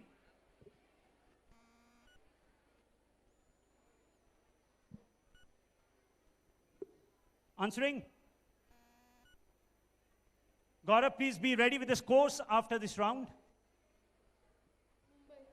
Mumbai. Mumbai does not have that kind of a landmark. Is in the city of Udaipur. And then the next 2 questions will be for team 1. Here comes your set of questions. Identify this European palace. Palace of Versailles. It's not working. Yeah, tap into it. Working. Louder. Palace of Versailles. Versailles is how it is pronounced. The Palace of Versailles. 10 points. Well done. Good answer. Let's go to the answer, please. Next question. What is the name of this strange-looking building? Think about science. That's my clue. Think about science. How does the building look? That's the name.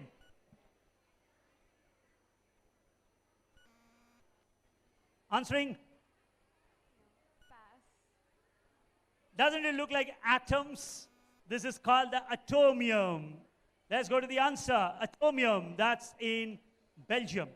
All right. So then, ladies and gentlemen, after all those rounds, the scores will be now displayed on screen. We have reached just the halfway stage of the quiz.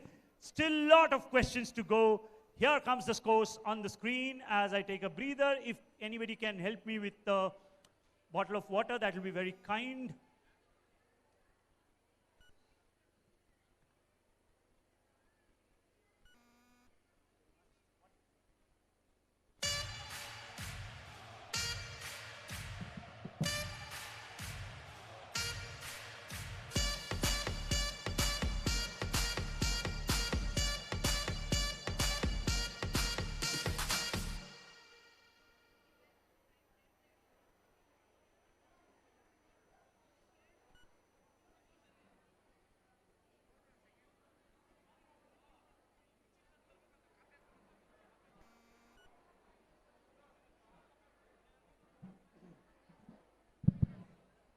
All right, let's jump straight back in. It's a long quiz, I told you. Next round is again very, very interesting. It is a round of logic and puzzles. But teams, you will have to explain to us also, if not in detail, somewhat, right? The round is exclusively on the buzzer. 12 questions in this round. Only one team will be able to answer. However, in this buzzer round, as a strategy, you cannot buzz first because there is a negative element. Let's go to the round, please. Next round.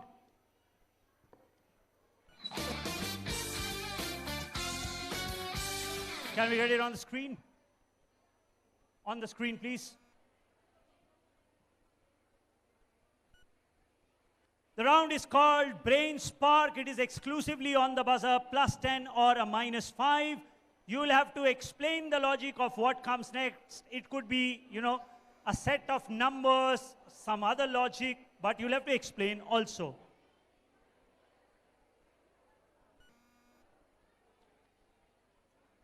Let's continue. Here comes question number 1. The buzzers are tested.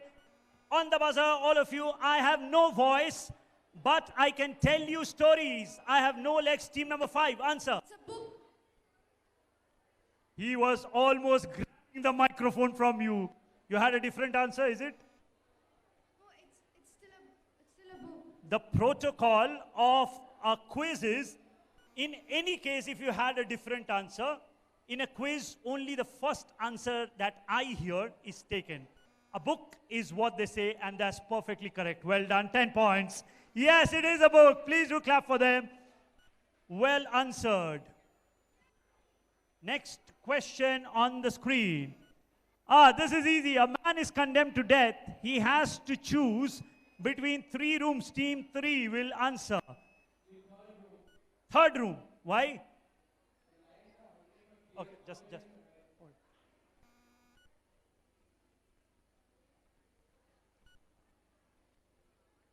Maybe after the students leave the auditorium, it would be a good idea to shut the door. That will keep the noise out, maybe. Organizers may please see to it. Okay. And those of you who are seated and interested to hear the answer, please hear them. Team 3, give the answer in full so that the audience can hear you. Go on. You should choose the third room because since the lions haven't eaten for 3 years, they are probably dead. So since the lions haven't eaten for that long, probably they are dead, so it's easier. Well done, 10 points. Let's clap for them. Yes, that's the right answer. Let's go to the next question, please. I have cities but no houses. Team 5 will answer. It's a map. Fantastic. This team is really, really smart. 10 points to team number 5. Next question.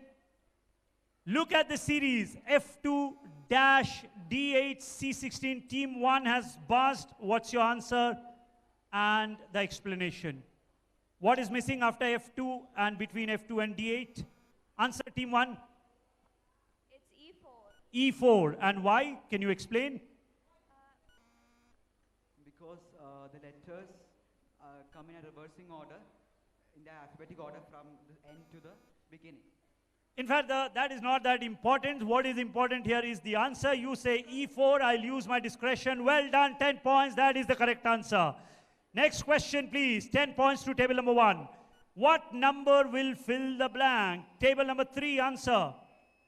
8. It's the Fibonacci sequence. Absolutely, well answered. 10 points. This is the Fibonacci series. 10 points to table number 3. Next question, please. Pointing to a photograph, table 5, answer. Answer quickly. Buzzer cannot give you time. 3, 2, It's the man himself. -5 for table number 5. It's his son, actually. Let's go to the answer. His son's photograph. That's going to be a -5 for table number 5. That's okay. You are doing well. Let's go to the next question. What can't talk but will reply when spoken to? Team 5 yet again. No? Team 5, you have gone for the buzzer. Yes, answer. Echo. Echo. So an echo can't talk but will reply when spoken to. Well done, table number 5. That's 10 points to you. An echo. Next question. I follow you all the time, and team number 5 yet again, they are really fast. Shadow is good enough. We'll give you another 10 points to team number 5. Let's go to the answer. Yes. Reset the buzzer.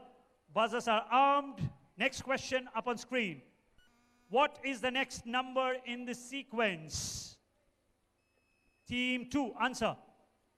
On the mic, please. 46. 46 is wrong, actually. The answer is 48, minus 5 for table number 2. It follows a formula of n square minus 1 to 2 square minus 1, 3 square minus 1, so on and so forth. Next question, that's minus 5, by the way, for team number 2. Next question, please. Imagine a standard 6-sided die. If you place it on a table, you can see 5. Team 5, answer. 7. Well done, 10 points. It is going to be 7 on the other side. I mean, the total of both the sides. Next question, once again on the screen. Consider the following sequence. Table number 6 this time. Use the mic, please. D. And why? Because it is following the order of numbers 1, 2, 3, 4, 5, 6, 7, 8, 9, 10. So the question is, what alphabet follows? Alphabet T. T. T for 10. Well done. Yes, that's the answer. 10 points. Team 6, you don't have to stand up to answer. 10 points. You can be seated while answering. And now the last question. I am an odd number. Team 5, answer. 7. How do you know the answer so fast? You take away S from 7 becomes even. That's not my question. My question was, how do you know the answer so fast? What an incredible team. Let's clap for them the loudest. Once again, right? 10 points. Let's go to the answer. Let's go to the answer, by the way. It is 7. You take away the letter S, and it becomes even. What good teams they are. We are done with this round, I suppose. Yes, we are done. Now we will go into the next round called Game On. Game On, as the name of the round suggests, it's a round of questions on sports. Sports of all kinds, cricket, football, so on and so forth. Let's go to the next round, please. We don't need the scores right now. Let's jump into the next round. Game On.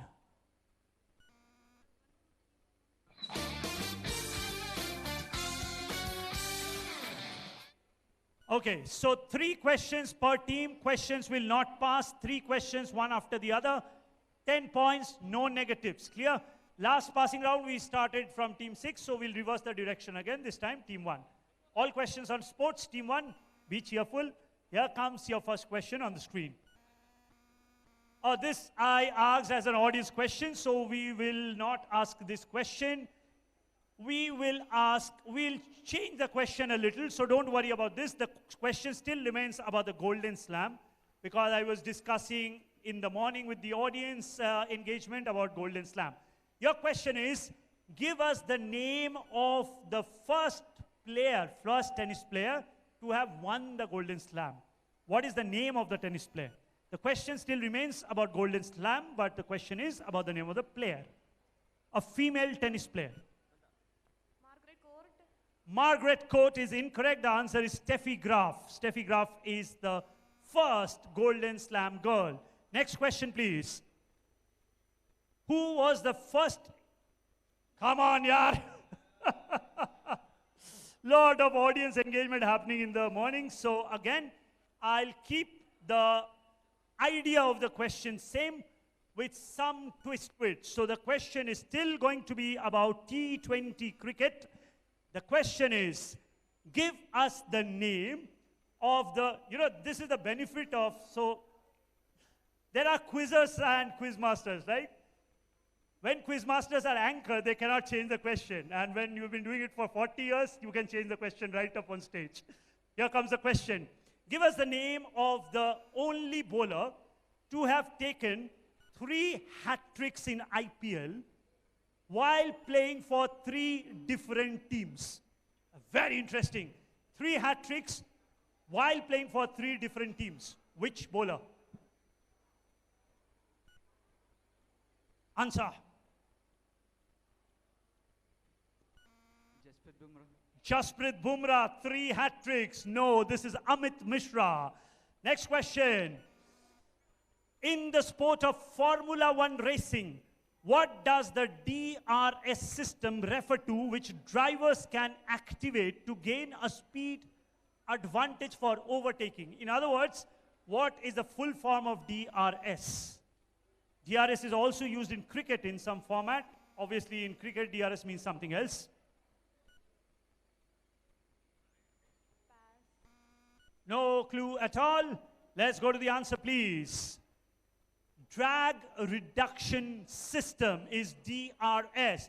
So you've got 2 easy questions, one on IPL, one on cricket, the other one on Formula One. No points, I'm afraid. Next 3 questions for Team 2. Name the first ever Indian batter to score a IPL 100. I'm not talking about the first 100 ever, but the first Indian to score a 100 in IPL.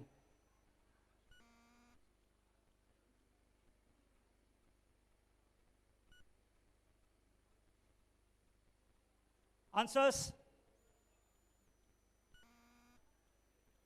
Can't hear you. Did you say Sehwag? No, it's not Virendra Sehwag. Anyone in the audience? I see a lot of hands. Yes, quick answer. What's your name? Dikshit. All of you clap for him. That's the right answer. It is Manish Pandey. Yes. Next question for Team 2. This is an easy one. The mawashi is made of silk and comes in a variety of colors. It is approximately 30 feet in length when unwrapped and about 2 feet wide. Simple question is, people belonging to which sport wear the mawashi? As always, I've been doing throughout this quiz, I'll help you out further. So this particular sport is not only a mere sport, but it is a cultural symbol, a cultural icon of a certain country. So people of a certain country take this sport very, very seriously. It's part of their identity. So which sport is this? Culturally significant to that country.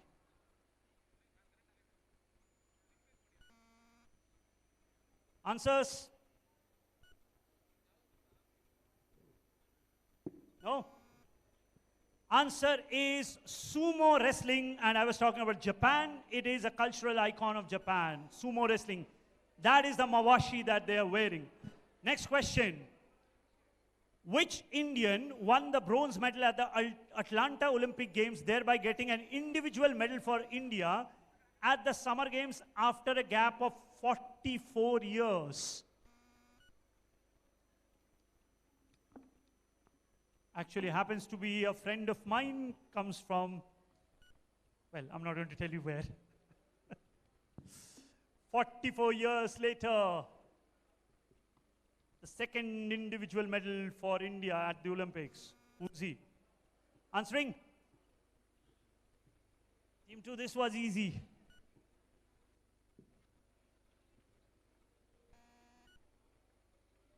Last 3 seconds. 3, 2, 1, passing. This is Leander Pace. Let's go to the answer. And your 3 questions are done. The next 3 questions will be for Team 3. The name of this popular athletic brand. By athletic brand, I mean they make sport equipments, apparel, footwear, all of that. The name of this popular athletic brand is derived from the Greek goddess of victory. Greek goddess of victory, that's the clue. What is its name? Nike. Well done, Nike, absolutely. Can anybody tell me what is the name of this monument and where is it located? It's located at the Louvre Museum at Paris. It's called the Nike of Samothrace, right? Let's go to the next question. 10 points, by the way, for team number 3. What is the name of this Winter Olympic sport? That is how it looks. What is the name of the sport?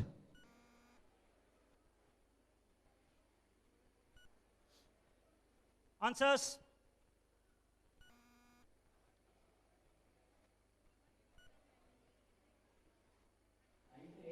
No, that's not the answer. Let's go to the answer, please.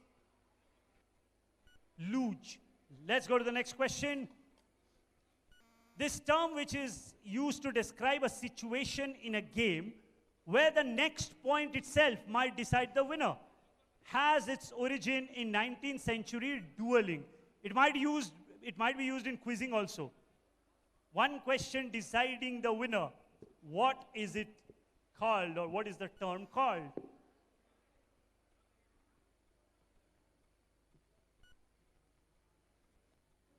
What sort of a situation is this? Tiebreaker. The idea is correct. The term that I was looking for is sudden death. Sudden death situation. Let's go to the answer. In dueling, what does dueling mean? Right?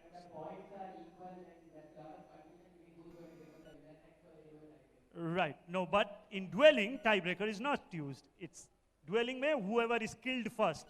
Hence, the answer is sudden death. Next set of questions for table number 4. This is a video. Identify the sports person. Let's play the video, please. Who is he? Can we play the video?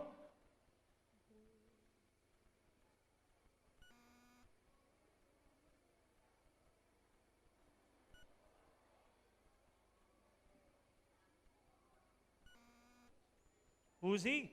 The greatest pole vaulter of all times, maybe.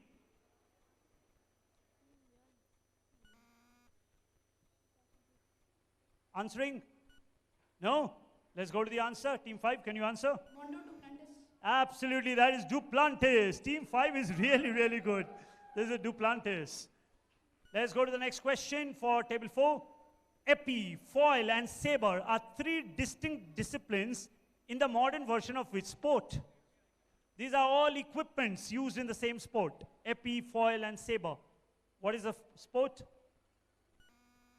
Might have come across the word saber.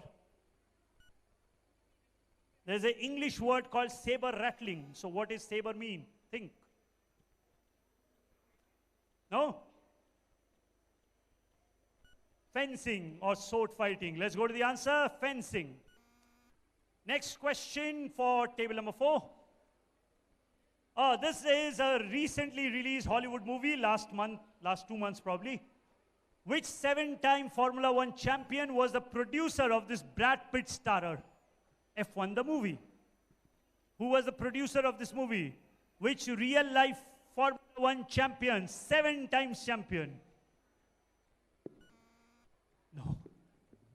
Let's go to the answer. No points for table number 4. This is Lewis Hamilton. By the way, he's the co-record holder for the most number of titles along with Michael Schumacher. Next question is for table number 5. Which cricketer was the first Indian to score centuries in all 10 test-playing nations? Sachin Tendulkar. Actually, the answer is a boy from your city. Rahul Dravid. Yes, that was the answer, so no points. Let's go to the answer. This is Rahul Dravid.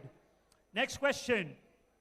The shortest test match in history lasted for only 5 hours and 53 minutes of playing time. It occurred in 1932 at Melbourne between Australia and which other team?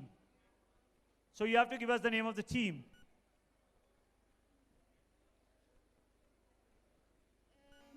India. No, it's not India. Let's go to the answer, please. South Africa it was. Next question, the last one.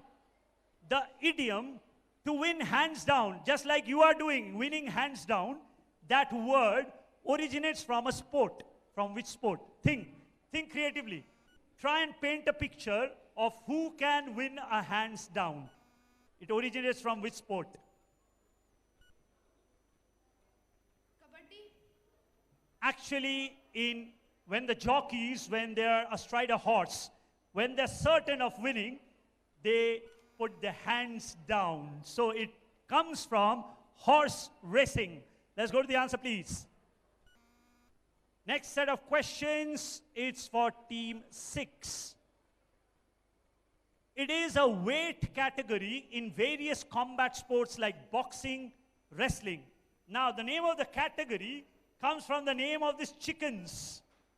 What is the weight category called? I hope you have understood the question, like there is heavyweight, lightweight, flyweight. This is a weight category wherein the name of the weight category comes from the name of these chickens.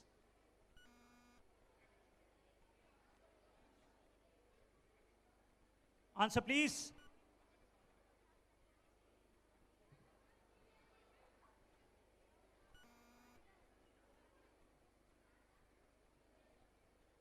Answers, please.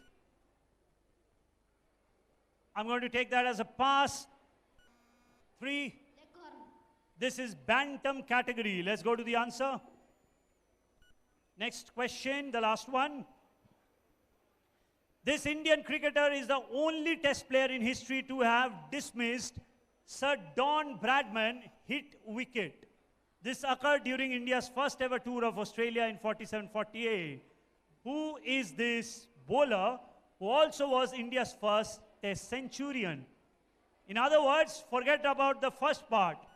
You can concentrate on the last line. Give us the name of the first Indian to score a test century.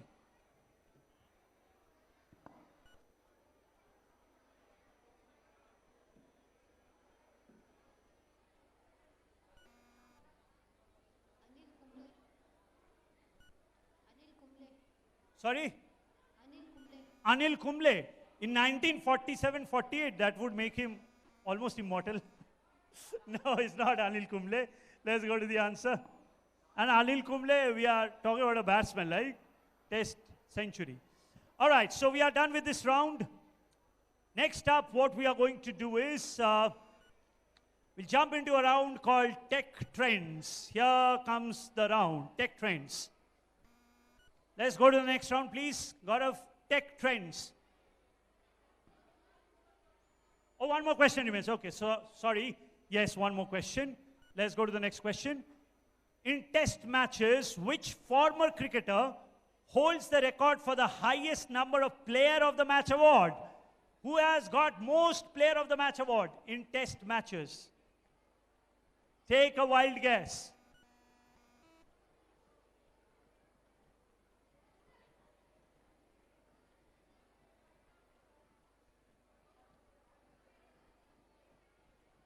He was a phenomenal all-round cricketer, both batsman as well as bowler. Now, of course, he's retired. Which cricketer is this? By the way, the ODI record for the most man of the matches, that record is held by our own Sachin Tendulkar. But we are talking about test cricket. Answers? Sunil Gavaskar. No, this is Jacques Kallis. Let's go to the answer. Jacques Kallis with 23 awards. All right, next up is Tech Trends. Can we go to the round, please? Tech Trends.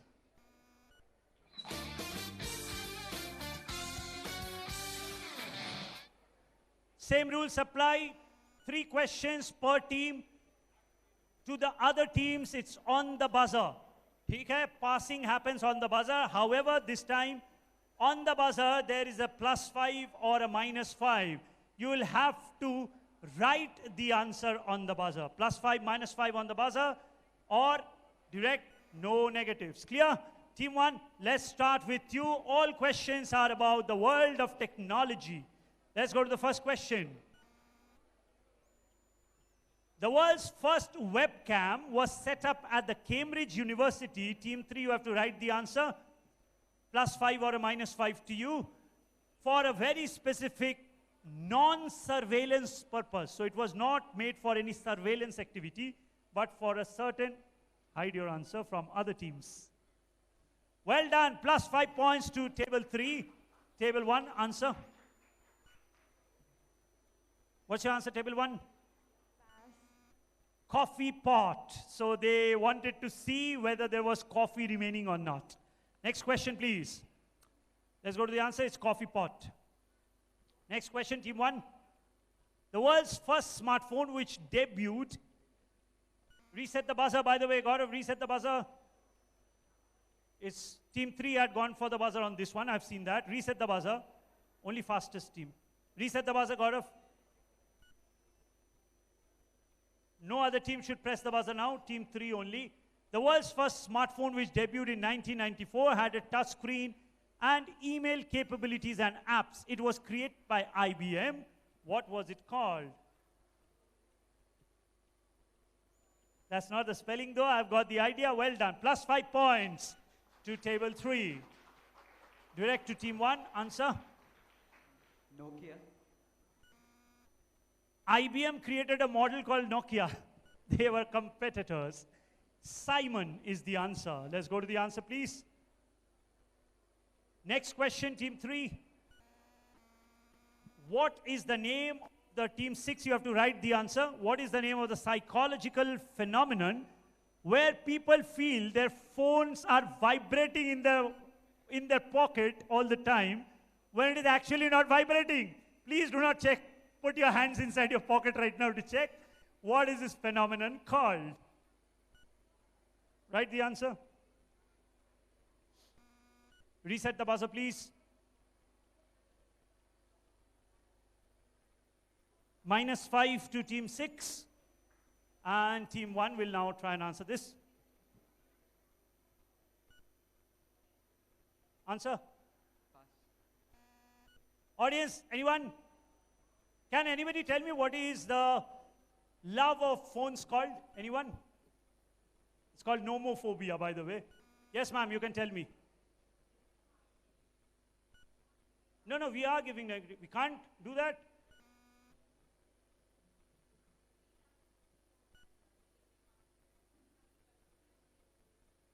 Okay, that's very strange. Okay, so no negative marking. I thought that was my discretion, but no negative in this round only. So if you have given any negative, please remove the negative. But then that takes away the entire idea of a buzzer. All right, let's go to the answer to this one. This is the phantom vibration syndrome. Next set of questions. To my scorer also, in this round, remove all the negatives. So they'll get a 0, no negatives, okay? Were there have the negative stayed for the previous rounds? No, only for this round. We are talking about this round. Next question for team 2. The Turing test proposed by Alan Turing is a test of a machine's ability to exhibit intelligent behavior, team 5.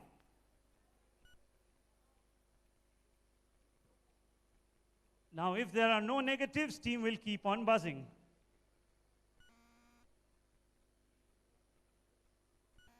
No, that's not the answer I'm looking for. Reset the buzzer. Team 2, answer.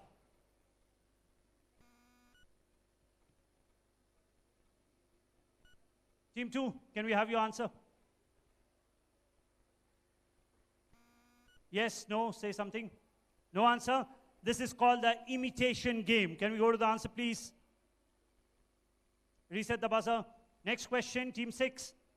Mona the Octocat is the logo of which popular coding repository and collaboration platform? Team 3, let's see your answer.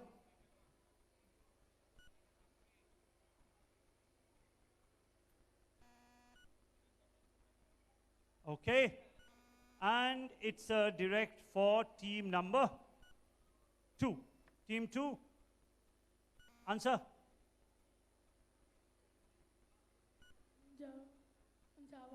Java, no. Plus 5 points, do clap for team 3. They've got it right, it's GitHub. Plus 5 for team number 3. Next set of 3 questions for team 3. Here we go. Team 5 will write the answer in digital design. What does the acronym UX stand for? And team 5.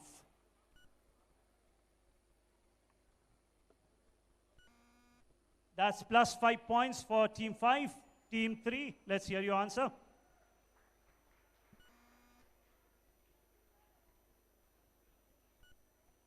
What does the word UX stand for? I need your answer now, Team 3.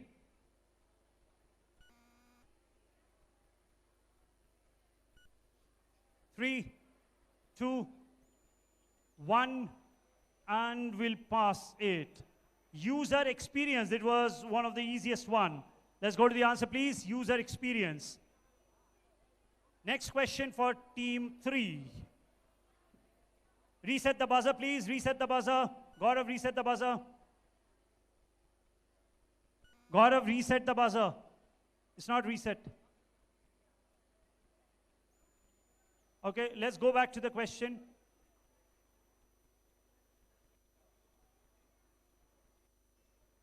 Yeah, now it is reset. Okay. Yeah, anyone moving around that place, please settle down because we are connected with the buzzers with Wi-Fi. Any disturbance might jam that signal. Okay. Now the buzzers are armed. Let's go to the question. Buzzers open again.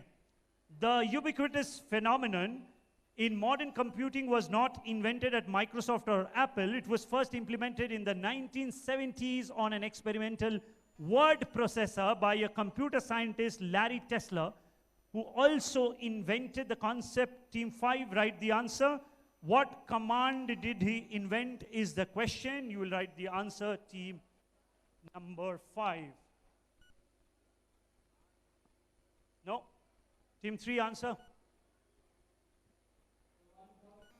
The command? Prompt. No. Copy-paste command is what I was looking for. No points. Next question. Let's go to the answer. This is the copy-paste command that we do all the time, by the way.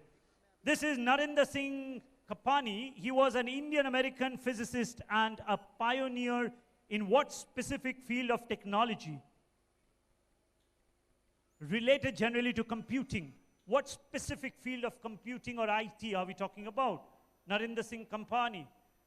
Anyone on the buzzer? We'll close the buzzer. Team 3, answer. 2-word answer.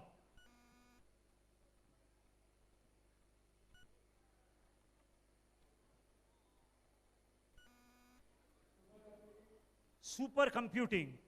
No, the correct answer to this one is fiber optics. He's known as the father of fiber optics, actually. Let's go to the answer. The next set of 3 questions will be for table number 4. Just one clarification. Before the negative marking was gone, when team 3 answered the questions, did they get 10 points or just 5 points? On the direct, it's going to be 10. On the pass, it is going to be always 5. Plus 5 only, no negatives.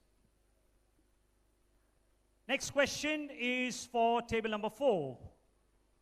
Which programming language was named after the British comedy series created by Team 1? Right. What is the name of the programming language? Well done. 5 points for Team 1. And this is direct for Team 4. Programming language. Try to say something. Some programming language name.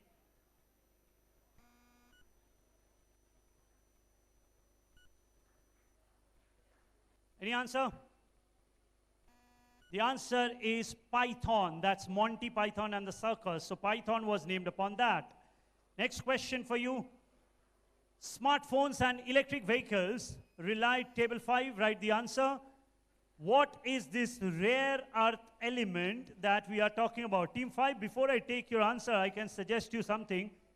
Don't go for the obvious. It's not as obvious as it might seem. The question suggests it is a silvery white metal whose atomic number is 60. So it's a very specific answer. Let's see your answer.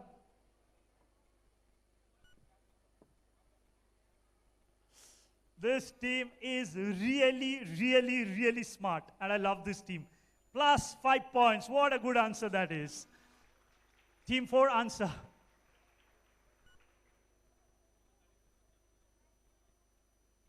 You're aware of the periodic table, right? That's part of your curriculum. So give us some answer.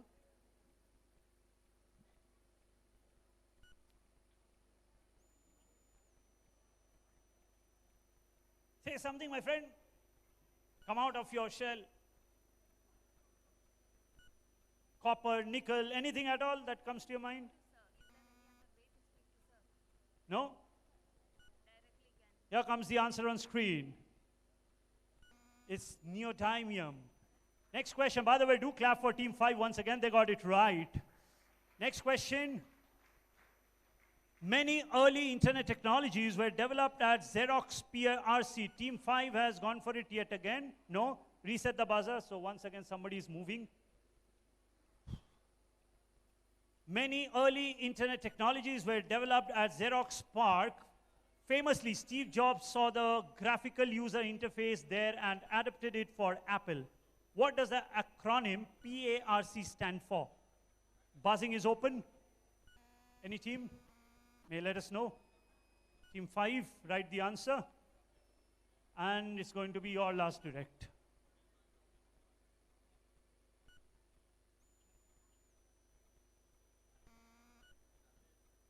No?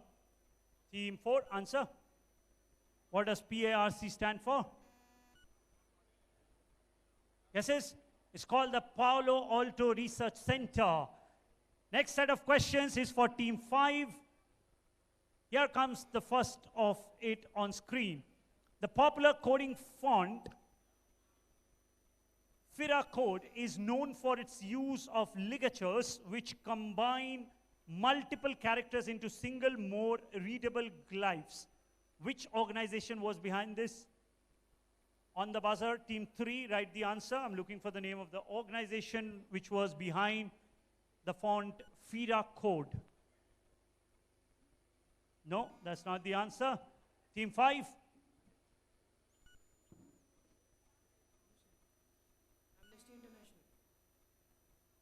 Amnesty International on a question from the world of technology. Not really. This is Mozilla Firefox. Let's go to the answer. Next question for table number 5. The term podcast is a combination of two words. Which two words make up the word podcast, which is so popular these days? I can't believe teams are not buzzing on this one. It's one of the easiest questions that I've asked in the entire day. Podcast is made up of two separate words. Give me both the words. Team 3.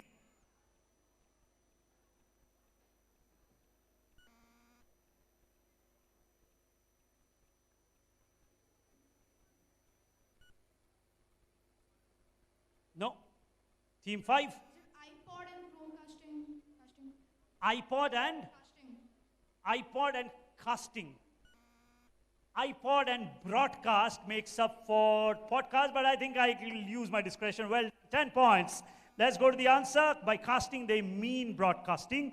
Let's go to the answer, please. So that's 10 points to table number 5. Next question. The browser wars of the late 1990s was a period of intense competition of web browser market share, primarily between two companies. One was Microsoft with Internet Explorer. Who was its main rival? Team 3. Main rival of Microsoft in the browser wars. Which one? No, that's not the answer. Team 5. Was it Google Chrome? No, Google Chrome wasn't born then. The correct answer is Netscape Navigator. Last 3 questions of this round to Team 6. Let's go to the first one. Who is credited with coining the word artificial intelligence? Team 1, write the answer. 5 points to table 1. Team 6, answer. What McCarthy? Since I've been lenient, I'll be lenient with you. McCarthy is good enough. John McCarthy, 10 points to table 6. Next question. While building magnetrons at MIT in the 1940s, Team 3 answer. Percy Spencer noticed a melting chocolate bar in his pocket. A melting chocolate bar. Thereby came upon an idea of what home appliance? Team 3, home appliance, which is a household device these days. Well done, 5 points for Team 3. Team 6 answer. Answer.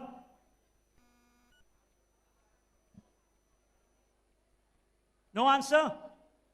Melting of chocolates in the pocket. Microwave oven is what I was looking for. Microwave oven. I can't afford that, please. I have just 2 more rounds to go. It will get over in the next 10 minutes.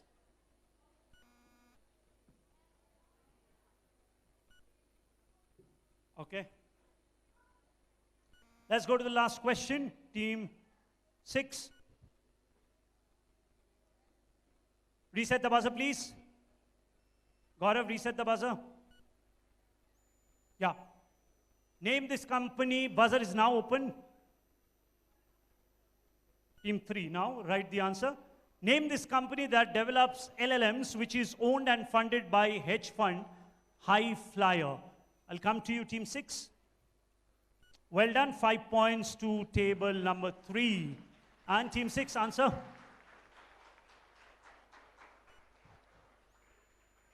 Answer. They were in the news of late. HTML. This is large language model, which means artificial intelligence and all that. DeepSeek. By the way, let's clap for Team 3 once again. They got it right. This is DeepSeek. All right, we are left with 3 more rounds. We intend to complete this ASAP. Here comes the grid once again. What do we have up next? Mystery voice. So, audience, you need to be absolutely quiet because questions will be on audio. They have to listen to the audio clip and then come up with an answer. Let's go to the round, please. Let's see what are the rules.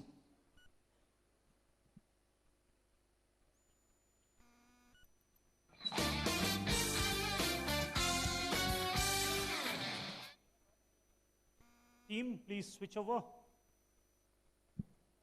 Yeah. So 6 questions in this round, no negatives, plus 10 questions do not pass. So 1 question at a time to all the teams, right? And please do not ask me to replay any of the audios. Listen carefully. Here we go. Just wait 1 minute. Do the questions pass? No passing. Okay. Let's go to the first clip. Team 1, this is for you. No, probably you've got the wrong one. It's not the video clip, audio clip round. You can close this. It's right on my laptop. Not video, audio clip round. All will be on audios. Yeah. Identify the voice. Play. Audience, you need to be quiet. I am happy to join with you today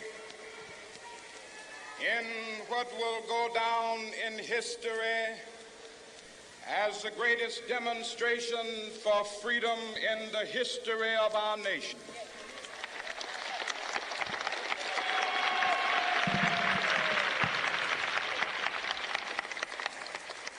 Five score years ago, a great American in whose symbolic shadow we stand today. Team 1, answer. Martin Luther King Jr. 10 points, well done. Martin Luther King Jr., yes. Next question for table 2. Let's go to the next audio clip.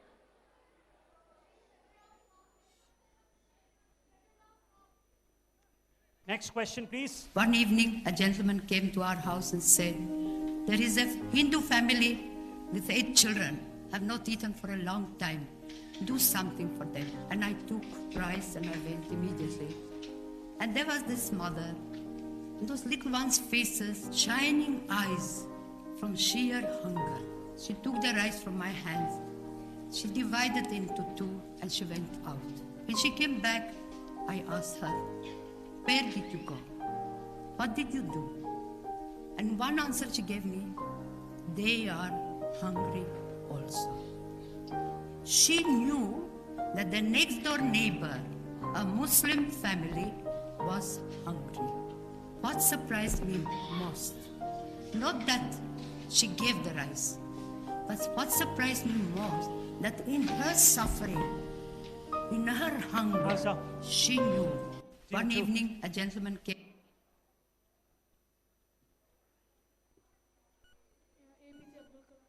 APJ Abdul Kalam, you have got the wrong gender. The person was talking about a Hindu family asking for rice, then gave it to a Muslim family. Question does not pass, but you can try.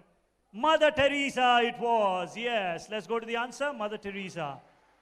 No points to any team, by the way. Let's go to voice number 3. This is for team 3. हमने एक बात कही कि आपने पाकिस्तान बनाया, आपको मुबारक, हमें उसमें कोई दखल देना नहीं चाहते। जब दांत गिर जाए, खट्टा हो जाए, तब गिर जाए, तब पीछे आओ, वहां तक हमें पीछे बुलाना ही नहीं, हम बैठे ठीक है। कोई कहते हैं कि हम आकर पाकिस्तान और हम एक जाए, एक हो जाए। मैं कहता हूं कि मेहरबानी करके ऐसी बात न करो। पाकिस्तान जब स्वर्ग बन जाएगा, हमको उसकी ठंडी हवा लगेगी, ठीक है। मजबूत बनाओ, तगड़ा बनाओ पाकिस्तान, हमारा पड़ोसी मजबूत होता है, बहुत अच्छी बात है, तो हमको कोई नुकसान नहीं है। लेकिन हम उनका कोई बुरा नहीं चाहते हैं। क्यों हम बुरा चाहें? हमने राजी खुशी से तुमको दे दिया कि जाओ तुम पाकिस्तान बनाओ। लेकिन यदि हमारी आंख में धूल फेंकने के लिए कोई आवे तो हम कहते हैं कि इस तरह से हम नहीं चलने देंगे। Okay, stop that. So the gentleman is talking about the creation of Pakistan and Pakistan को क्यों बुरा लगता है, हम भारतवासियों को बुरा नहीं लगना चाहिए, so on and so forth. Who's the person?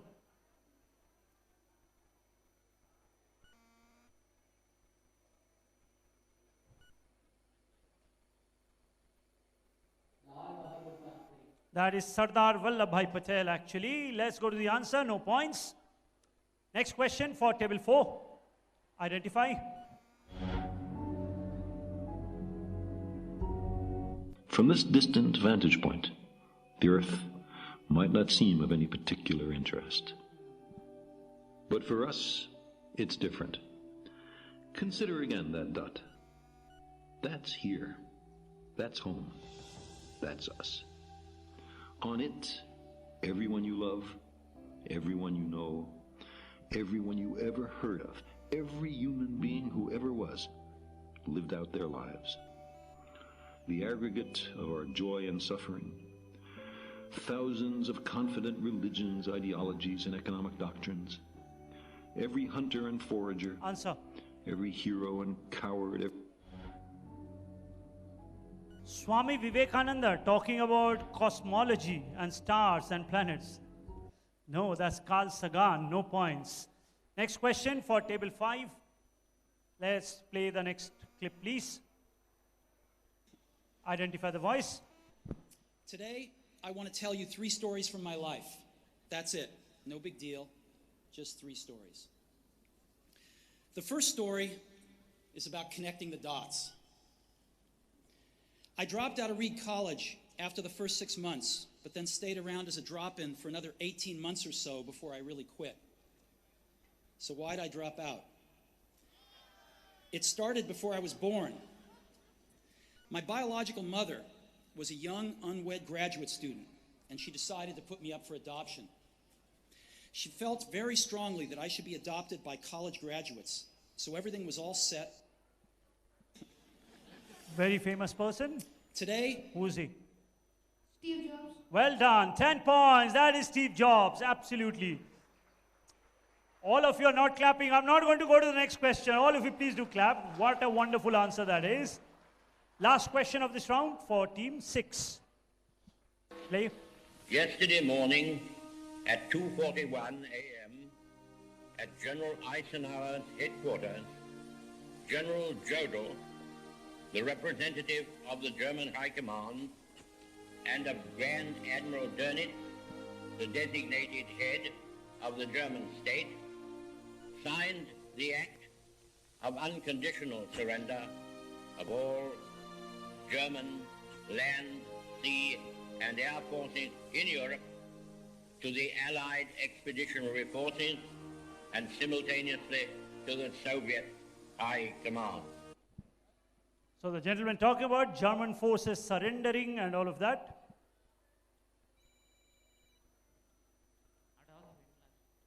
Adolf Hitler himself talking about the German forces surrendering? No. Talks about the Allied forces winning. This is the commander of them, Winston Churchill. All right, so we are done with this round. Only 2 more rounds to go. Yeah, we'll give you the points. Can a microphone be passed along to someone, if someone from here can tell us the point? Can you give us the point? Total? We'll need time. My backing team, points. Just try and fetch a microphone from somewhere. Team 1, 9 points. 90. Team 1 is a 90. Do clap for them, please. Sorry, 95. Can't hear you. 95. 95. Okay, 95 points for Team 1. Team 2, 50. Team 2 is on 50. Team 3, 120. 120. Fantastic. Team 3. Team 4, 10. Team 4 is on 10. Okay. Team 5, 175. 175. 175 points to Team 5. Team 6, 50. 5-0 to team number 6. Well done. 2 more rounds to go. Clip and films and MSFS Connect. Next round is clip and films. Same rules apply as the last round. Only change is the next 6 questions will be questions on videos, not on audios, right? 10 points. Questions do not pass. Can we go to the round, please? Clip and films.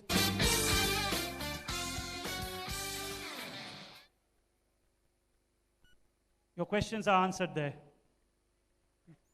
Let's go to the previous slide, please. Let them read the rules. Those are the rules. 6 questions in this round. Questions do not pass. Questions on video clips, plus 10 points. No passing, no negative. All your clarifications done. Let's begin. This time, let's switch it. Starting with Team 6, 5, 4, 3, 2, 1. Team 6, first up is your question. Okay, so this sport has recently picked up pace everywhere. So yesterday, I made this question yesterday night while I was coming from Bangalore towards the city, and I saw so many projects coming up who have these courts put up. What is the name of this sport is the question. Question do not pass. Team 1, look at it. It does not require any specific skills to play this sport. You can pick up a racket and start playing. Here we go. It's a combination of tennis, ping pong, and badminton. It's played on a badminton-sized court with a net about 2 inches shorter than a tennis net. You play it with a paddle a little bit bigger than a ping pong paddle and a little more durable. You can play it as either doubles or singles. So singles is we can one stop on that. one, double. Easy one. What is the name of the sport?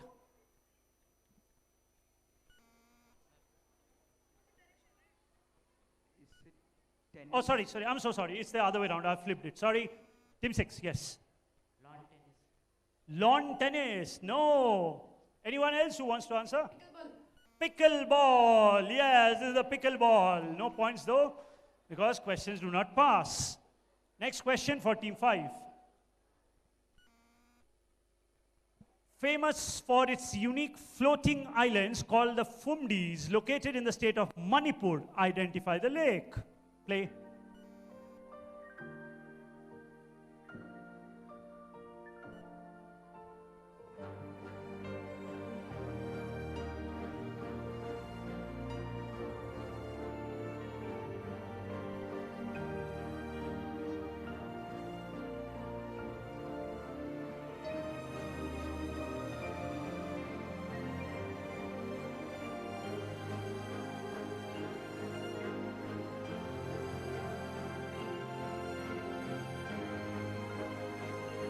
Yes, team number 5.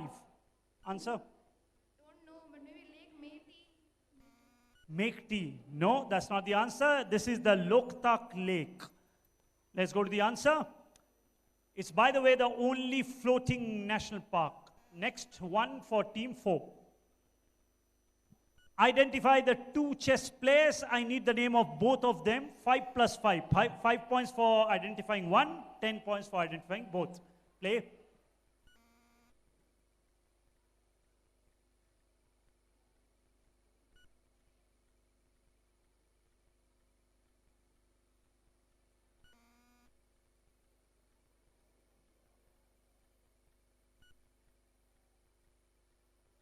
Yes, team 4? No guesses. Audience, anyone? Absolutely. What's your name? Simil. Okay, clap for Simil. He's absolutely right. And maybe we can give an audience prize to the gentleman there. Please check if we have any audience prize left. Next one. Okay. So take a careful look at this clip. We are going to stop at a certain place. You have to tell us what happens for the first time after this play. What happens after this is the question. Well, 88-44, it's a good way to start, isn't it? Set yourself up. He's the favourite to win tonight, but he's got big competition. Third. For the first time for Neeraj Chopra, that is. What happens for the first time for Neeraj Chopra?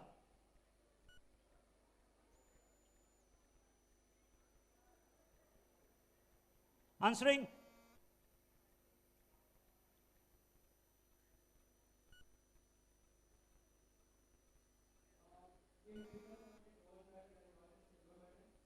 Once again? So this is the first time in his career that he missed the gold medal. No. This is the first time that Neeraj Chopra has been wanting to do this for the longest time, to breach the 90-meter mark. This is the first time the 90-meter mark was cracked by Neeraj Chopra. Hopefully he keeps on to that, going into the Olympics as well. Before we go to the next question, may I have the coordinator here? Ma'am, if she's here. Yeah, can I have you? Let's go to the next question in the meanwhile.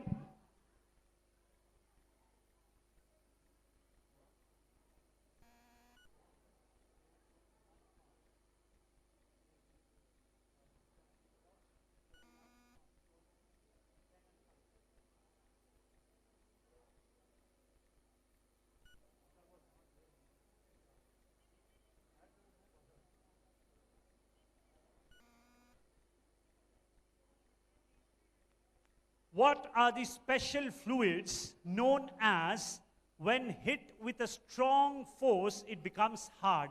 So what is the name given to such fluids? It's a very small clip. Take a careful look. This is for team 2. That's the fluid inside. That is what happens.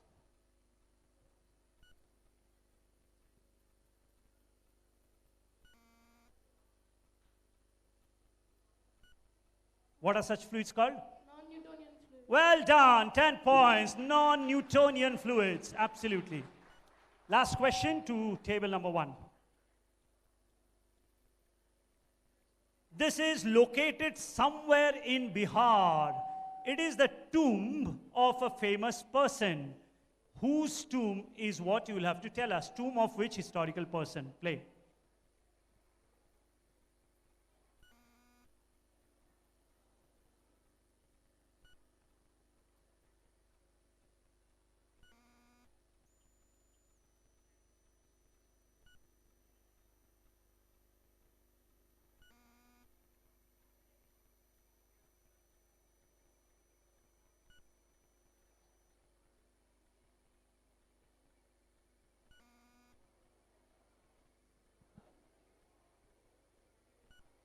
Yeah. Team 6, whose tomb? Humayun's tomb. Humayun's tomb is not in Bihar, that's in Delhi actually. This is... Anyone? Whose tomb in Bihar? Yes, ma'am? That's the right answer. Clap for ma'am, please. Well done. Sher Shah Suri. Yes. Gaurav, for the next round, we don't need... Can you hear me? Yeah. For the next round, we don't need the rules slide, okay? So the next round is given to understand that all of you have come prepared for. I'll tell you the rules as we show the scores, by the way. The next round is, all of you listen up, the next round is the MSFS Connect round, which means all questions are about your institution. 12 questions is what we are going to ask. 2 questions per team. Questions will pass to all the teams.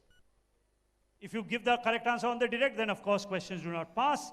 On the direct is plus 10 points, and on the pass is plus 5 points. Clear to all of you? Plus 10, plus 5. Are we ready with the scores? Can we do that? Yes, we can. This, by the way, happens to be the last round on the screen. Then there is a rapid fire. That's different.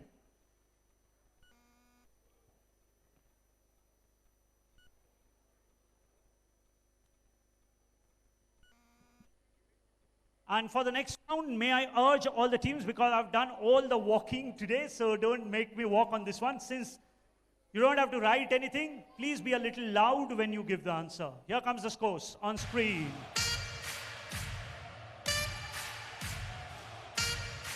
Okay, let's go back. Let's go back, Gaurav. The last round on screen. Here it comes.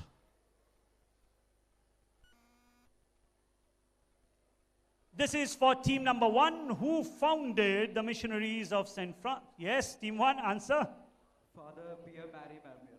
We'll give you your 10 points. Well done. Do clap for team number 1. All the teams request you again to be a little loud so that I can hear you clearly. Next question for table number 2. In which year was the MSFS congregation founded? 1838. How much preparation have you guys done? Well done. 10 points. Yes, it is 1838. Next question for table number 3. Hare, that's not fair. Let me read the question first. What is considered as the 8th sacrament? Yes, your answer, please. Well done. 10 points. It is indeed knowledge. Next question for table number 4. Which city was the first mission territory of MSFS in India? Visakhapatnam. Or Vizag? Well done. 10 points to table number 4. Table 5. Next up is your direct question. You know, this is what happens when you give a subject matter which has few questions and then you mug up all the questions. Here comes the answer on screen. 10 points to table number 5. Pondicherry or Puducherry, as we call it. 10 points to table 5. Table number 6, next up is your direct question. Which historical event in Europe influenced Father Marmier's mission work? Try and think he was from where, so that will give you some idea.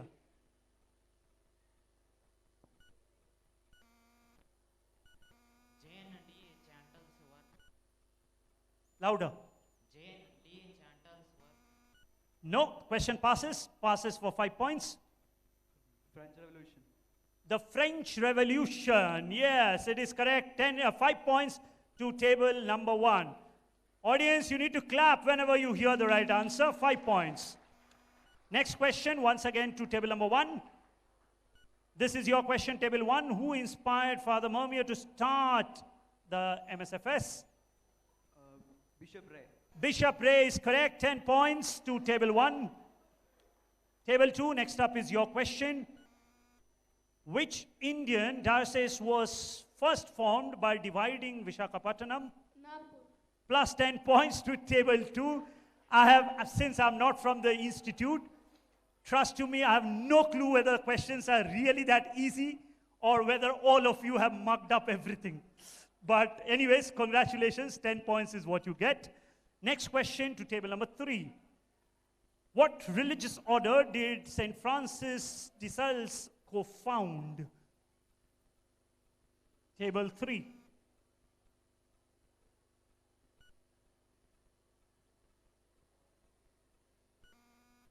Answering? We'll give that to you, 10 points. Yes, that's the answer, order of the visitation. Next question for table 4. Who is St. Francis, the patron saint of? It's a long answer. I'll use my discretion. So he is the patron saint of many things. I'm hoping you give all the answers. If not, I'll use my discretion. Journalist, journalist, Writer.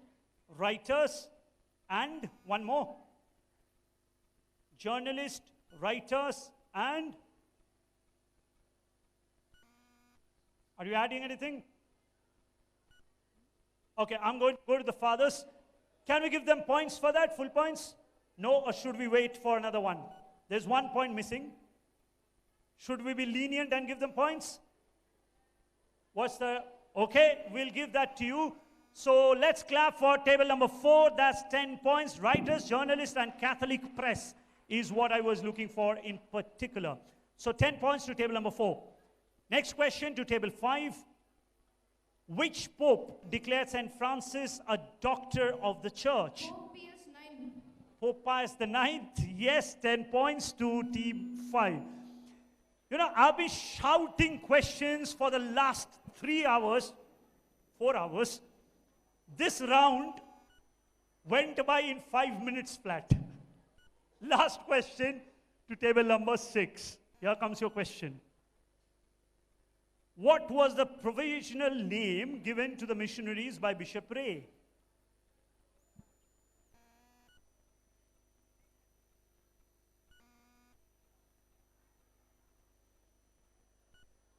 Yes?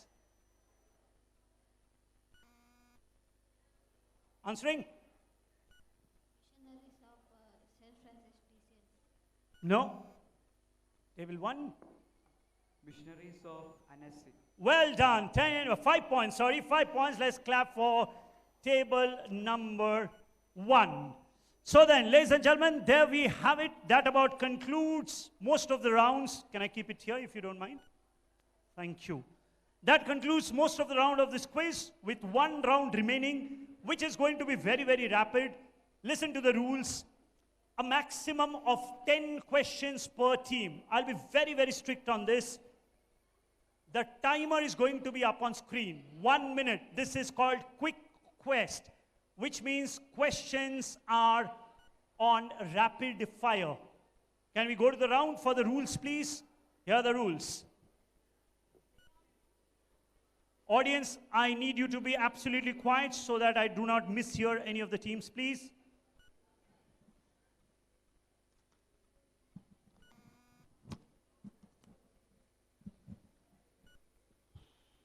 Okay, so those are the rules. It's a round of rapid fire question, 10 questions maximum to each team, which they will have to answer within 1 minute or lesser. Teams can pass any particular question and ask for me to go to the next question.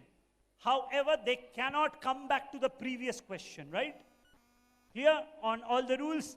And 10 points for each correct answer, no negatives, which means a maximum of 100 points can be scored theoretically on that, though I'm guessing that's going to be practically impossible. But nevertheless, all the best. The direction of the round does not matter because questions do not pass. Any which ways, I'm going to start with team 1. And for this specific round, I have to request at least 2-3 teachers to ensure there is complete silence in the audience because I have to hear them correctly. So may I request at least 2 teachers to go to the back end of the auditorium? Thank you very much.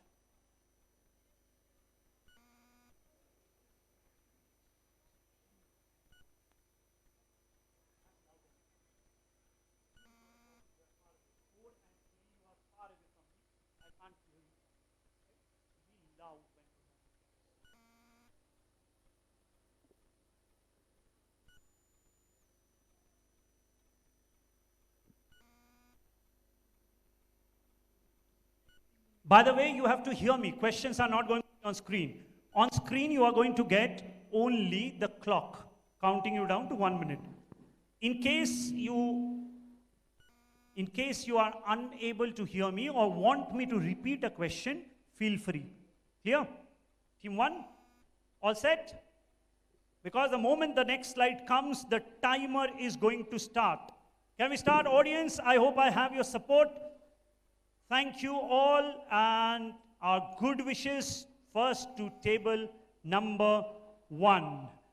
Can we go to the timer, please?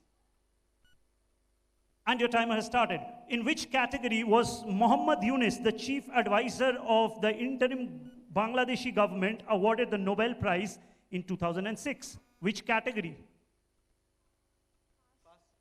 Which fictional character was carved in wood by a poor man named Geppetto in a Tuscan village? Is correct, Pinocchio. Which freedom fighter was called by the British the father of Indian unrest? Bhagat Singh. No, that's Lokmanya Tilak. What is the scientific term for the smell of rain after a long period of dry weather? Sulfur. No, petrichor. Which planet in our solar system rotates on its side, making its seasons last for 21 Earth years? Neptune. No, it's Uranus. And that's time's up, unfortunately. The reason I was smiling on the petrichor question was because many of you, I'm told, has been put up in a hotel very close to this hotel, which is actually called that. That's the smell of earth after the rain falls, right? So team number 1, you attempted a total of 5 questions, got only 1 correct, Pinocchio. That will give you 10 points. Thanks for your time. Let's clap for team number 1. They get 10 points.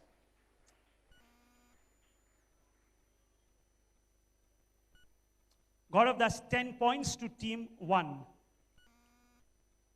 Table number 2, ready? If you are ready, we'll have the timer put up on screen. And your time has started. What is the only English word that has 3 consecutive double letters? No, it's bookkeeper. Which US president is the only one to have held a patent for an invention? Only US president with a patent.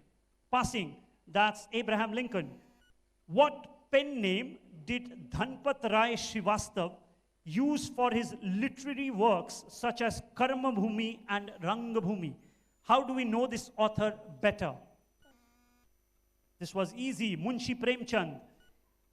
With an elevation of roughly 11,942 feet above sea levels, which is the highest country capital in the world? Highest country capital in the world. Sorry?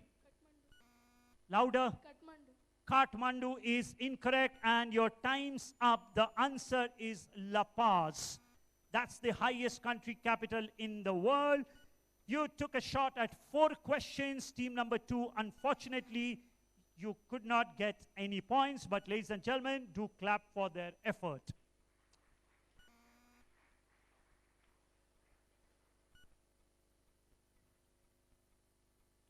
Team 3, all set?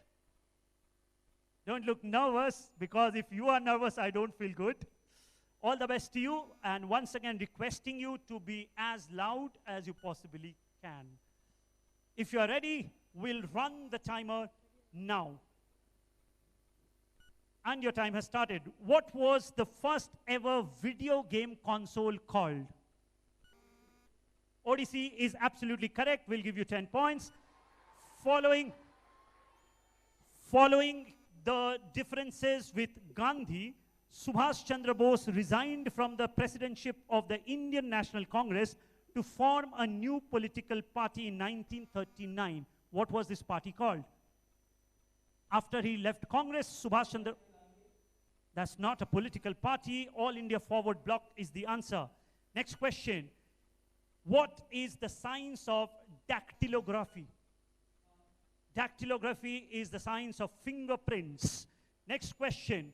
What is the only planet in our solar system that is not named upon a god?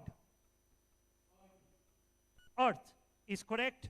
Next question. What was the first ever song to be played in space? I've started, so I'll finish. First song to be played on space. 3 seconds. 3, 2, 1. I'm going to pass that. The answer is Jingle Bells. Team number 3, you attempted 5 questions and you got 2 correct. You get 20 points. Let's clap for them, please.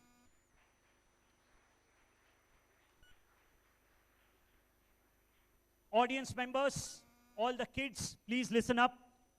Even when you hear a right answer, please do not clap because that might disturb the flow of the teams. Until the entire timer has elapsed, please do not clap. Team 4, if you are ready, you are the softest of all the teams, so you have to be really vocal. Are you ready, Team 4? Give me a thumbs up. Okay. Microphone switched on. Say something. Hello, yes, something. That was very short. All right, team number 4, if you are ready, we'll put up your timer on the screen now. And your timer has started. What is the name of the irrational fear of being... What was the first ever artificial satellite to be launched into space? That's your first question. Pass. It's called Sputnik 1. Which famous inventor was known for taking power naps while holding a steel ball in his hand? Which famous scientist is this? Newton. Newton. It's Thomas Alva Edison. How do we better know the celebrity singer Stephanie Joanne Angelina Germanotta? Pass. This is Lady Gaga. Next question. In which European country would you find the battlefield of Waterloo? That was the final battle of Napoleon. Pass. It's Belgium. Next question. Where is the monument named Descent of the Ganges, locally known as Arjuna's Penance, located? In other words, the locals call it the Arjuna's Penance. In which city is it located? Quickly. 3, 2, 1, and we'll close that. It's Mahabalipuram. Team number 4, I am afraid you could not open your account, but ladies and gentlemen, as always, we are going to be charitable to them by clapping. Please do clap.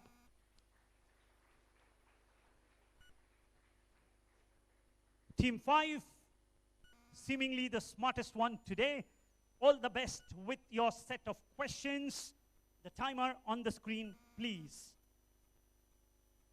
What is the common piece of technology named after a 10th century Danish king who united various warring tribes? Bluetooth. Which city in India was the first to have a woman-run railway station with all the staff being women? It's in Matunga, Bombay. What is the only country in the world that has a Bible on its national flag? Vatican City. No, it's the Dominican Republic.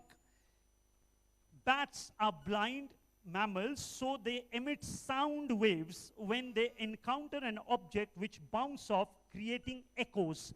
What is this process called? Ultrasound. No, it's called echolocation.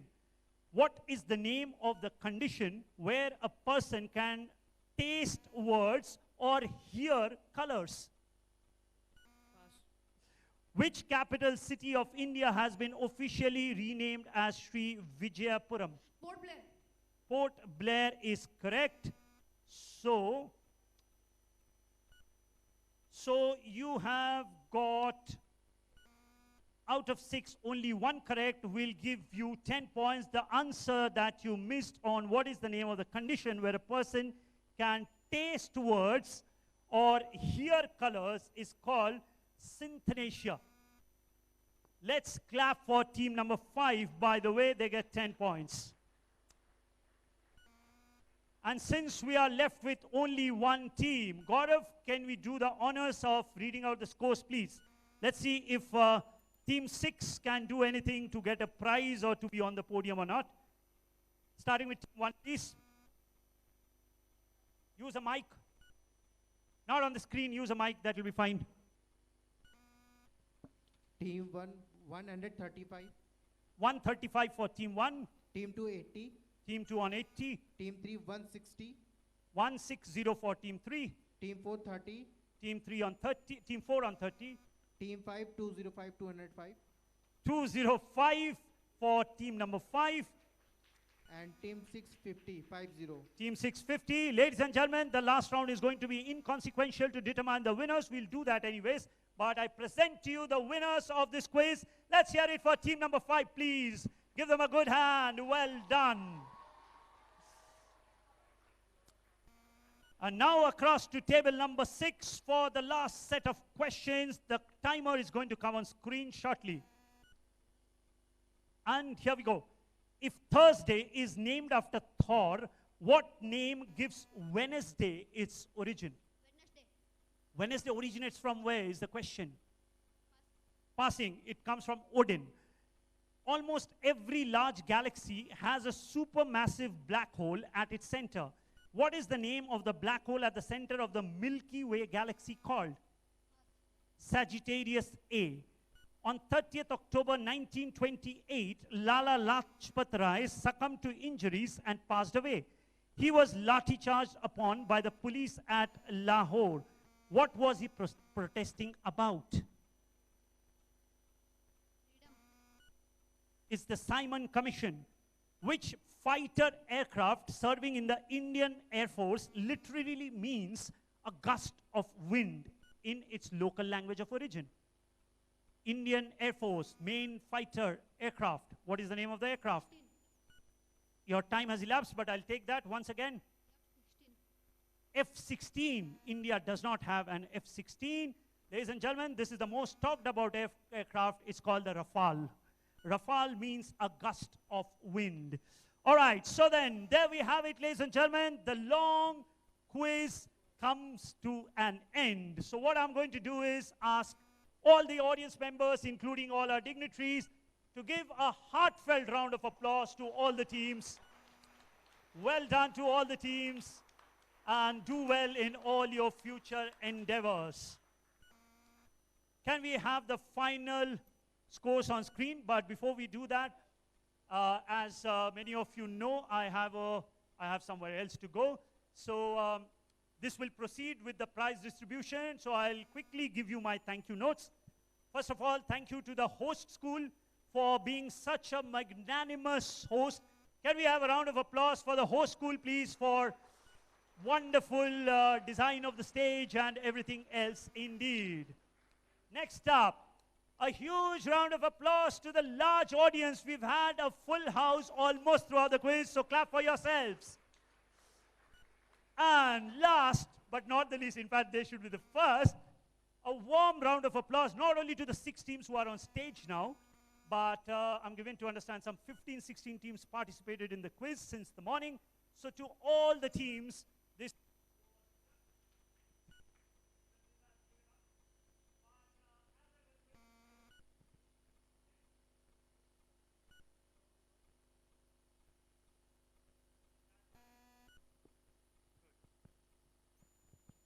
So the microphone is also saying we are tired. But, ladies and gentlemen, as I was saying, even, this was just a quiz. This was one more stepping stone towards bigger things that you are going to achieve in life. I'm sure you are going to do well. So to all the 15 teams from all of us, a huge round of applause for participating. Thank you very much. Here comes the final scores on the screen now. Can somebody please take a photograph of this?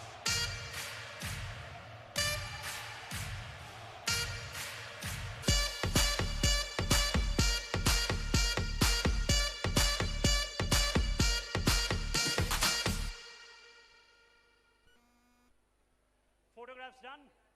Okay, right.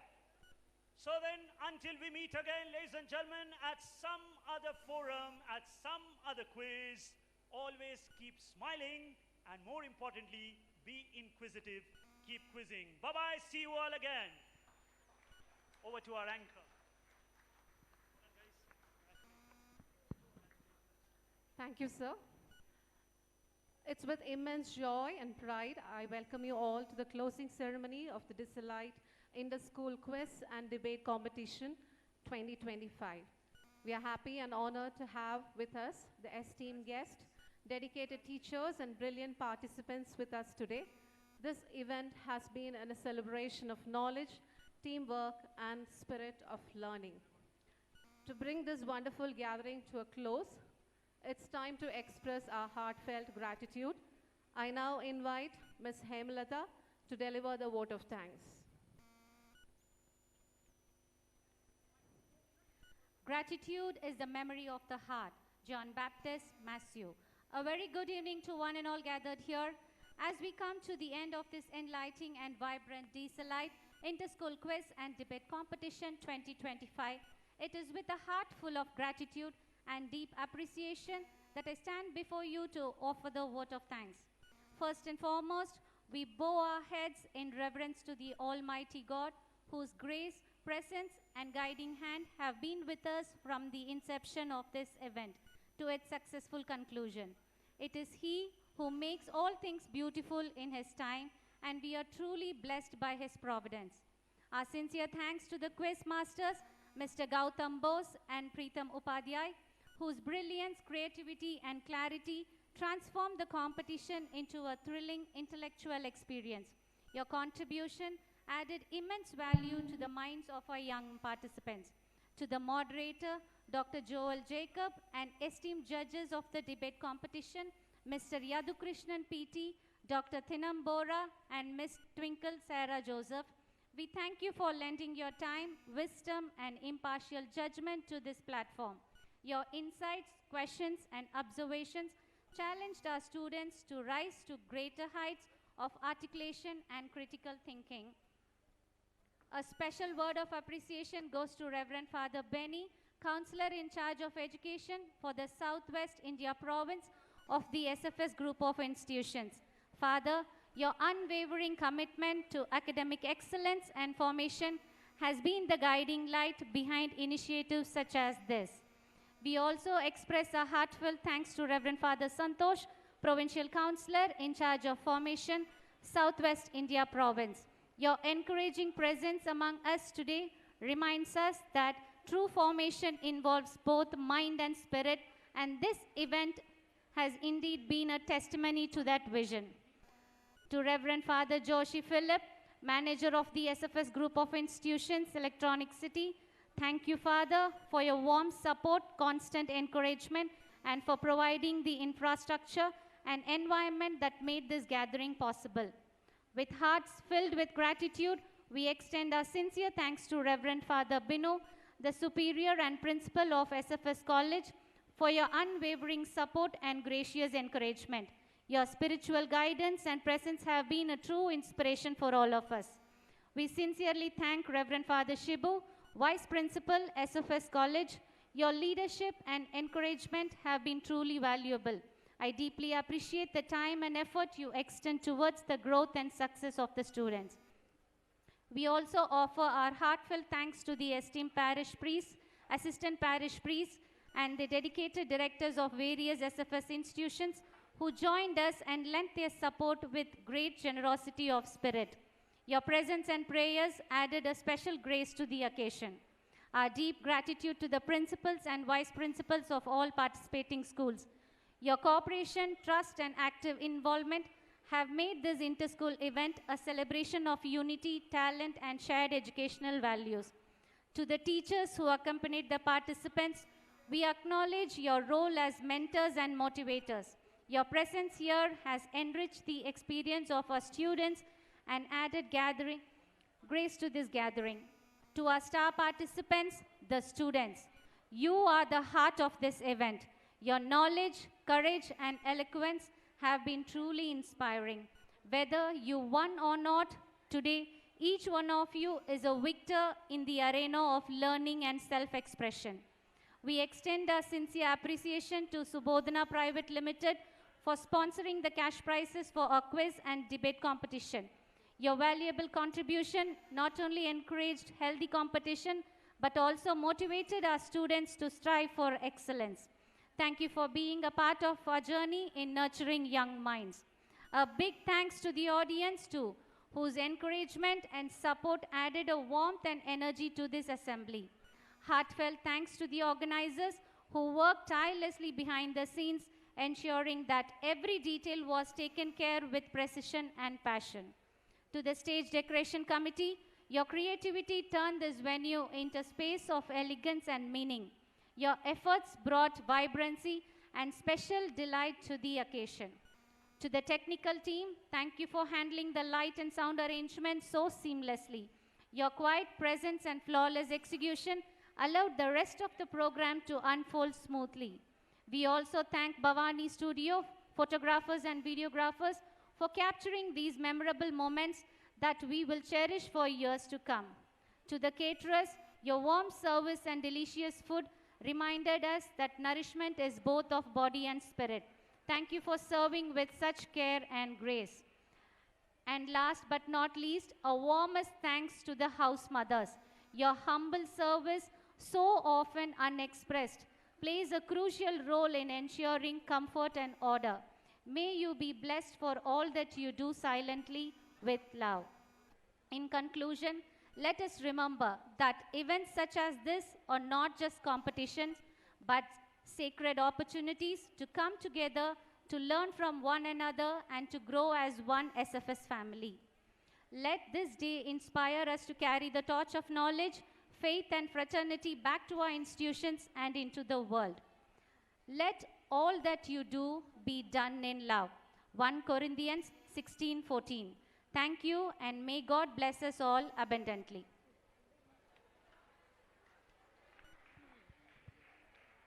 To present the awards and celebrate the winners, let me invite Ms. Christina to commence the awarding ceremony.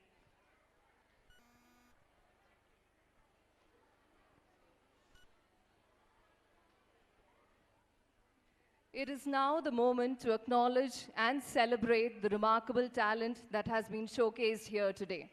I respectfully invite Reverend Father Benny Jacob, the Counselor in charge of Education, Southwest India Province, Reverend Father Binoy, the Principal of SFS Public School ICSC and ISC, and Reverend Father Mijo, the Finance Administrator of SFS Group of Institutions, to kindly come forward and confer the prizes upon our deserving winners.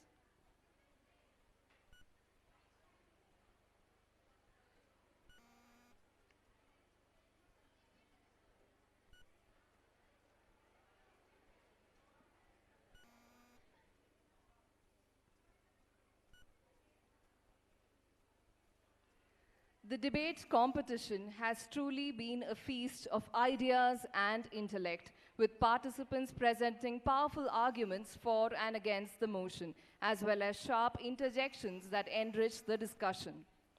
We'll begin with winners for the motion.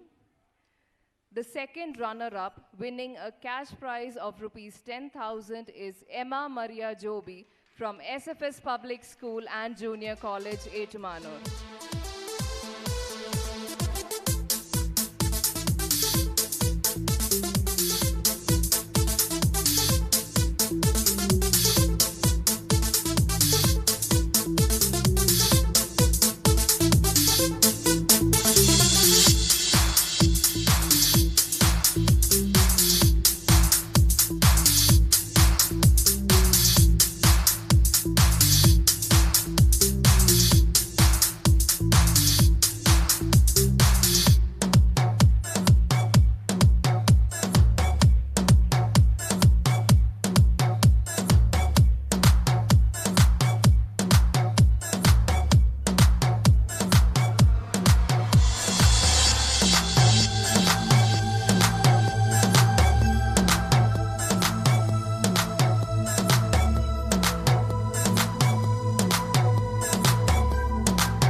Taking home a cash prize of Rs 15,000 is Siddharth Ramya Balamurgan from SFS Public School ICSE and ISC Hebagodi. Heartiest felicitations on your performance.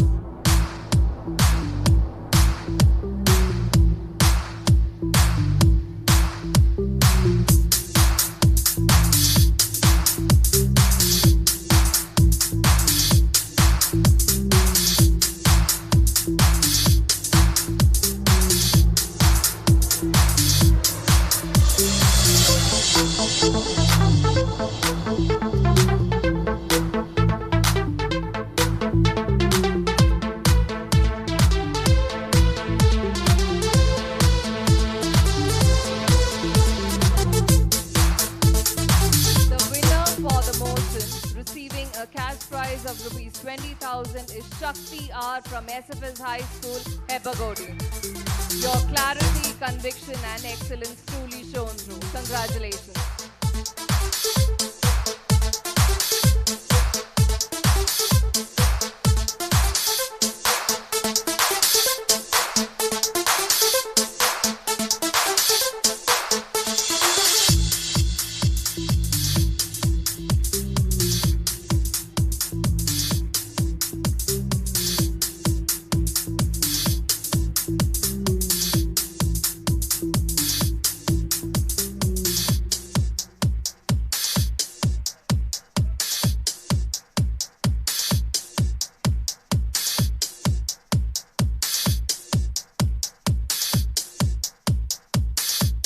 Winners against the motion. The second runner-up honored with a cash prize of rupees 10,000 is Carol Mariam Udup from SFS Public School and Junior College, Etamanur. Congratulations on this well-deserved recognition.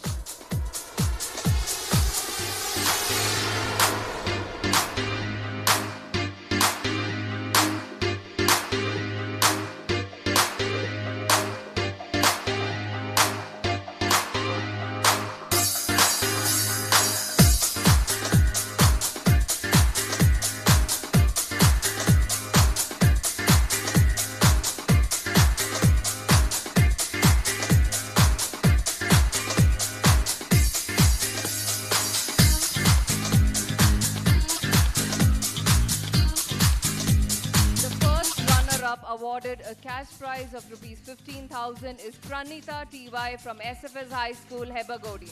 Heartiest felicitations on your remarkable achievement.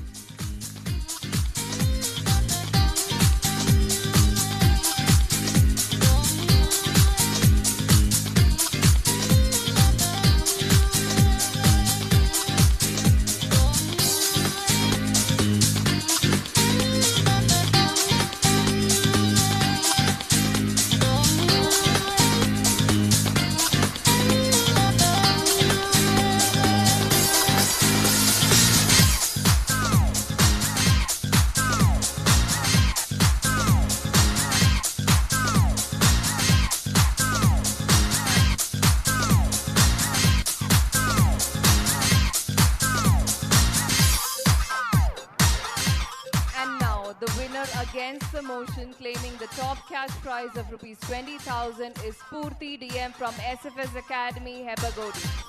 Your powerful arguments and conviction have truly left a lasting impression. Our sincere congratulations.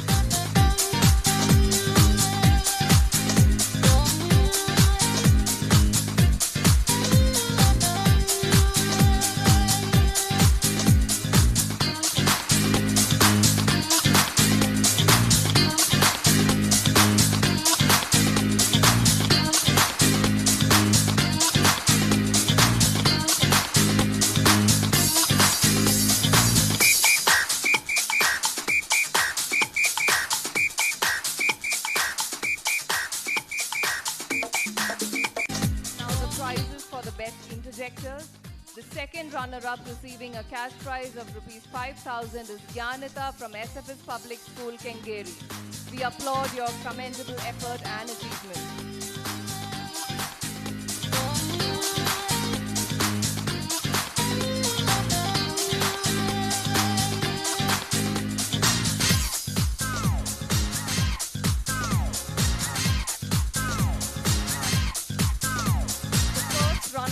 Awarded a cash prize of rupees 10,000 is Komala MS from SFS High School, Malur. A remarkable performance that truly deserves appreciation.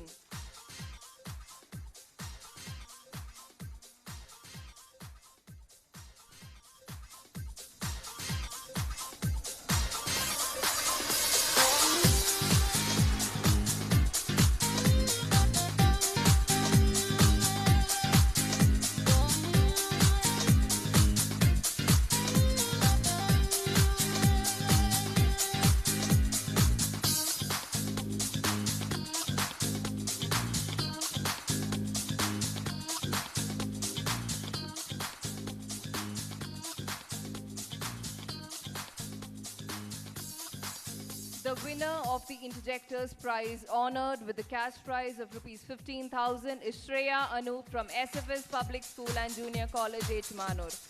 Your quick wit and impactful interventions have set you apart. Heartiest congratulations.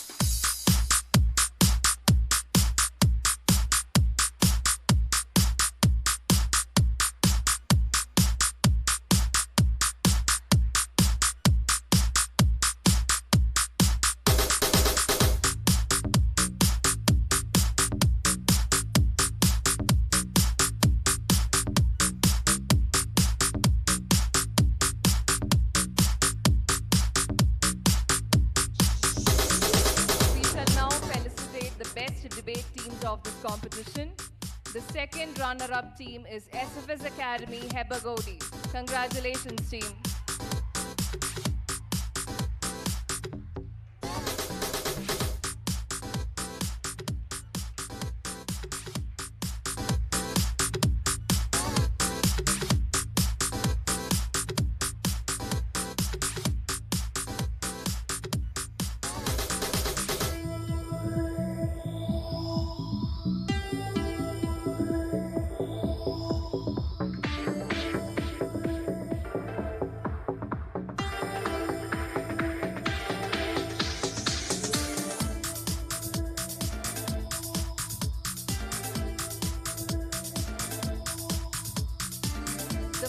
Runner-up team is SFS Public School and Junior College, Manur. Heartiest felicitations.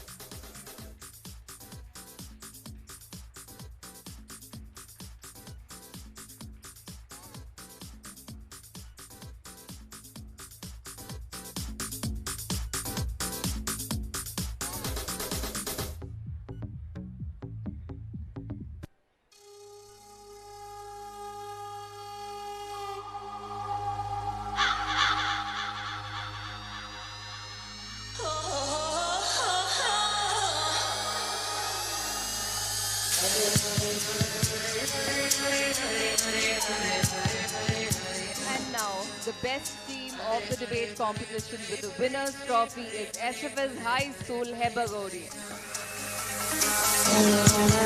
Your hard work, confidence and teamwork have truly set you apart.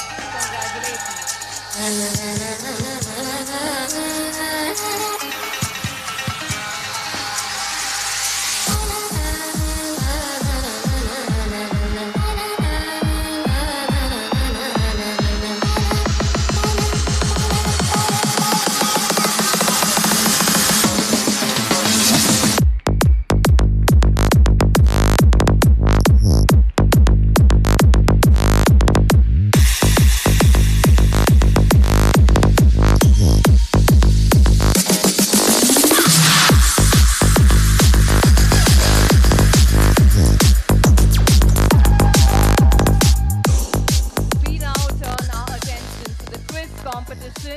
A contest of knowledge, quick thinking and teamwork that kept us all engaged and inspired. We will begin by honoring the teams that made it to the top 6 positions in this year's quiz. In the 6th place, receiving a cash prize of rupees 5,000, we have SFS High School, Savanod. A commendable effort. Please give them a huge round of applause, audience.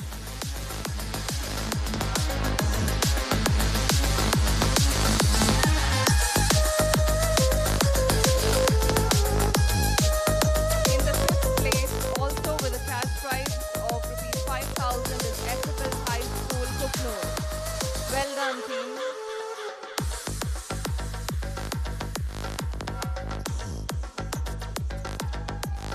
In the 4th place with the cash prize of rupees 5,000 is SFS High School, Hebagodi. Congratulations.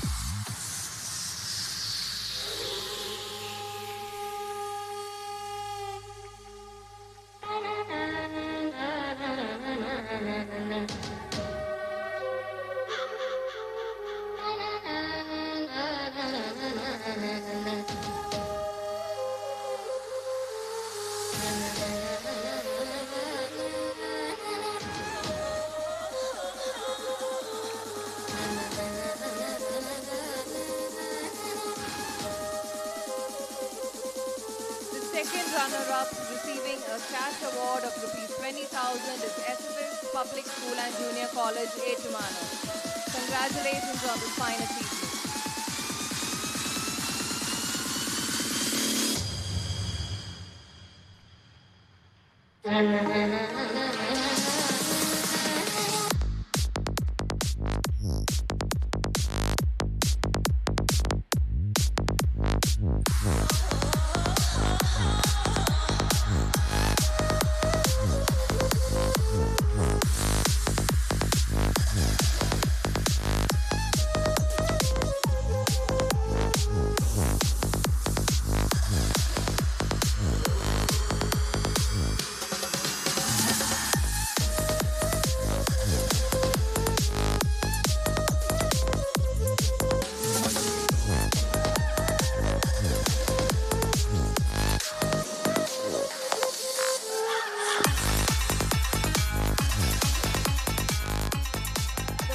Runner-up with a cash award of rupees 30,000 goes to SFS Academy, Hebagodi. Heartiest felicitations.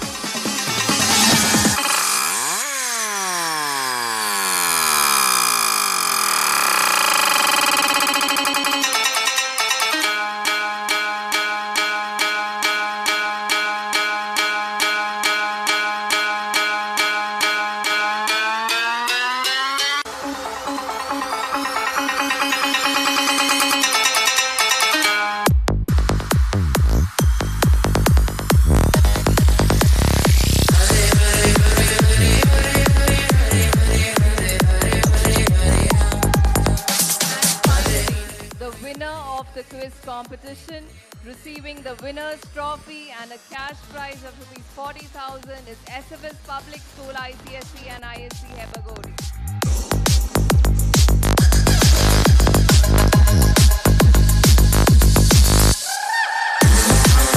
Performance and teamwork have earned you this well-deserved victory.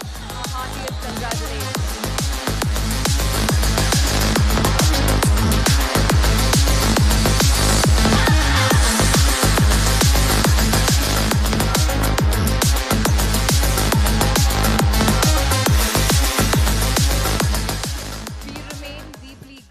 To Reverend Father Benny Jacob, Reverend Father Binoy, and Reverend Father Mijo for graciously presenting the awards, and to this august gathering for honoring our young achievers with your encouragement and applause.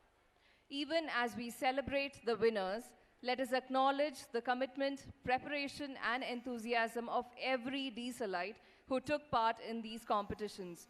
Each one of you has contributed to the success of this event, and in that sense, each one is a winner. Thank you. Thank you, fathers, for honoring our winners.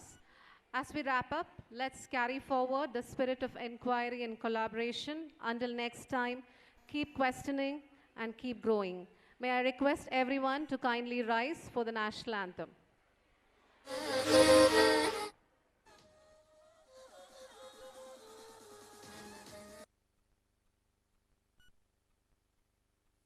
जनगण मन अधिनायक जय हे भारत भाग्य विधाता पंजाब सिंध गुजरात मराठा द्राविड़ उत्कल बंगा विंध्य हिमाचल यमुना गंगा उच्चल जलधि तरंगा तव शुभ नामे जागे तव शुभ आशीष मागे गाहे तव जय गाथा जन गण मंगलदायक जय हे भारत भाग्य विधाता जय हे जय हे जय हे जय जय जय जय हे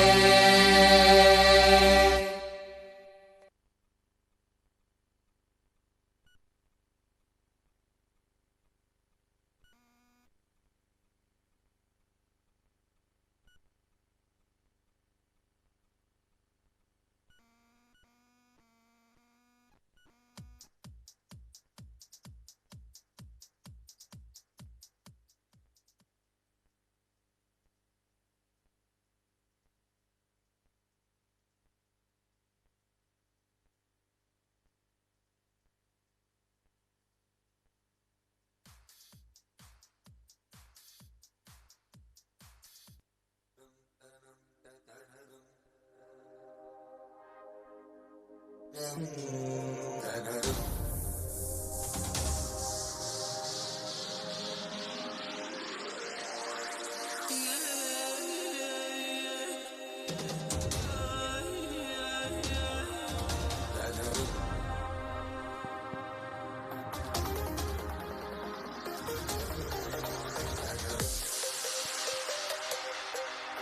kind attention, please.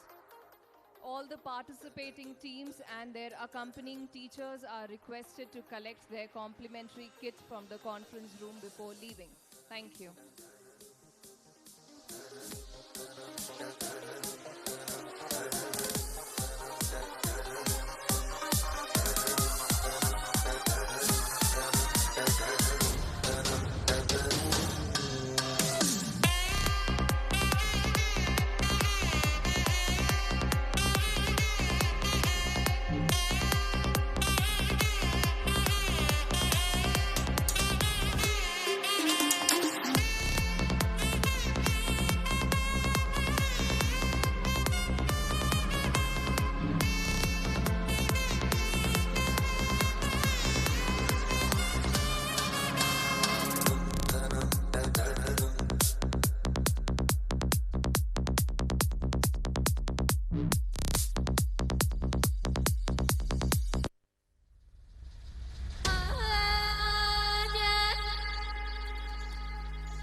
High School Savano receiving a cash prize of rupees 5,000. Kindly applaud the team.